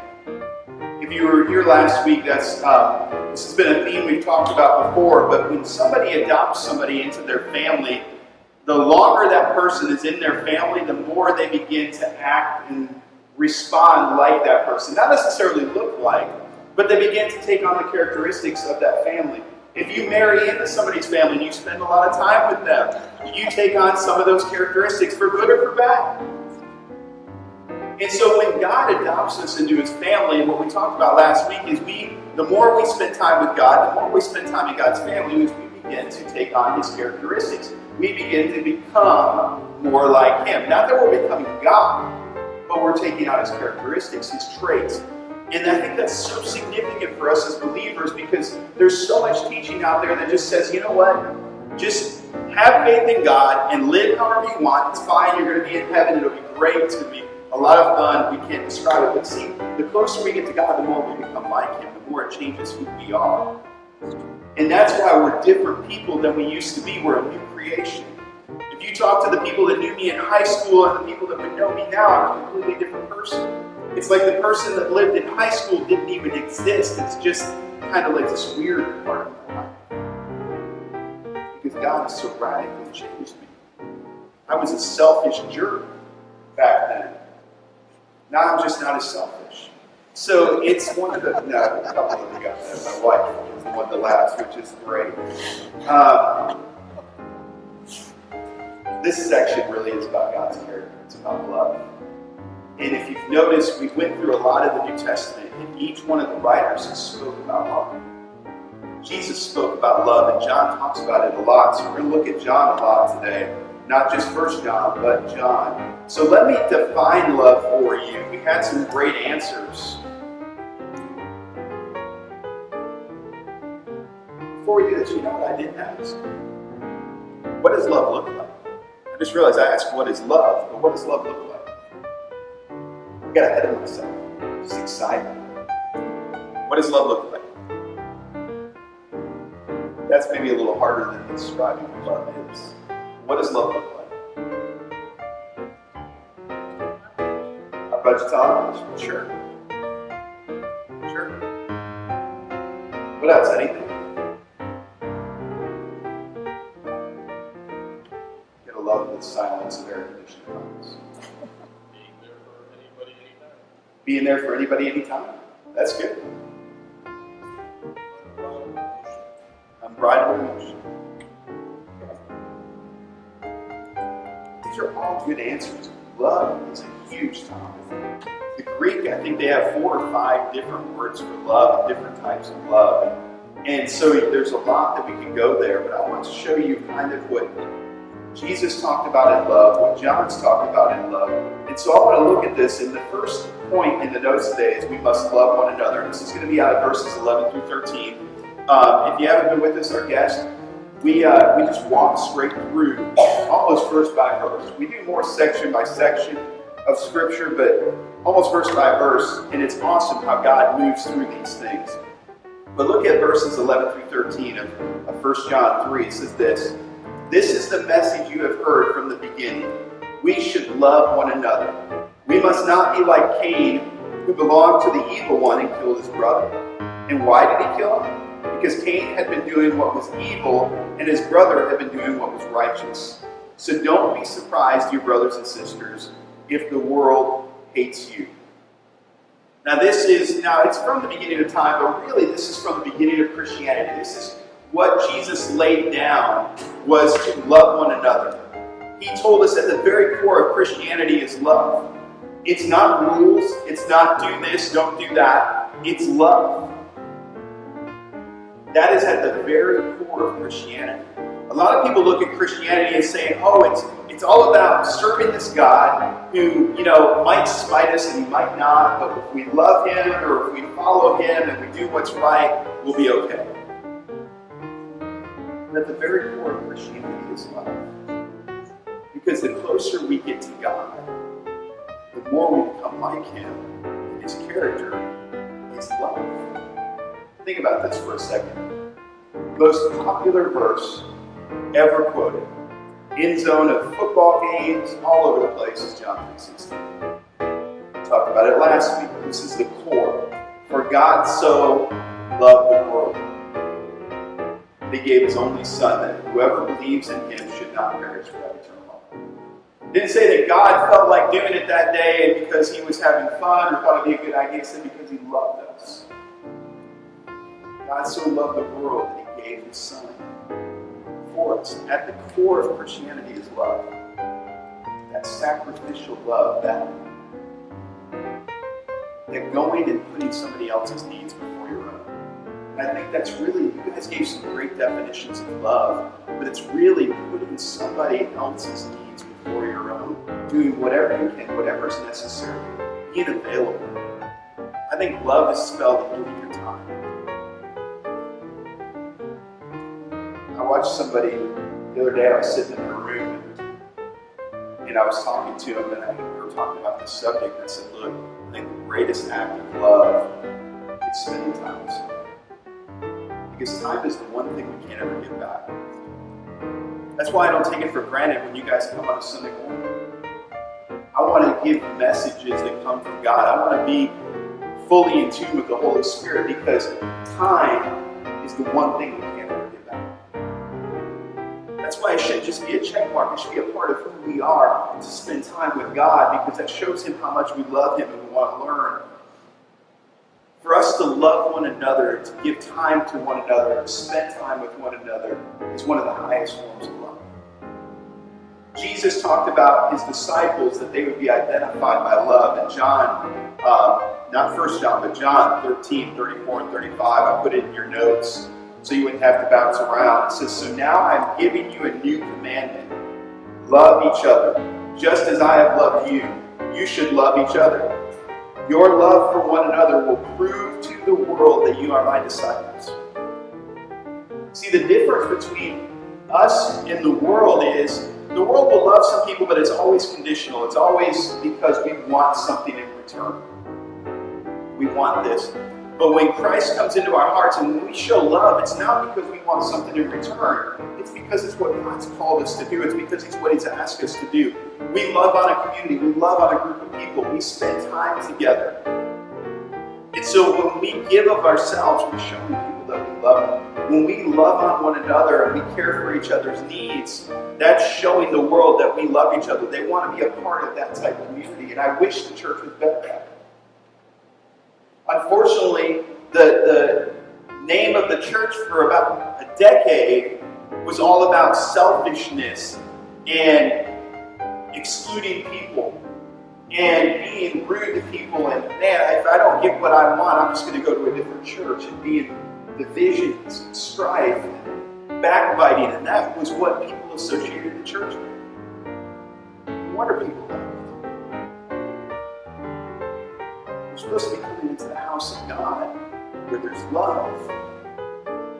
People get upset, fight, leave. It's not a safe place. Now, anytime you put a group of people together, there's going to be different. Anytime you put a group of people together, there's going to be disagreements. Every time you put a group of people together, there's going to be people that don't like each other. You know, like and love are two different things. I don't like everybody. There are some people I really don't want to just hang out with. They're different. They struggle with that. I struggle to be with them. But God's called me to love.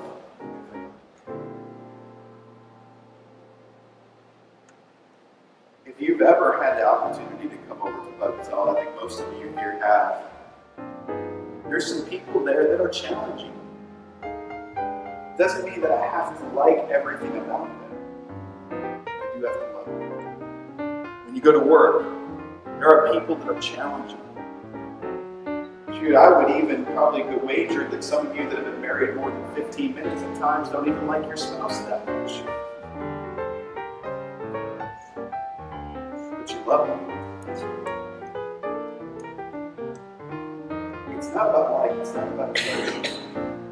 It's about the love of God pouring out of us. And as disciples, that should define who we are. That we love and care for them. That we love and care for one another. That it should just flow out of us. That is the big thing there. God's character is love, and all He does is out of love. Even when God disciplines us, it's because He loves us. I know we have some of our kids in here today. When your parents discipline you and say no, it's not because they want to treat you poorly or hold something back from you. It's because they love you, and out of wisdom, they know that maybe that's not the best for you. Or maybe that's not the best for the family. And everything that a parent does is because they love their child, or at least everything they should do. It's because they love their child. Everything that God does for us, even when He disciplines us, is because He loves us. He wants to change our character. He wants to make us more like Him. So that's the big part of that. I want to talk about the results of love for just a few minutes. That's the second thing if you've got the notes. The results of love. When we accept the Lord as our Savior and we become adopted into His family, there's some things that happen. There's some results to that. So the first thing we're going to look at is verse 14 and 15. It says, if we love our brothers and sisters who are believers, it proves that we have passed away from death to life. But a person who has no love is still dead. Anyone who hates another brother or sister is really a murderer at heart. And you know that murderers do not have eternal life within them. It's pretty strong, isn't it? It didn't say that if you went out and killed somebody that you're a murderer. Jesus took it to another level because this is John, but he's talking and Jesus says something very similar to this. But John talks about this. He takes it to this level. Look, anyone who hates another brother or sister is really a murderer. Jesus said it in this way, you know, if you think those thoughts about somebody, it's as if you do.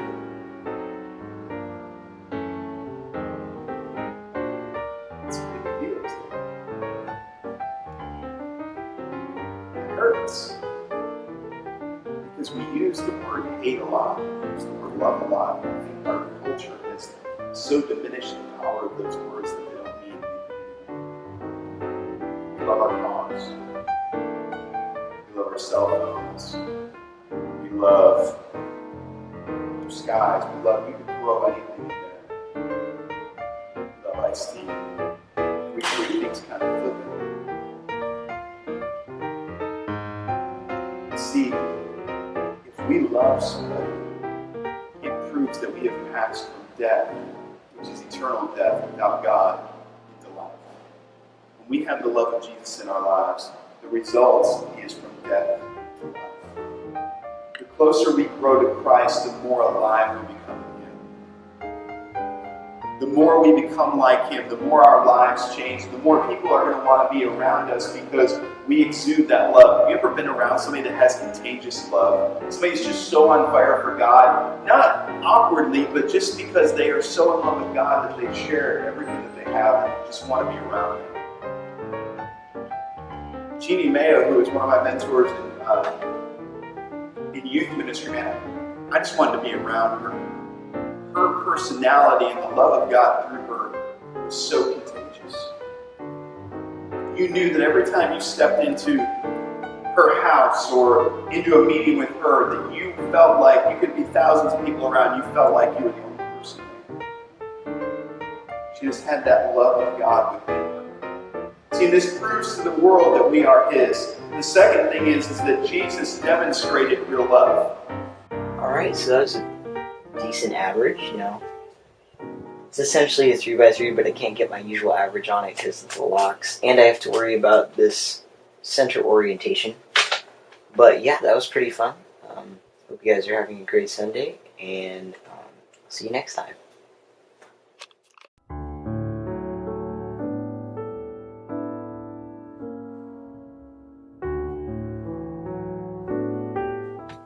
Trying a new camera view today. Oh, my face looks like death. Okay. So, today we have an unboxing from Duncan. This is actually the Duncan Quick Cube. Now, you're probably thinking, what? Duncan? Isn't that a yo-yo brand? And yes. And I usually would agree in saying that all they should make is yo-yos. Because if you have seen these, lovely Duncan 2x2. This is what it used to look like. It's leaves much to be desired. But this is the old one, and I thought, oh, it's cool. Finally, a 2x2 that people can just regularly access and buy. And so I bought it, and it was really bad. I mean, yeah, it's smooth and everything, but it just never really met up to my standards. So I figured I'd buy their newer model. And I tried one, and it actually seems pretty okay. They got much larger flooring cuts now. And so, yeah. I think it'll be pretty cool if we can finally find a cheap speed cubing brand that can make puzzles that, you know, like that are readily available to the public. Alrighty. So there's the cube. Wow, that actually feels like a speed cube. I thought I would be like picking up a Moyu speed cube at that point.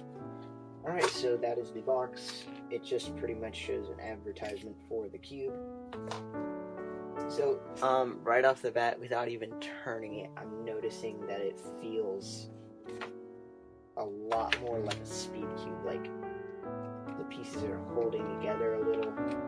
There's actually, like, tension. And if you look, there's primary internals, which is, a trait of a SpeedCube. So, wow. First turns are sensational. This is actually better than the one I tried.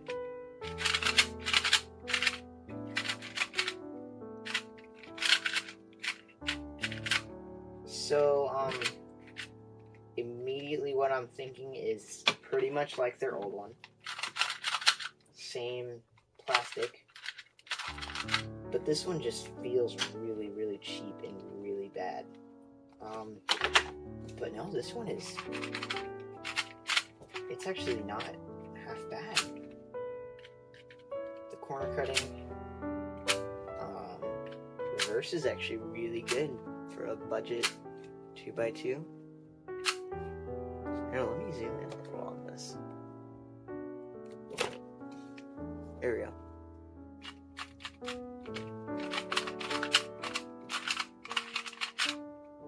So it has the Duncan logo on it, and AQJYJ. I don't know what that means. But no, I'm gonna do my Sunday solves on this, and then come back to you guys. Maybe I'll do like a joint video of the performance of this and tell you guys what I think. Hey guys, what's up? It's QuBer. I already filmed the unboxing of this cube, and I will be linking it to this video of my Sunday solves. So I'm just going to be doing probably an average of 25 on this to sort of get a feel for it out of the box. And yeah, that's what you're about to see. To do or say to us. It would be real easy to get, and I've done it for years, to do these topical messages and topical series, and they have a time and a place, and we'll do more topical places in our messages. But sometimes in churches we can get into a rut and speak only to those things that maybe we want to talk about or that's easy to talk about. But when we get into these difficult things, we get into these things that maybe don't come up on the normal radar, it forces us and challenges us to look at the Bible as a whole. And when we talk about false prophets, when we talk about false messages, unless we know the Bible as a whole, it's real easy to get distracted. It's real easy to get our thoughts off base because we don't know what the whole Bible says. So we hear somebody that seems like they have spiritual authority, seems like they know what they're talking about, come in and say something, and we're like, oh, that makes sense. But it can be completely incomplete or inaccurate when it comes to Scripture. And that's why things like universalism and all those other things are becoming more and more prevalent, because people don't know Scripture anymore. They have ideas that they think that they want to know about God or that they like about God, and so they jump into them. I was thinking about a young man that I sat down with Sunday night at our outreach, and we're sitting and talking, and as we're talking about things, he shared with me that he grew up in church. I actually knew the pastor that he was under for a little while, and he shared with me all those things, but he said something that I thought was interesting. He said, well, I don't believe that the whole Bible is true because there's certain things in the Bible that I can't accept. And so I believe in God and I believe in the Bible, but I don't believe that Scripture is all true or right. That there's contradictions, and you hear that a lot. See, unless you know Scripture well, it's easy to get into those places. And so we can get into a place where we get distracted and we say, oh, you know what, we can make the Bible fit our culture and our viewpoint. So that's kind of what this is talking about today. Apparently, in the early church, apparently when John was writing these things, there was trouble in the church, there was false doctrines that were being said, and all that. And so I want us to turn to 1 John chapter 4, and I want us to look at verses 1 through 6, the first 6 verses, not a lot, of 1 John chapter 4. And this is going to give us the picture of where we're going today. So it says this, "Dear friends, do not believe everyone who claims to speak by the Spirit. You must test them to see that the Spirit has come from God. For there are many false prophets in the world. This is how you know if they have the Spirit of God. If a person claiming to be a prophet acknowledges that Jesus Christ came in a real body, that person has the Spirit of God. But if someone claims to be a prophet and does not acknowledge the truth about Jesus, that person is not from God. Such a person has the spirit of the Antichrist, which you heard is coming into the world and is indeed already here. But you belong to God, my dear children. You have won a victory over these people because the Spirit who lives in you is greater than the Spirit who lives in the world. Those people belong to this world, so they speak from the world's viewpoint, and the world listens to them. But we belong to God, and those who know God listen to us.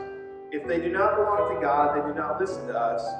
That is how we know if someone has the spirit of truth or a spirit of deception." So in our notes, I put the first point, and there's going to be some sub-points in there. False prophets, false teachers. False prophets and false teachers. In the early church, a lot of scripture that was written when Paul wrote, Peter and all those things, a lot of the things they talked about was doctrines that were being shared in the church that were wrong. We have the benefit of having both the Old Testament and the New Testament. But they didn't have the New Testament. They had the apostles that walked with Jesus.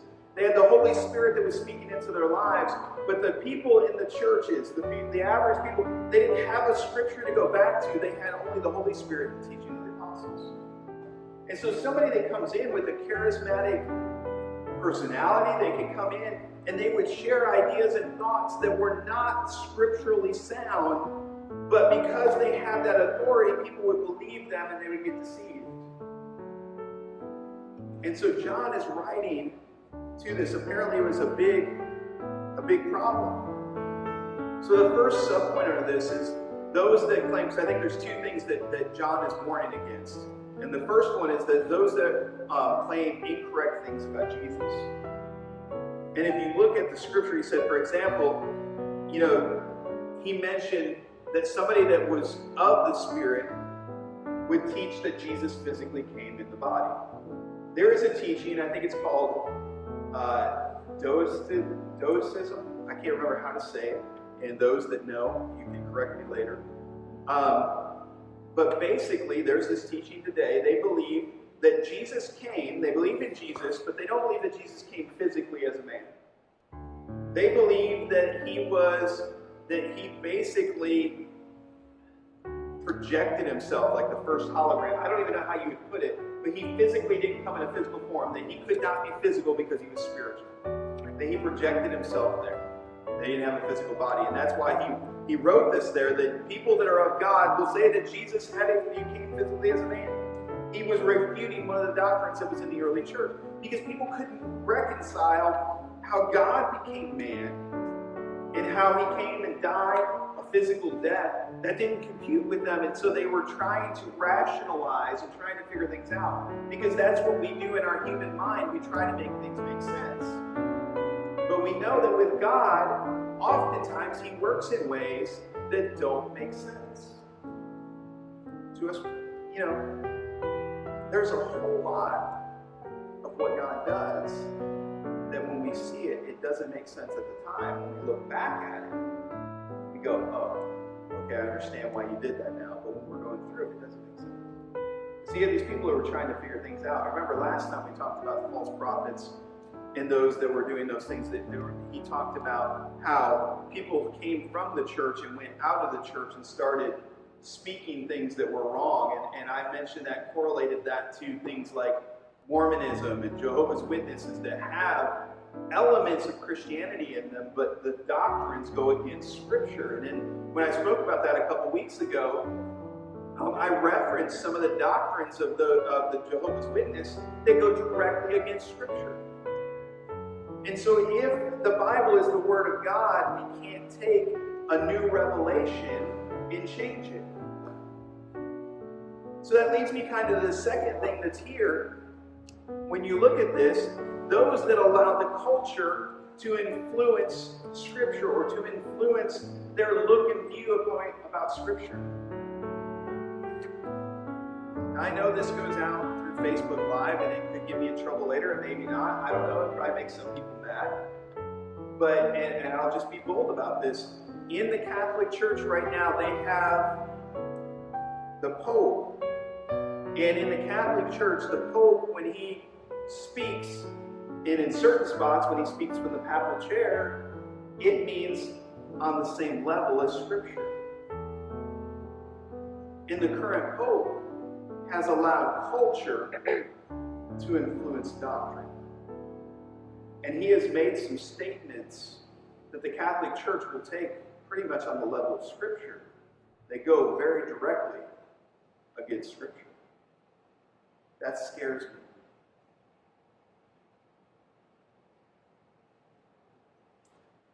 Culture should not influence your view of God. Your view of God should influence culture. Think about that for a second. Culture should not influence your view of God.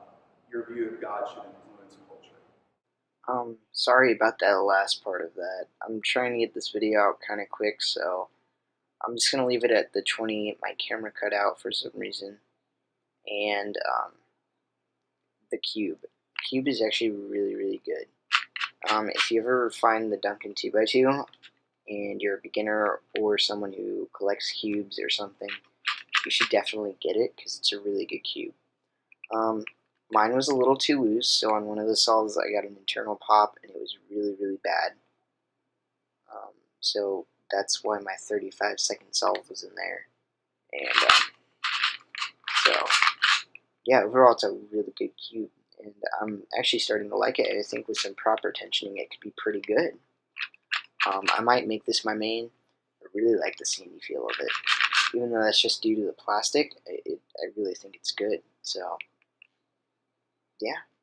I'm interested to see what Duncan has next, because if they can put out this good quality of 2x2, maybe their 3x3 will improve because they updated this. Maybe they'll update their 3x3. But anyway, I hope you guys enjoyed this video, and be sure to check me out next time.